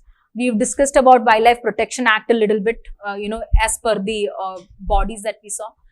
Biodiversity heritage sites are as per the Biodiversity Act 2002. Okay, they are the ones that have declared this. And look at who can declare it. The state government may, from time to time, in consultation with the local bodies, state government with local bodies will publish certain areas as BHS. The primary idea being, your biodiversity heritage sites are those ones. See, you understand the reason why it is there. Your local body is involved because these are not as big as your national park or wildlife sanctuary or anything. But these areas have some population or some very crucial genetic diversity which is there. So they cannot be given that much high level of protection as a national park, but yet they have to be protected. And your local bodies are the ones which are at best equipped to protect these smaller areas which are there. This is the reason why biodiversity heritage sites are declared with consultation of your local bodies. Again, understand that creation of your biodiversity heritage site may not put any restriction on the prevailing practices of the local communities existing over there. The reason being, it even gets declared as a BHS because this activity would be there. For example, a sacred grove which is there. So you have snakes, some kind of worship of snakes or something happening over there. You have all the plants related to it. Now, because it's declared as a BHS, if you say people are not allowed over here, there will not be any kind of activity wherein the snakes will come to, there's no worship happening, there is no, the nutrition of it, something will get affected. So what happens is, you cannot put a restriction on the activity that is over there. The idea is to preserve the activity. Okay, this is very important because all the other things, national park everywhere, We keep on saying human activity is restricted. Here, it's not the case. Again, important in news because very latest, you have India's 35th Biodiversity Heritage Site declared at Arittapatti in Tamil Nadu. Okay, so it was very recently declared. So that is why again all this thing has come into news. The first site, Biodiversity Heritage Site, was in Nallur Tamarind Grove in Karnataka. Okay. Different environmental legislations. Those who have the list with you, keep it right now. Okay. Okay. First things first, again to recollect, the environmental legislations in India did not start very soon. Just like we had the constitution, in the original constitution, we did not have any provision to preserve natural environments. Hear my wordings very clearly. We did not have provisions to preserve natural environment. The first provision came about only at these 3 points, wherein there was a fundamental duty 51 AG added, there was a DPSP added, and there was an Article 21's interpretation which came about. Okay, which means if a question comes in the original constitution, we did not have preservation methods, it's a right thing of natural environment. Okay. Now, as we go further, we have the first major act, Environmental Protection Act of 1986. We'll just quickly go through what are the bodies it has created. I will not be explaining the entire detail thing. Does anyone need the entire detail explanation? Open your mouth and say. Current affairs. That we'll discuss tomorrow. Any current affairs related to these acts or laws will be discussed tomorrow. Okay. Barring your Wildlife Protection Act, that we'll be discussing because it's extremely crucial. We'll be discussing it today itself. Rest of any additions or anything that will be dealt with tomorrow. First of all, Environmental Protection Act of 1986 came as an outcome of this particular conference. When we are dealing with the international relations, international organizations, you will see there was a 1972 Stockholm conference of which we are celebrating the 50th anniversary right now. This 1972 conference is the reason why we even have an Environmental Protection Act of 1986. First point. Second thing is, when it comes to this particular act, these bodies, just have a look at it quickly. Biosafety committees, ozone depleting substance rules, Ganga protection bodies, environmental impact assessment, coastal regulation zones, eco-sensitive zones, central groundwater authority. These are all the major bodies created from the EPA 1986. Why am I stressing on this again and again? Because this is one area where they have constantly, they'll just pick an act and they'll ask which of these bodies are created by that act. Okay. So these all bodies, keep in mind. Now again, I've mentioned broadly biosafety committees. Now under the biosafety committee, it can be the recombinant DNA committee, genetic engineering appraisal committee, or the institutional biosafety committee. If they specifically ask one of these and they point out, that has also its origin from the Environment Protection Act. Now, one point I want you to note over here is this one. GEAC. Amongst all the other bodies, the GEAC was formed specifically under Rules 1989. What is Rules 1989? You had the Environmental Protection Act of 1986. Now, you know, if any act has to be implemented, you need certain rules to be framed underneath it. And such so, in 1989, a set of rules were formed based on the Environmental Protection Act. Got it? Under these rules is where this Genetic Engineering Appraisal Committee was formed. Okay, so this is also already a previous year question. They have asked Rules 1989 is related to what? It's related to your GEAC. Okay. if in a question, they are just saying GEAC is formed under what, and they've not put rules 1989, they've just put WPA, Biosphere, something, they've put EPA 1986. You will pick 1986 EPA, no? Or will you be like none of the above? Pick EPA 1986. Okay? Don't overthink it at that point. Okay? Because rules 1989 were derived from your EPA 1986.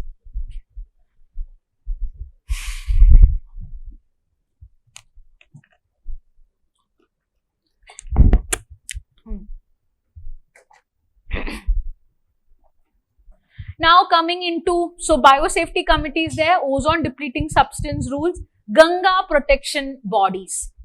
Again, we know previously we had something called as the National Ganga River Basin Authority.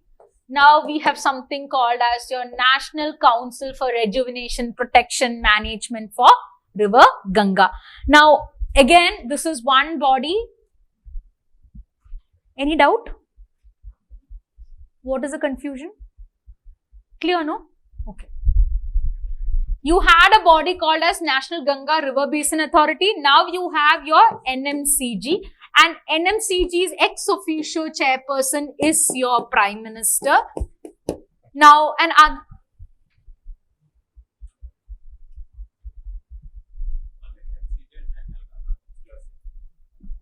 yes, it's otherwise called as, yeah.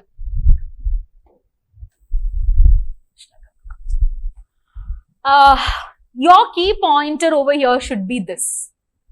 See, we are not, when you look at the river Ganga's protection, what is being considered is Ganga and its tributaries. Okay, so you have all these states under it. You have Himachal, Uttar Pradesh, Madhya Pradesh, Chhattisgarh, Bihar, Rajasthan, Uttarakhand, West Bengal, Jharkhand, Haryana, and Delhi. You have 10 states along with National Capital Territory being part of this entire council.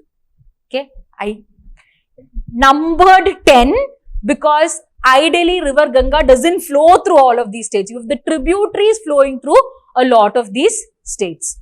Again, river Ganga is one geographical entity where you have to know the starting point, the ending point, the different states, the different cities on the path of it, the different tributaries. I hope you all know all this. If you don't know, please look into this geography point of view. Okay. Now coming into the Wildlife Protection Act. Broadly, if you look at it, the Wildlife Protection Act has created all of these things. If you have the list, you can already just reconfirm again. State Wildlife Advisory Boards, sanctuaries, national parks, conservation reserves, community. What are all this we'll be discussing? Conservation reserves, community reserves, tiger reserves. It's not done yet. National Board for Wildlife, Central Zoo Authority, Wildlife Crime Control Bureau, and National Tiger Conservation Authority. Write down these points if you don't know, because last year they asked 1986. You can always ask your Wildlife Protection Act of 1972. Again, Wildlife Protection Act of 1972, quickly let's go through the provisions of it. We've had 6 schedules. The highest protection schedules were which all? Schedule 1 and full Schedule 2? Part 2 of Schedule 2. Okay, Schedule 1 and Part 2 of Schedule 2 were given the highest protection. You had Part 3 and 4 which were also protected but a little bit lower in the list. Few examples being your Chital, Bharal, Hyena, Nilgai, Samba, these all different species were put under your Schedule 3 and 4. Then you had Schedule 5 which includes the animals which may be hunted, otherwise called as your Vermin category. And Schedule 6 had specific endemic plants that were prohibited from cultivation and planting. That was Schedule 6. Now again, these were few provisions. Apart from that, we also had this one. Again, the Wildlife Protection Act was amended. See, Protection Act was amended several times. There was a 2002 amendment, so 1982 amendment. The 1982 amendment is the one that permitted the capture and transportation of wild animals for scientific management of animal population. Now, it is as part of this particular amendment, what has happened is, they have reinterpreted it even to use animals for religious purposes. So, if you see wild elephants being used for temple activities or anything, it is a derivative of this particular section. Again, this is a very controversial section. Controversy you will study when I've already taught you the controversy, I guess. The elephant controversy which is there. Coming to the Wildlife Protection Amendment Bill, again, tomorrow also we will be touching some small pointers on it, but broadly let's try to understand. See, the Wildlife Protection Amendment Bill, what they try to do is, they change the schedules from 6 to 4. Now, the reason why they changed it is primarily because, see, in India, you have a lot of species which are critically endangered, okay, and they require extremely high levels of protection. But it was found out that, see, not all of these animals are being in that situation just due to habitat destruction. Some of them are being extremely endangered because they are being preyed upon, they are being traded.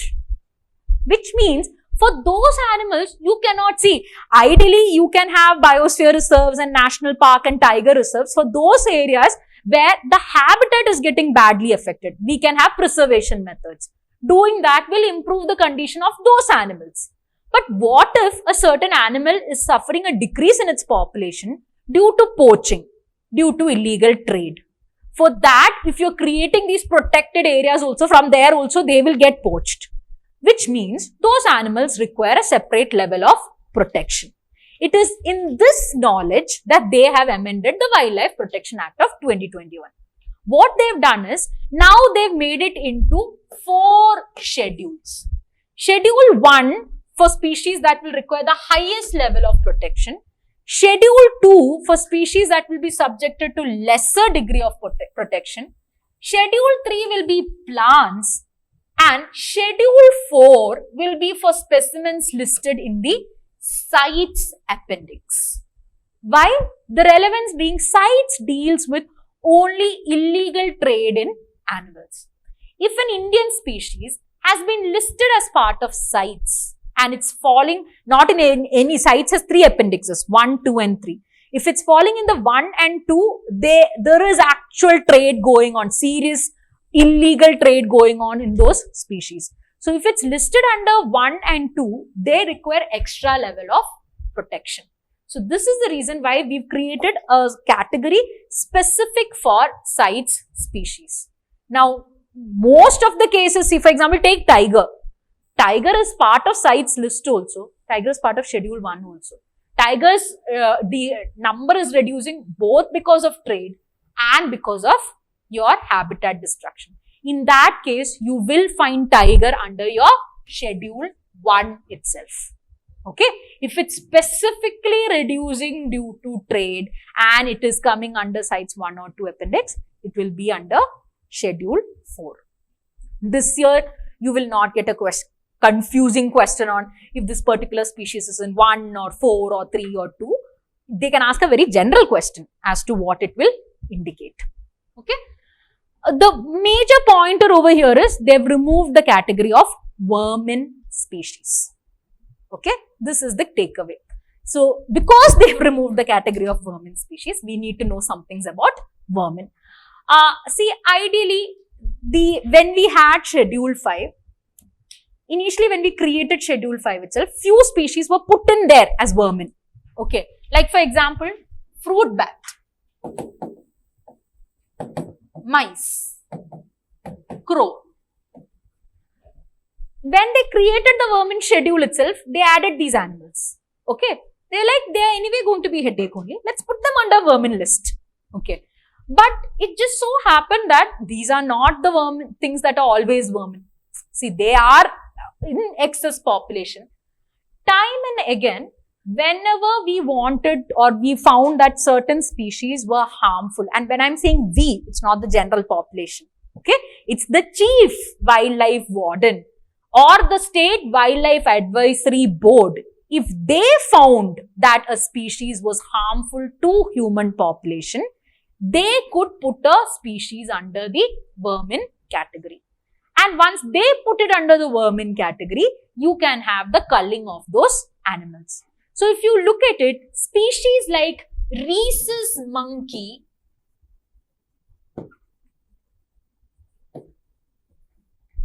nilgai,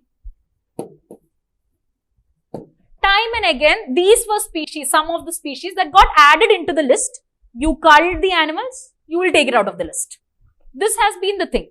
Got it. So the vermin list of India has been quite dynamic in that aspect. So understand, it's not a fixed list. If a certain species is found to be harmful for human life, you can add it. But the catch is, again, suppose in a certain area, elephant is going and killing animals, people. It's harmful for human life. Will you put it under the category of vermin?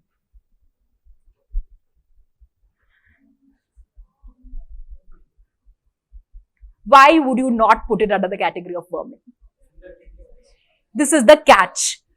Those animals which were included under Schedule 1, you cannot put it under the vermin category. You can only put, this is the reason why nilgai, where was nilgai? It was there in Schedule 3 and 4. All the other parts which were not given highest level of protection, you can put it under the vermin list. In that case, let me ask you a counter question. But elephant is still harming human life, no? So then what will you do to the elephant? Now, to understand this, this is where in the Wildlife Protection Act itself, they've mentioned in those cases, the chief wildlife warden can take a call. He will be the one. You cannot categorize it as vermin. You cannot put elephant in the vermin category because the Wildlife Protection Act only gave it the highest level of protection. Then it's stupid, no? You're like, what is this? Then why are you doing all this highest level of protection? So they said, let's do one thing. If a certain species, which is of the highest level of protection, but still harmful to human life, chief wildlife warden can take a call on it. He can either give permission to kill it or he can give permission to relocate it.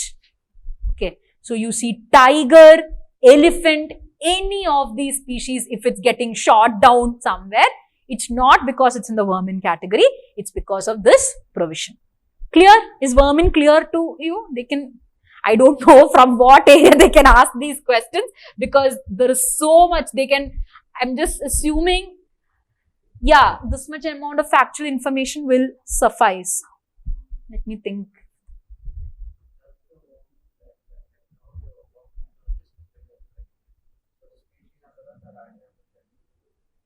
Yeah, it'll all be, most of it will be under Schedule 2. Because Schedule 1 is higher protection. Yeah, it will be under Schedule 2 mostly. Now, we don't have a vermin category, meaning you cannot indiscriminately put, say again, indiscriminately again the word comes because once something is put under the vermin category, they'll give permission. Then you're supposed to follow scientific methods. But do you think in a country like India, this is all accounted for? No. Ideally, see, there is a clear rule. If something is declared as a vermin and you're killing the thing, the body, that is the trophy of it, okay, has to be submitted to the wildlife board, which is there. Nobody does it. People kill it. Some people eat it. Some people put it in their homes as trophies and everything. But the point being, this has led to a lot of, you see fruit bat being put under this list. This is a cause. This, what happened, guys? I'm telling you some information. You have any doubt? Okay. One major drawback, see, when it came to the vermin list, see, I'm giving you all this information because I don't know from in these areas and all UPSC can pick any random fact and ask a question. So I'm just helping you get some info so that you can eliminate options at least.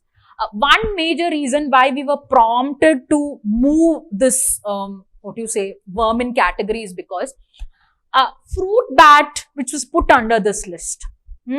Now understand, fruit bat has several subspecies. Okay. People who are killing these animals do not look into the subspecies of these things.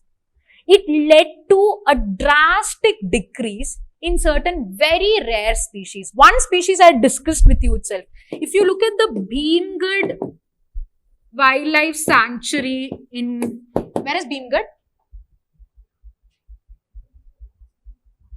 Bhimgad Wildlife Sanctuary. How many of you are from Karnataka?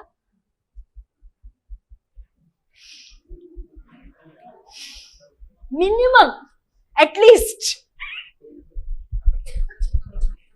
Bhimgad is in Karnataka. Okay. So, Bhimgad Wildlife Sanctuary. Now, here, any doubt? It's not. You have a doubt? Okay. Okay, one example again here.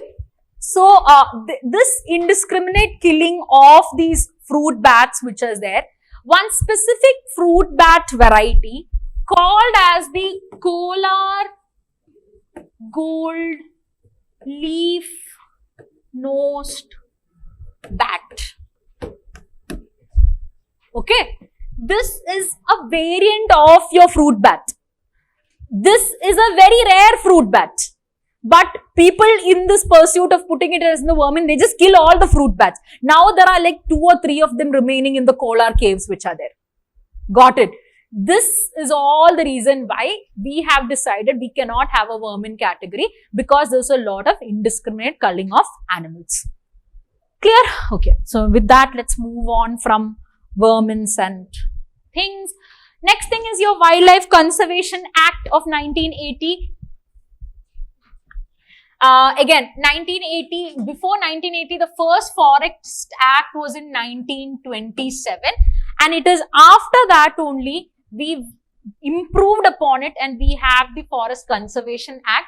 Here, this act deals with reserved forest, village forest, protected forest and private forest. So, how is these categories coming about? It's coming about based on who has authority of preservation over there. Okay, and it is all given by the 1980 Forest Conservation Act. Again, under the act and the different bodies, I hope you've noted this down.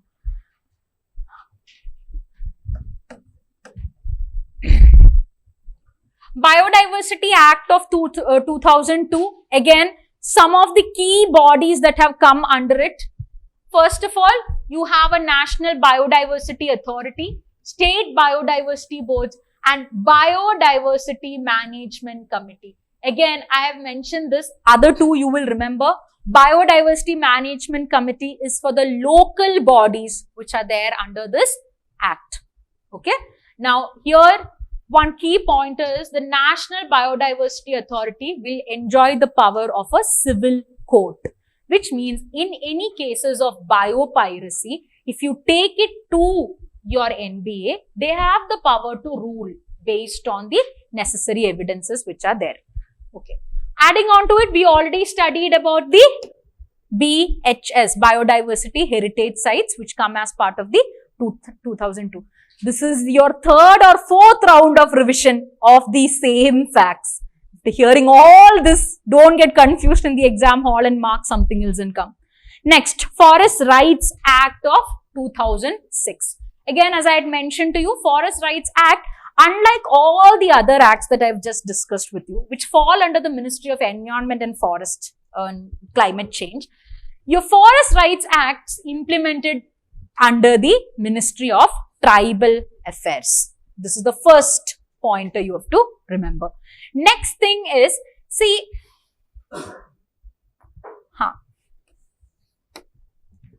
next thing, as I had mentioned to you, as part of the Forest Rights Act only, you have the critical wildlife habitats that have been envisaged. So, again, critical wildlife habitat, critical tiger habitat. Now, tomorrow in the examination hall, they come up with some critical elephant habitat. Understand, it is all derived from this Forest Rights Act 2006. 6. Okay, international organizations. Okay, next 1 hour will be marathon international organizations. Those who have the picture can take it.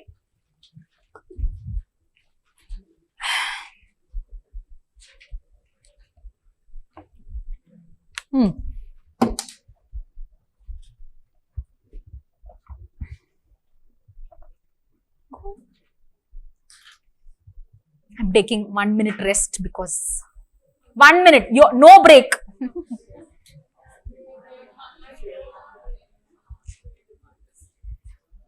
Are you guys seriously writing prelims 40 days after? No, ma'am. Huh?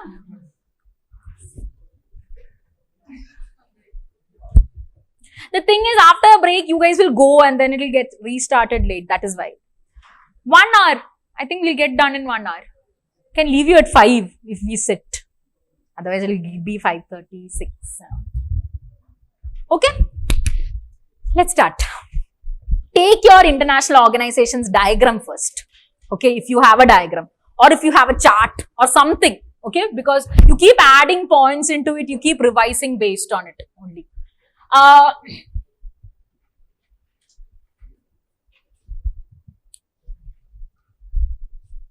Those who don't have the chart or this thing, I won't urge you to make it right now. Try using this diagram and learn. Okay? Because it's going to be difficult. But anyway, this diagram is based on, as you know, it's based on a chronological order. You have the diagram with you? It's there. Oh, okay, fine, take the picture. But it won't be clear. I'll do one thing. I'll give you the original. You take a picture of the original. That's better.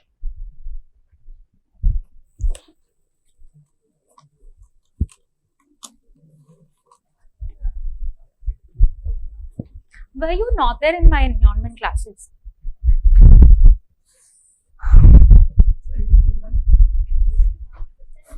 Those who don't have the picture, please do something. Keep the picture in front.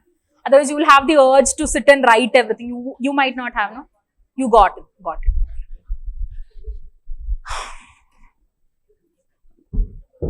Okay. Let's start. Okay, so this is going to be like a quick revision of sorts. Okay, don't keep on, there's no new concept that is going to be added. So we'll be going at super fast speed for this. So be on track. Let's start with the international organizations. When we go in the chronological order, the idea is basically what? We start from the oldest organization, which is your BirdLife International. BirdLife International, if you look at it, was started way back in 1922.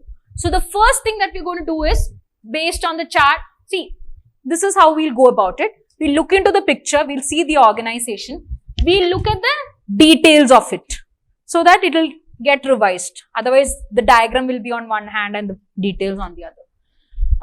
BirdLife International is the world's largest nature conservation partnership. Idea is over here that it was founded in 1922.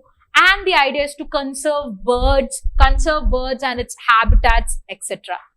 It actually gives something called as official red list for bird population. See, understand, IUCN, which is a body, does not create its own red list. IUCN collates information from several organizations. With respect to birds, it gets its information from BirdLife International. Apart from this red list, it also identifies something called as important bird and biodiversity areas. Okay. So, BirdLife International, 1922. First thing is red list for birds. Next thing is important bird and biodiversity areas. Apart from that, it also gives something called as Forests of Hope. Okay. Again, it is a program that is run by BirdLife International. So, that is done. Clear? Now, coming back to the next, see if you look at it, after the BirdLife International was there in 1922, the next major organization comes out to be your IUCN. IUCN was formed in 1948. Now, what do we know about IUCN? Next thing. just a minute. With respect to BirdLife International, there is Forests of Hope. There is an invasive alien species, and there's also a flyways program. Okay, forgot to add earlier. Flyways program primarily indicates as to what all are the different pathways that are formed by these migratory birds. They conserve that entire pathway which is there. That is the work of the BirdLife International.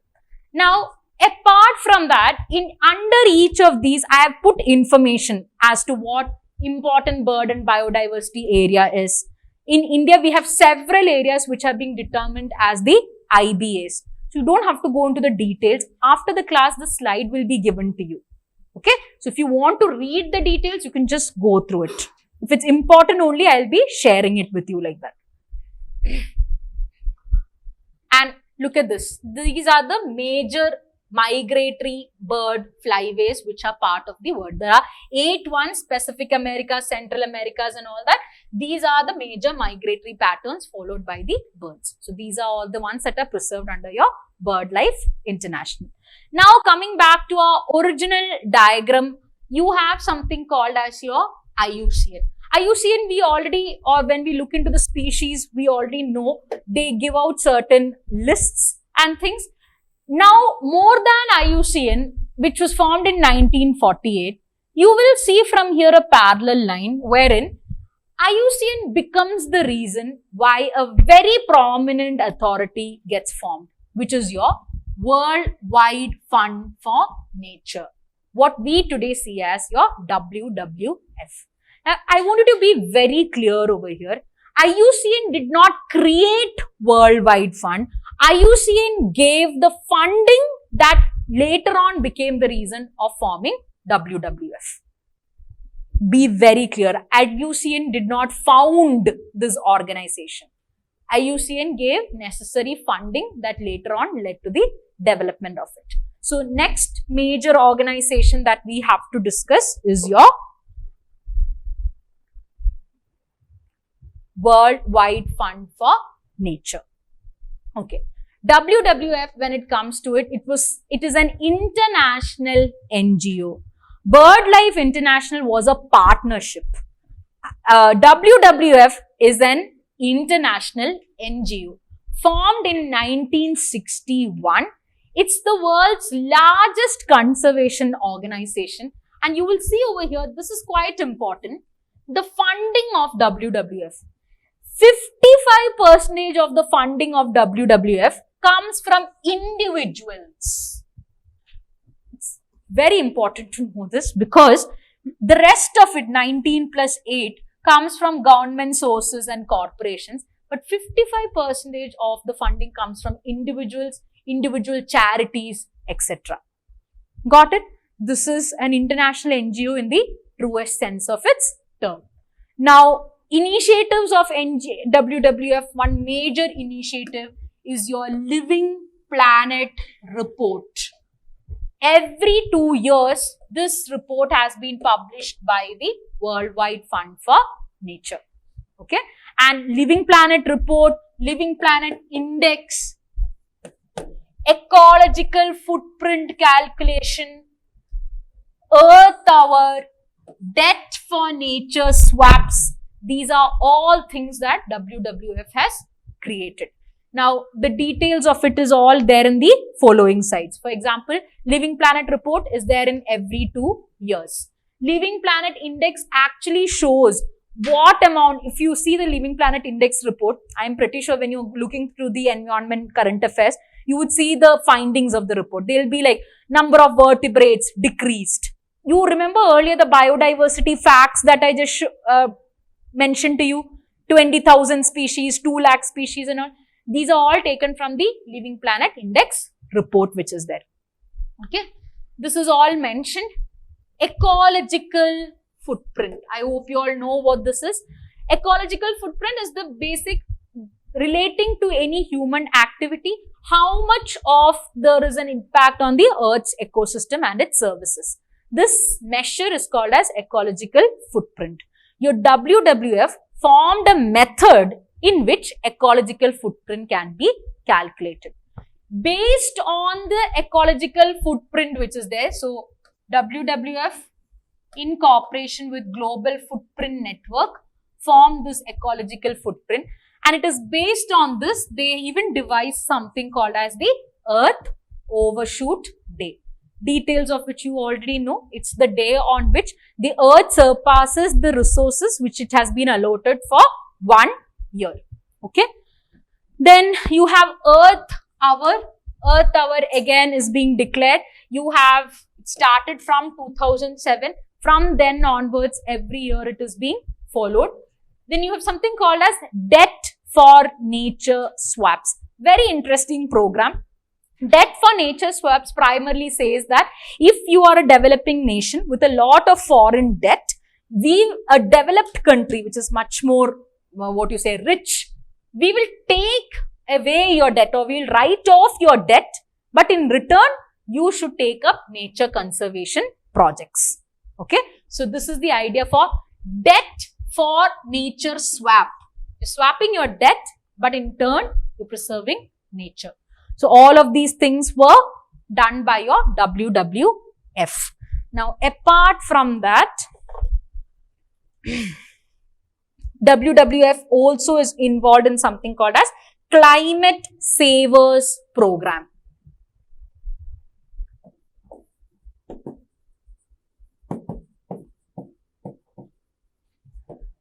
Climate Savers Program was started way back in 1976 to reduce the greenhouse gases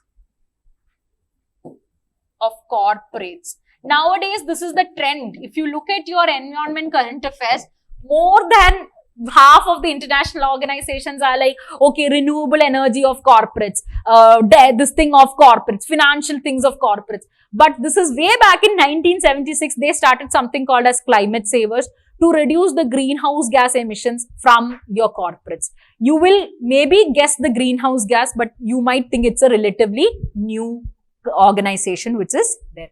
But it is old, started by WWF.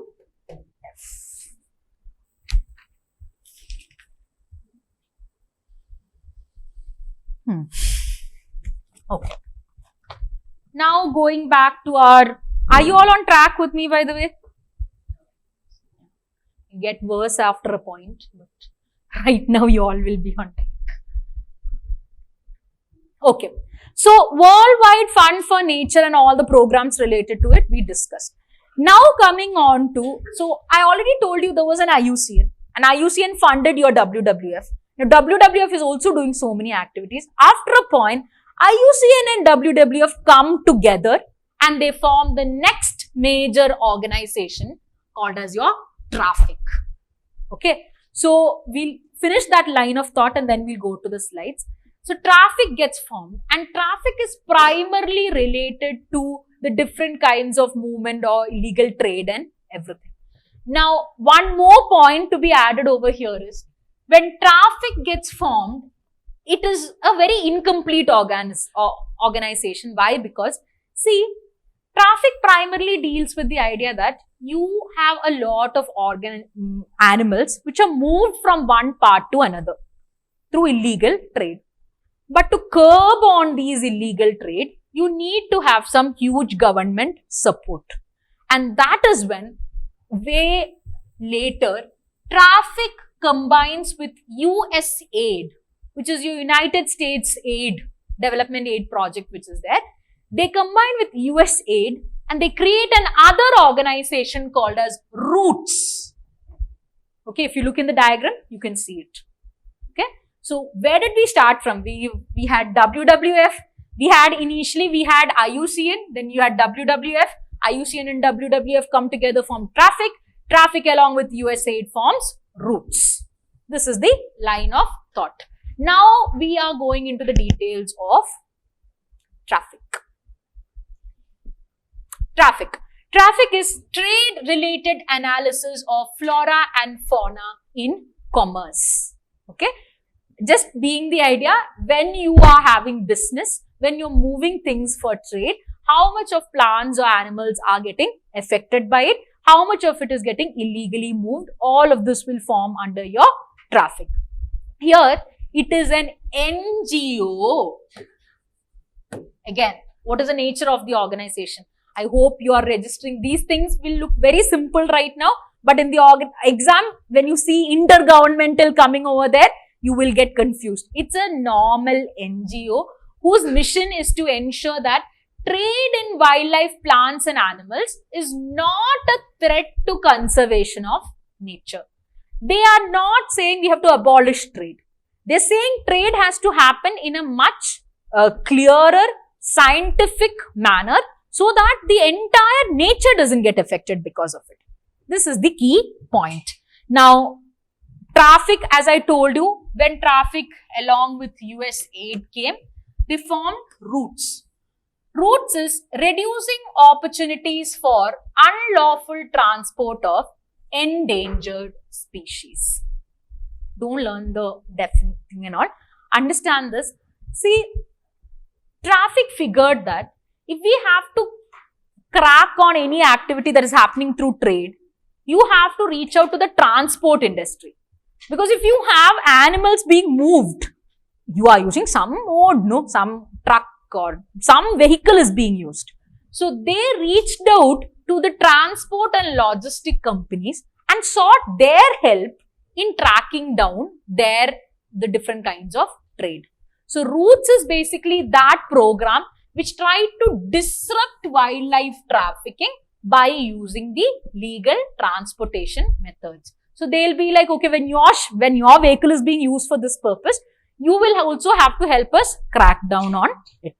So this finishes one line of thought. Clear till here? Okay. Now we go on to, okay. See, again, the story of it and all I've already dealt in class as to why these organizations were inadequate and we needed better methods and everything.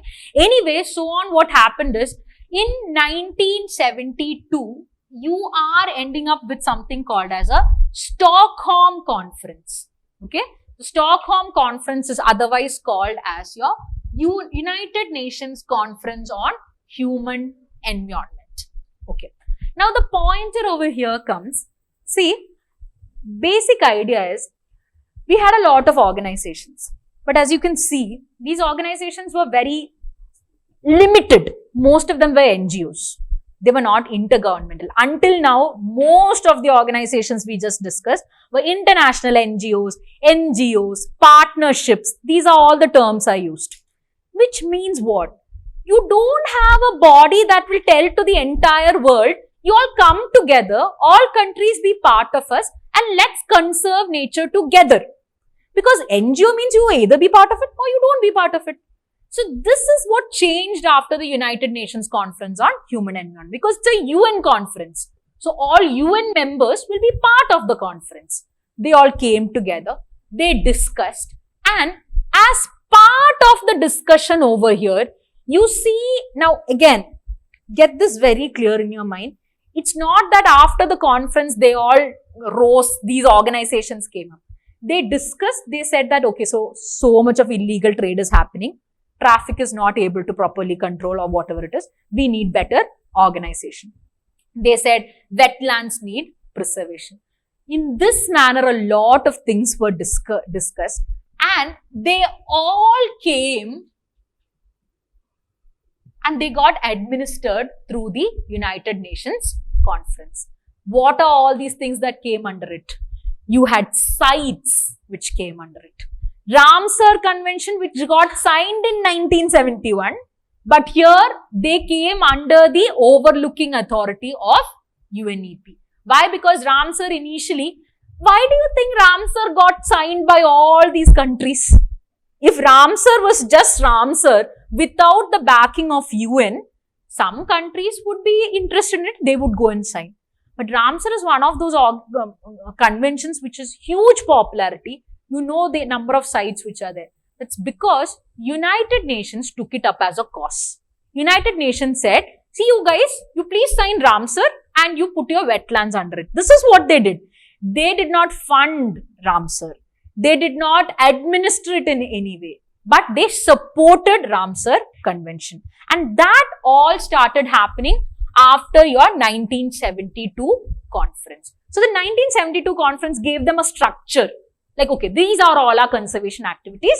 This is all what we are going to do. So what all happened? There was CITES, there was Ramsar Convention. They approved something called as the Earth Watch Program. Okay, there was an Earth Watch program which got approved under the Stockholm Conference. Stockholm is very important this year. So every pointer I am saying, the words I am using, be careful. If they are saying CITES was formed by Stockholm Conference, no, it was not that the case. Okay, it is being inspired or it was led by your Stockholm Conference. Can you identify this one? There is something called as Convention Concerning the Protection of World Cultural and Natural Heritage. What did it finally lead to? Yes, our World Heritage Sites. Okay. Again, now you know, UNESCO is the one that has given out the World Cultural and Natural Heritage, but the origin of it started from the Stockholm Conference. So these organizations and all these things come as part of it. Now we have to discuss each of these organizations in detail. One point to be noted over here is, see, in the chronology, if you look at it, in middle around 1954 time, we have something called as the Wetland International. Have we discussed Wetland International? Yes. Can you tell me one point related to Wetland International? Any one point? One. At least tell me what it does. There's only one major thing it does. Asian water bird census, BNHS, all that related things.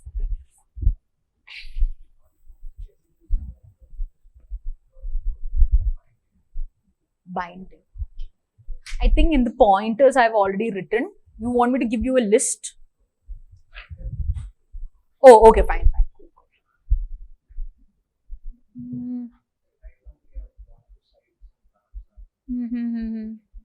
Ramsar is not binding.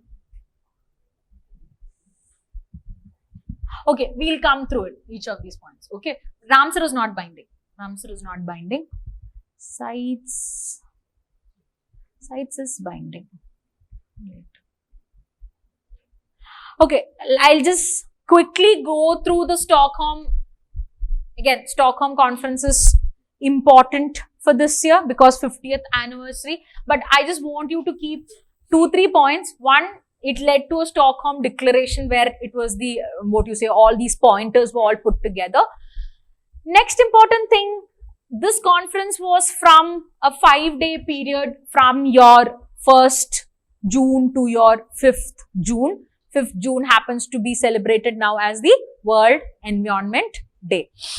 One major takeaway from this is led to the formation of UNEP.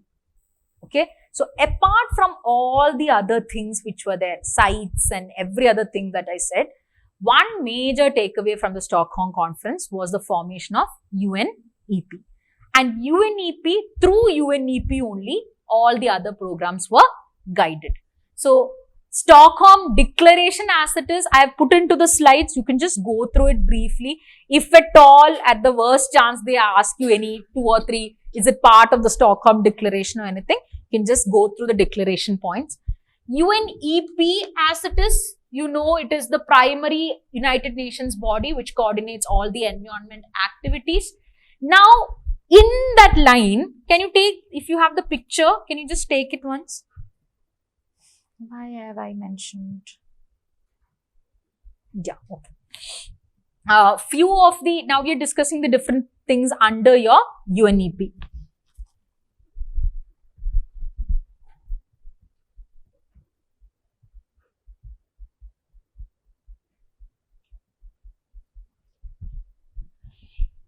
See, Stockholm Conference gives rise to UNEP.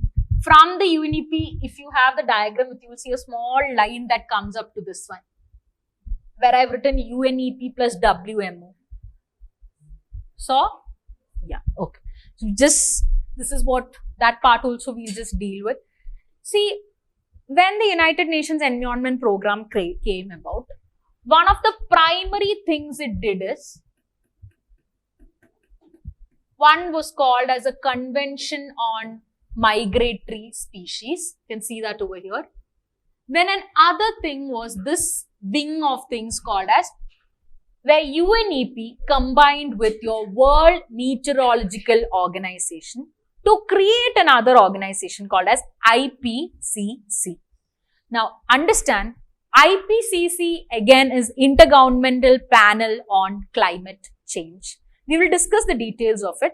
But remember, IPCC today has a lot of these, again when you're looking into environment current affairs, you would have seen several reports related to it. The takeaway is you need to know the names of those few reports. Okay. So until now, let's just look back again. We are at Stockholm Conference. Stockholm Conference has led to World Environment Day. Then there is a UNEP getting created. UNEP has created something, in turn has created something called as Convention on Migratory Species. UNEP plus WMO has created IPCC. Apart from that, your Stockholm Conference has taken up the overlooking of certain, different programs also. Until here, it's all clear? Okay.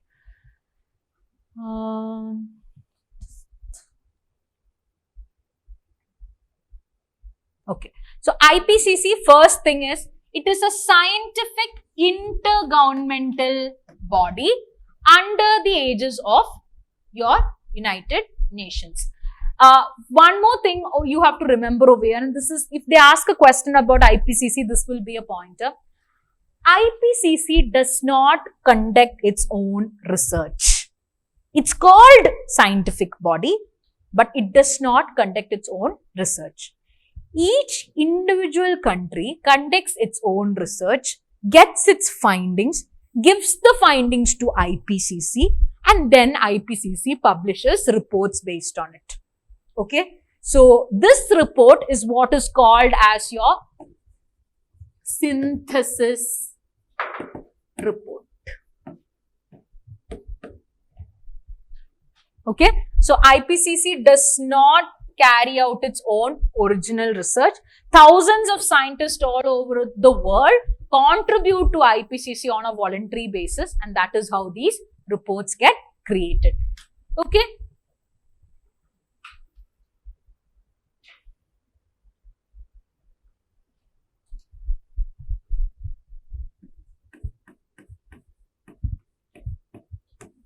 Apart now from that, UNEP, you will see that UNEP also acts as the implementing agencies for Global Environment Facility. Those, there is a lot of funding mechanisms that we've studied. One such funding mechanism is something called as your Global Environment Facility. So, the entire functioning of the Global Environment Facility is taken care of by the United Nations or your UNEP, which is there. Apart from that, they've also created a multilateral fund for the Montreal Protocol. What is Montreal Protocol related to? Ozone depleting substances. One other interesting addition over here is, there is something called as an International Cyanide Management Code, wherein in your gold mining operations, what all chemicals can be used and what has to be restricted. These kind of things are being controlled by this ICMC, and this ICMC is also overlooked by your UNEP. So, what all did we discuss under UNEP right now? We told there's a Convention on Migratory Species. We'll talk about it more. Then we discussed about it being the implementing facility for GEF. It has created a multilateral fund for Montreal Protocol. It has created something, or it is the overlooking thing for Cyanide Management Code. Out of this, the Global Environment Facility, the first thing, it unites almost 183 countries in partnership with what all? International institutions, civil society organizations, etc. Understand, this is a financial, not instrument, financial or funding body. It is an independently operating financial organization. Again, How is it that then UNEP is controlling it? Understand, it is independently operating in the sense that only the secretariat, like, where it can function, all of that is given by the UNEP. The GEF can decide on its own whom it wants to give the fund to. That will not be dictated by UNEP. Got it? So, UNEP provides the grants for projects related to biodiversity, climate change, etc. Here, not UNEP, GEF provides the grants related to it, but it is not on the dictatorship, or it is not given based on the advice of UNEP. If you notice over there, I mentioned UNEP is the implementing agency. The role of an implementing agency is to give it staff, give it an area where it can sit and work. So that is the only thing that UNEP has done for it. Fund, money and all, they have raised by their own selves. Just go through this list once. These summarizes few of those bodies for which GEF is the financial mechanism. CBD, UNFCCC, United Nations, the CCD one which is there, Stockholm Convention and the Minamata Convention on Mercury. Rather than remembering the ones which are there, just try remembering the ones which are not there. The notable exceptions being, see, the reason why Montreal is not there in the list is because there is a separate multilateral fund for Montreal. So, GF has not ventured into it. Then you don't have Rotterdam, Basel and all coming part of it. Rotterdam Convention, Basel Convention are all part of International Convention for Chemicals and things like that. None of them have come forward. It's only these bodies. Okay.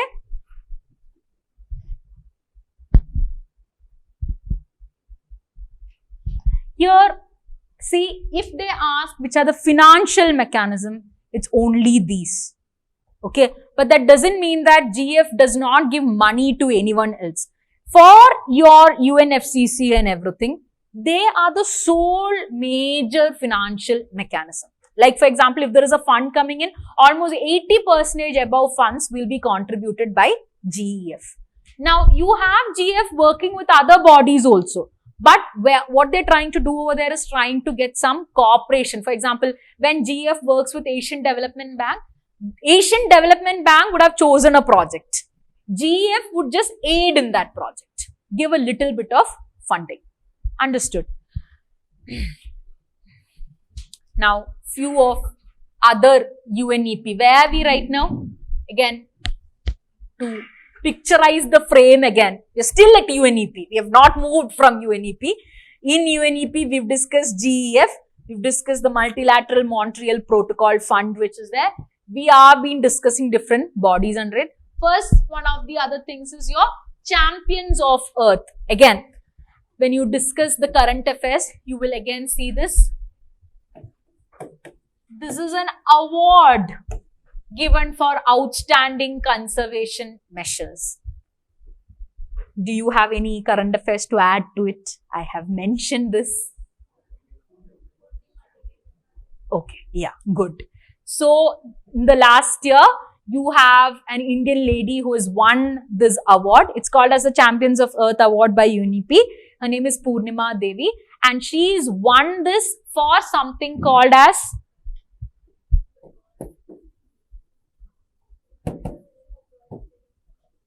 Hagrila Army. She has founded an all-woman group for the preservation of a particular bird species. Okay. Where is she from? Assam. Okay. So, this is the context where the current affair part is there. Anyway, so Champions of the Earth is an award that is instated by UNEP. Again, that is the current affairs. One thing I have been telling, we'll discuss. The first major thing that UNEP had given about was your Convention on Migratory Species.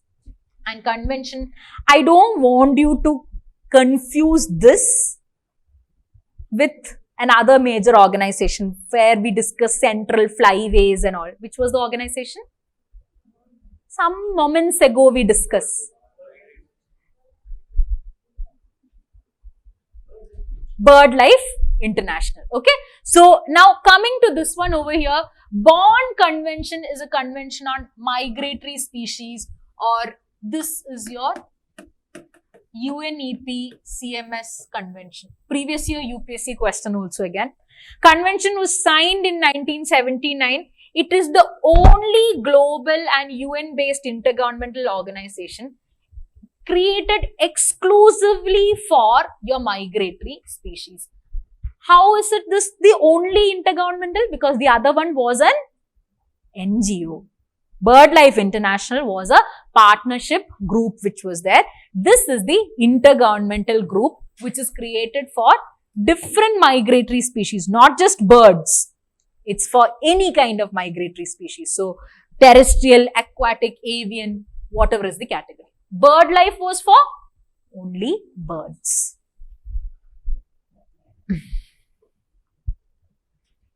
Okay, I think we are almost done with that line of things.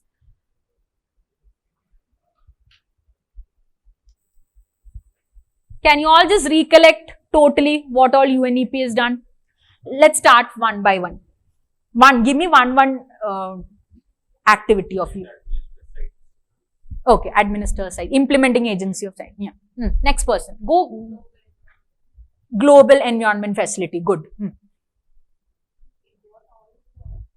Don't give me general gas reason. Give me one factual thing that. Yeah.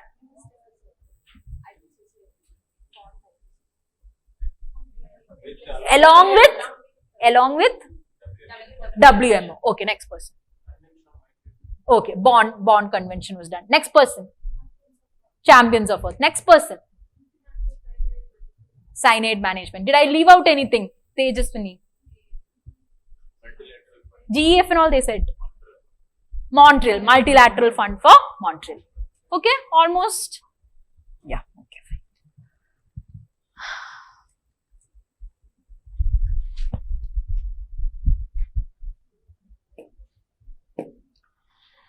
Okay, now when we discuss sites, we will have more information coming under it. We'll discuss sites after a time. See, get this. So, 1972, we had the United Nations Conference on Human Environment. We created all these bodies. And obviously, these bodies were not functioning very well. So, understand one line, and here you will see a parallel line that is there. We're going to just address this parallel line at this point. See, this convention came in 1972.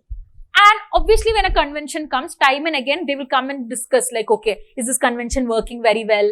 Do we have to improve? And just like that, in 1987, there was another meeting. It was called as the World Commission on Environment and Development. Okay.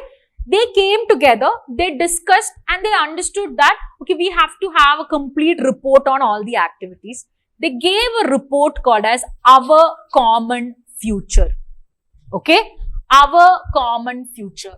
This is otherwise also called as the Brundtland Report. Why am I stressing on all of these things? Because these are all unexplored areas by UPSC. If they want to ask a question, it's these areas that now they will pick up on. So, here they gave a report, Our Common Future, otherwise called as the Brundtland Report. So, that report is there now, okay, in 1987. Parallelly on the side, what was happening? See, IUCN and all already got formed. At this point, UNESCO started taking up an initiative.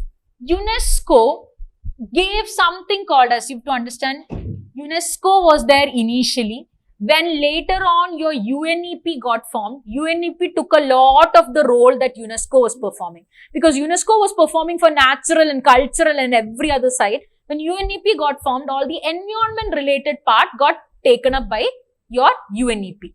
So, UNEP, IUCN and WWF.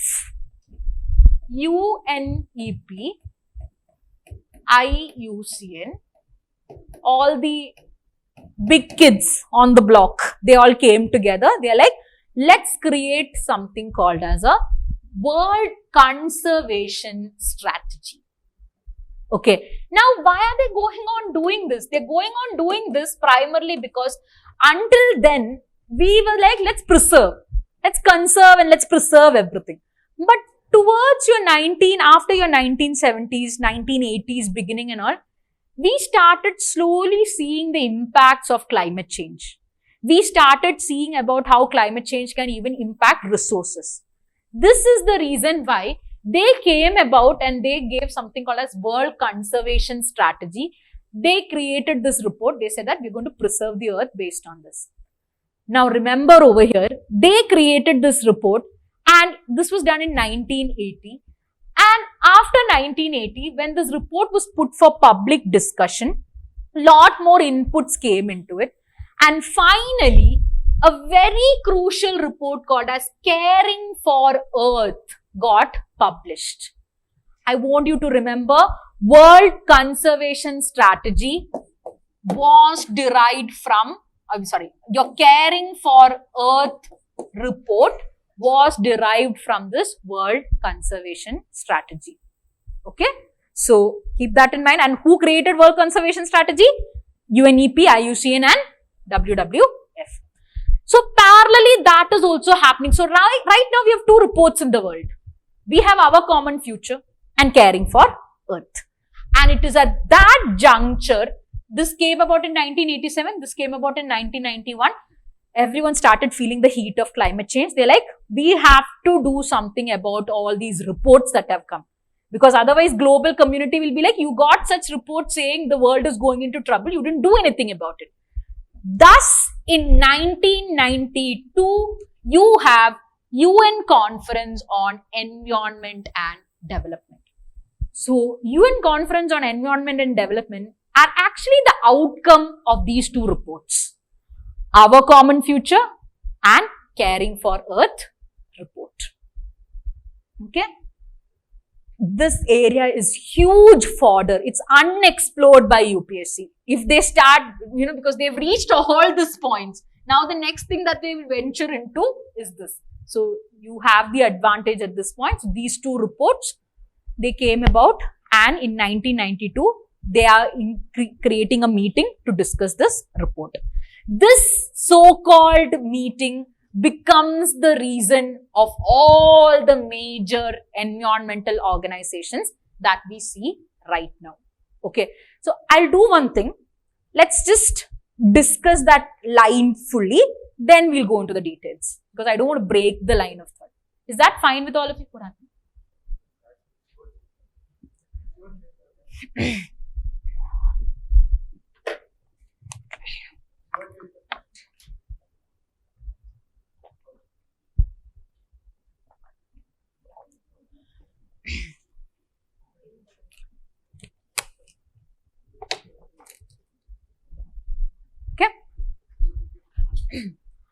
So 1992 meeting happens. In the meeting, the first thing that comes about is, let's start from here onwards. If you have the diagram, start from these pointers onwards. First thing that they say is, okay, see, you need to have a clear understanding of what all is happening in the world. And they said, we should have something called as a Commission on Sustainable Development. See, understand, Our Common Future report highlighted the climate change biodiversity problems. Caring for Earth report highlighted sustainable development problems. Okay, which meant that in 1992 when they met, they had to take decisions on climate change, biodiversity, sustainable development. This is the reason why all the major things that you see after it are related to either of these things. First thing that happened over here, let's try getting these pointers. They created something called as Agenda 21. Okay. Now, Agenda 21 can be called like the Bible of all the sustainable development goals that we see today. Because Agenda 21 came about, they said we have to focus on sustainable development. We have to create a clear guidelines on what all has to be developed. Now, they gave Agenda 21 to the entire world, but nobody cared. But they understood that they didn't care when they held the next thing called as Rio +5. Now, I want you to keep one more note. This conference that I told you, that is United Nations Conference on Environment and Development, is otherwise called as your Rio Earth Summit. It happened in Rio, which is in Brazil. It's called as the Earth Summit. So anytime I say Rio plus 5, Rio plus 10 means 5 years after this particular Rio Summit. Okay. So initially in the Rio Summit, they gave Agenda 21. They asked all the nations to develop. Nations didn't give any care. After 5 years, they met in Rio plus 5. They asked all the countries, did you all develop? They're like, no, nothing has happened. So then they said, okay, we'll do one thing. We'll again meet. We'll give you some more time. We'll meet in 2002. 2002 means what? Rio plus 10. And that Rio plus 10 summit is your World Summit on Sustainable Development. That happened in Johannesburg. Okay. So where we have Rio plus 5, Rio plus 10 in Johannesburg. In the Rio plus 10 summit, they're like, see, I think this Agenda 21 is not working for us. If you give us clear goals, we might be able to do some activity related to it. So they're like, okay, fine. We will all do one thing. We will sit within our own countries. We will try developing some goals and we'll meet again after few years. And thus in Rio plus 20, when is Rio plus 20? This is almost where you can see 1992, 2012. They got together, they created something called as United Nations Convention on Sustainable Development. And for the very first time, they gave few goals. And they said, these are going to be our Millennium Development Goals. Okay. So, again, understand from your... One minute. Okay, sorry. Just a small thing. Here, in your Johannesburg conference is where you have your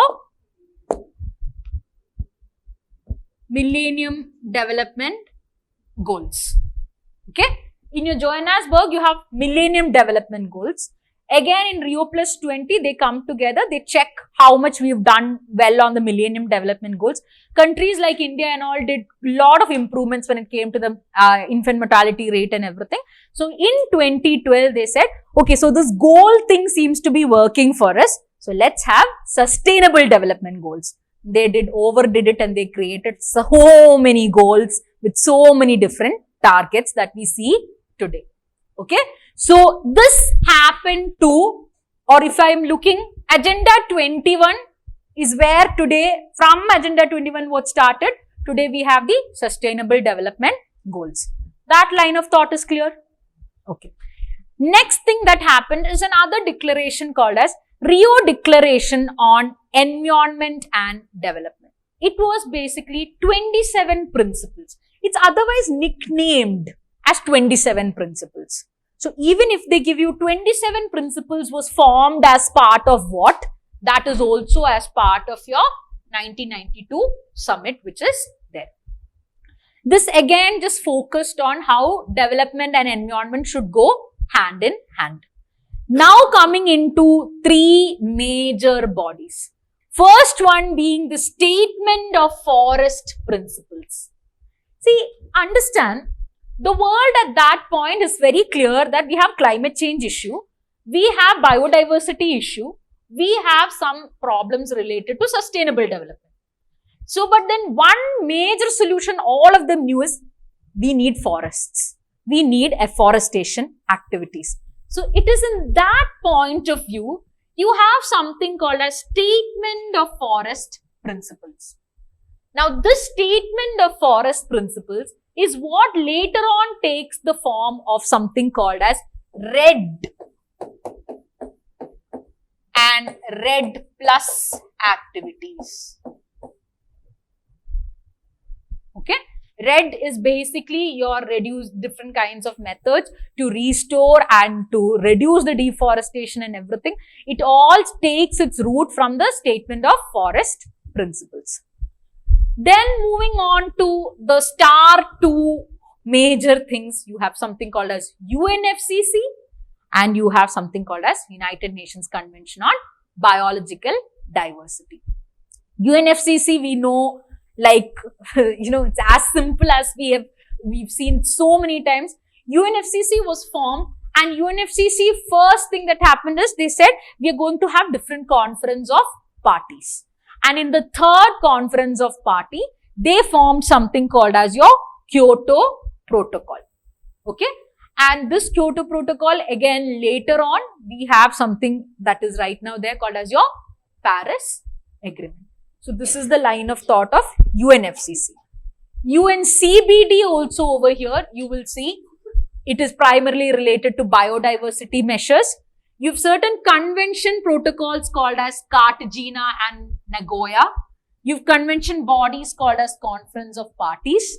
And then you have a plan called as your Aichi Biodiversity Targets, United Nations Decade on Biodiversity, etc. So these things happened as part of your UNCBD. Some things that we've not discussed are over here. And there what was happening is, see, when you had the meeting of 1992, all these major things got created. Along with it, a very crucial other body got created called as UNCCD, United Nations Convention to Combat Desertification. Okay. Now, that UNCCD has a lot of different functions. The Green Wall Initiative, Changwon Initiative, we have a lot of things to be discussed under it. But remember, these are the things UNCCD also got created. Then there was an idea given for a World Environment Education Congress. Okay. So let's just sum it up. 1992, they meet. Starting from the key pointers, there was an agenda. Okay, you sum it up from this side. In the 1992 summit, what all were the outcomes? UNCCD, okay, next person. Go, keep on continuing. UNCBD, okay, next person. Ma'am, next person.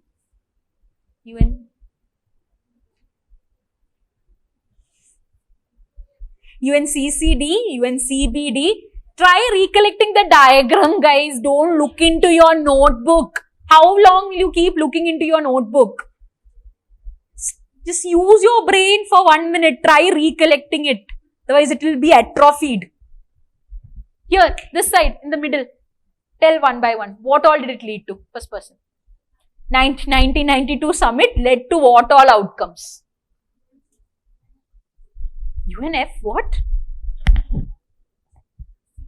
Say some alphabets and all together. What is this UNFCBD? One word. One organization. You were saying too many alphabets. I don't know what organization that is. Convention on? Guys, UNFCCC. UNFCCC. Okay, next one.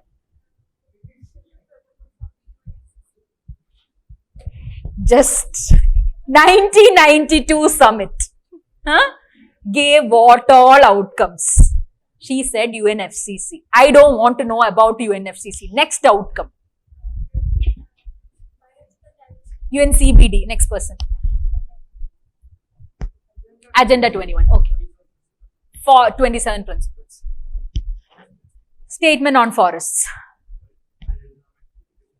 Okay, World Environment Education. Did I miss out anything? Did anyone say UNCCD? You guys didn't say UNCCD, right? And UNCCD also.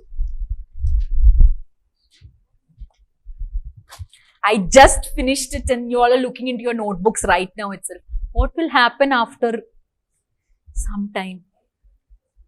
Okay, with that, see, this diagram almost comes to, is this diagram clear at this point? See, best of best, what you can do is learn the diagram. I don't normally suggest it to students, but then looking at your situation at this point, okay, it would always be good if you can sit and try to recollect and draw the diagram and study it. Okay, draw the flow chart and study. I'm saying for your own good, because trust me, this is going to get very confusing.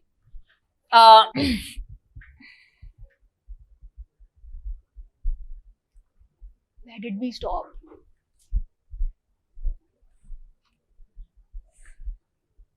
Okay, yeah. This is the 1992 summit. These are the different outcomes of the 90. Is it clear to all of you guys? If you're having a problem with recollection, I can understand that. But is it clear to you, all of you? Is it clear? Clear? The back, clear? No, not doubt. Then? Okay, clear. No, it was just an idea that said that every year we will meet up and try to incorporate different training practices. For, for example, right now we all are studying EVS in our schools and all, right? So they wanted ideas to train individuals to have that as part of the education. It's not very major, it's just an idea that came about. The person at the back, pink, cream color t-shirt, clear? Yeah.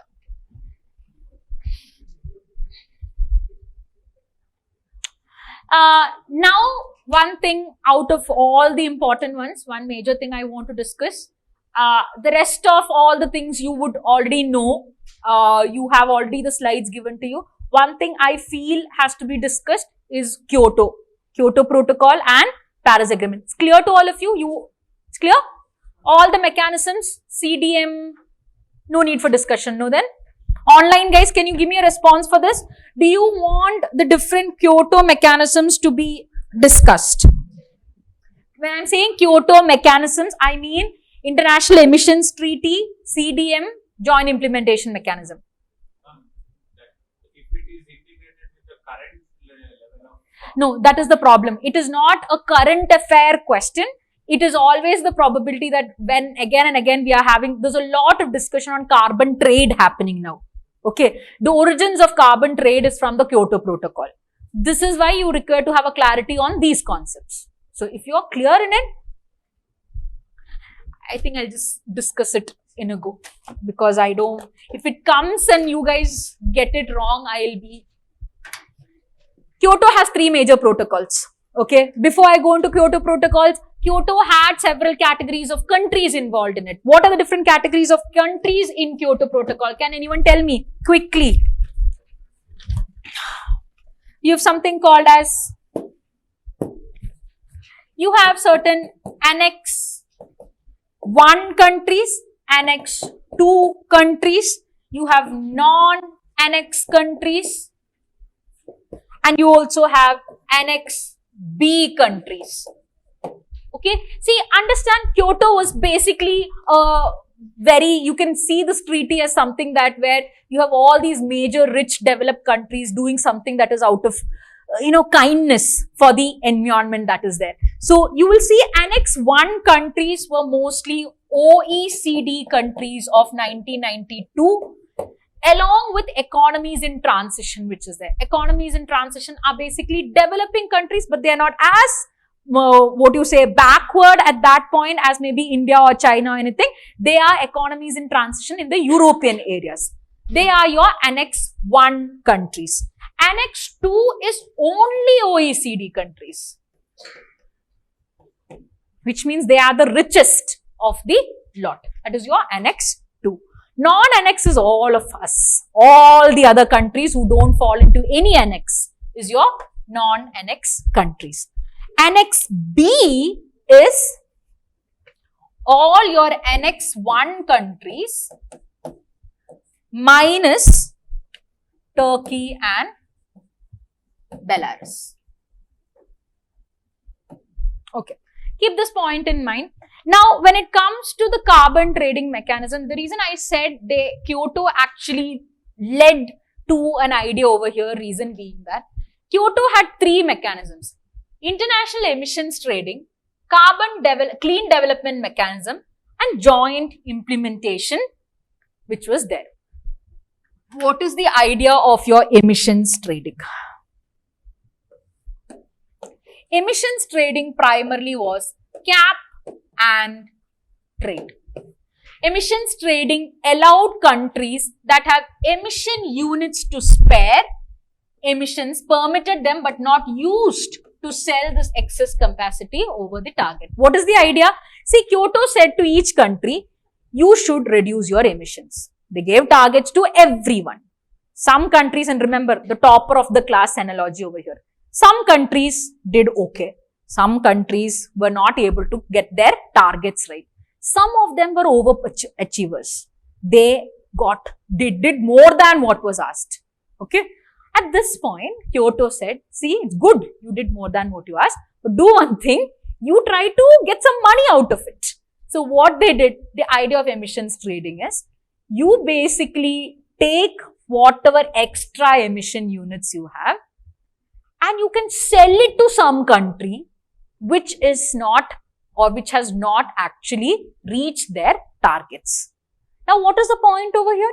The point being, see, this overachiever should be rewarded in some way, no? So, in one hand, the overachiever gets rewarded. They get money for that. And the second thing is that other country actually at least has a thing that, okay, I contributed to climate change related activities because they paid the money to achieve those targets. So, this is basically like a very whitewashed idea wherein you are capping and trading certain things. So, certain cap is set by Kyoto. Anything beyond the cap can be traded in this mechanism.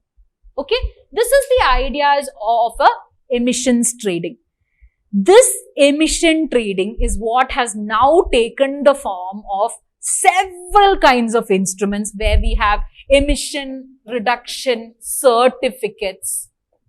In India, this is very widespread now. You take any renewable energy resource thing which is there. We have emission reduction certificates. What is the certificate? This is basically us sharing. So, I've been asked to do only 10 units reduction. I have reduced 20 units. That extra 10, I sell it to another company and this is sold in the form of a certificate. This is the idea of an emission reduction certificate. This took its roots from Kyoto. So, this is the first thing. Second thing is the clean development mechanism. And look at the terms over here. Clean development mechanism is between an Annex B country and a developing country. Now, when I am saying developing country, it is most cases, it is a non-Annex country. This is some mechanism between these two categories, Annex B and non-Annex. What happens in clean development? The idea is here, you can go to these countries and you can create climate change related mechanism. You can give them some technology. You can do any activity in a non-Annex country. So, here you will see it allows an Annex B country which has not attained its limits actually. See, Kyoto asked everyone to reduce 10 units. This particular Annex B country has not already reduced it. They are more interested in business opportunities and everything. So, what they would do? They would go to another country and help them reduce their reduction units. So, they'll come to India, they'll engage in some project over here.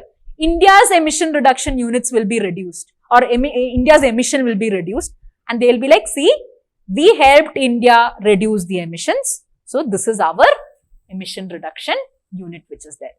Because why? Non-Annex countries are not part of Kyoto yet. It's only Annex countries which are there. So, they have done this. So, here what has happened is, they will implement an emission reduction project. They will get something called as certified emission reduction credits. These are two different things. There is emission reduction certificates. That is part of the first one. This is certified emission reduction credits. These are two different things. Why? Because in the first one, you are just trading it, capping and trading with any country you want. Okay. You are getting a certain certificate for this. In this case, you are particularly going to a non-Annex country. You're doing some project over there, reducing their emission and showing it like yours. Okay. So, this is called as certified emission reduction credits. This is all where it will get confusing. Mechanisms and all, I think you will constantly remember. Next pointer is your joint implementation mechanism. Joint implementation mechanism, the easiest thing to remember is joint implementation. Here, they are working within the Kyoto itself, which means you have an Annex B country going to another Annex B country and doing the same thing. It's the same mechanism wherein you have not achieved your clear targets. You are going to an Annex B country. You are helping them do some kind of a renewable energy project or something, helping them reduce their targets which are there, and in turn showing it as your targets which are there. So here what has happened is, it will help an XB country to earn emission reduction units from an emission reduction or emission removal from another Annex B country. Here Annex B party does the project in another Annex B country. Okay. These are the clear differences between all. It will be by the country who's going and implementing the project. Like for example, take the example of maybe France and Germany maybe. Okay. So France is going to, Germany has not achieved certain targets. France is also not. France is going to Germany because France is more better in technology or something. So Germany is calling you, come and help us out. Though it's the other way around. Germany is better in technology. So what happens is, they'll invite them over. What happens is, they will go and do the project over there. They will reduce the emission units and it will be claimed by the country implementing the project, because they are the ones who are having more cost involved in it. Okay. Okay.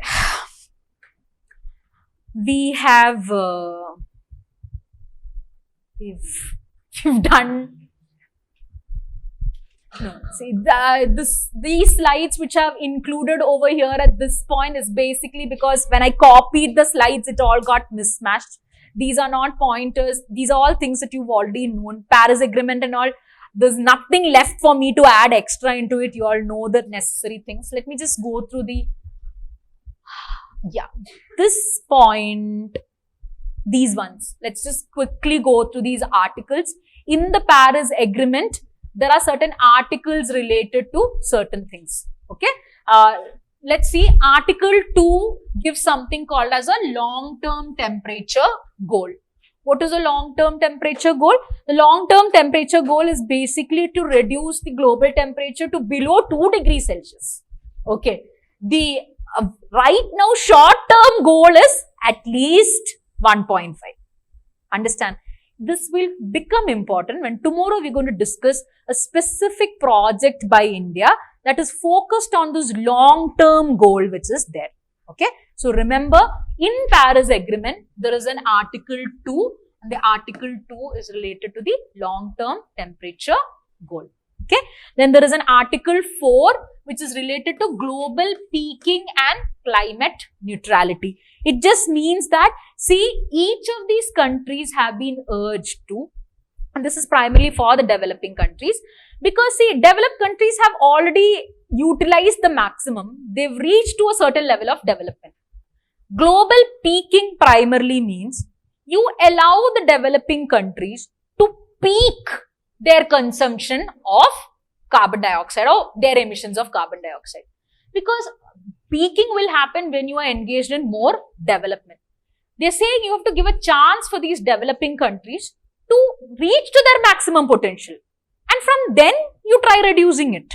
So, global peaking tries to achieve the temperature goal. Parties aim to reach the global peaking of greenhouse gas emissions and as soon as possible. And again, you cannot, they need all this happening in the next 10-20 years. So, you cannot take, I will peak in 40 years and emit all the carbon dioxide out. You have to peak as soon as possible and from there on, start to reduce. That is given by Article 4. Then, there is an Article 14 which says, in every 5 years, there will be a global stock take. A global stock take which will say as to how each country is performing with respect to its intended nationally determined contributions. You know about that? India has, all countries are urged to give out an INDC and they have to actually achieve these goals. India's INDCs are again important because India is the topper of the class at this point. India has claimed that we have achieved INDCs. We are now going for bigger plans that are there. So, point that you have to take from there is India is the only G20 country to have already achieved its INDCs. Okay, this is the factual information there. It is the only G20 country to have achieved its INDCs. India's INDCs, I have put the targets and all over here. We won't be discussing because past 3-4 years, this is the only thing that you would have seen as India's INDCs and things. Again, this is a very interesting thing. Okay, so you see these 3 major INDCs. Okay, so to reduce emission intensity of its GDP by 33 to 35%, to achieve 40% of cumulative electric power installed from non-fossil fuel resources, to create an additional carbon sink of 2.5 to 3 billion tons. These are the 3 major INDCs. Now, popularly what is being told in news is, we've achieved this and this. There's no mention of this. So, we don't have clarity on if we've achieved the third one because the government has said we've achieved these 2. But globally, they've said we have achieved all our INDCs. Okay. So, again, we will have to go by the government's word over here. Okay. These informations and all not important at this point.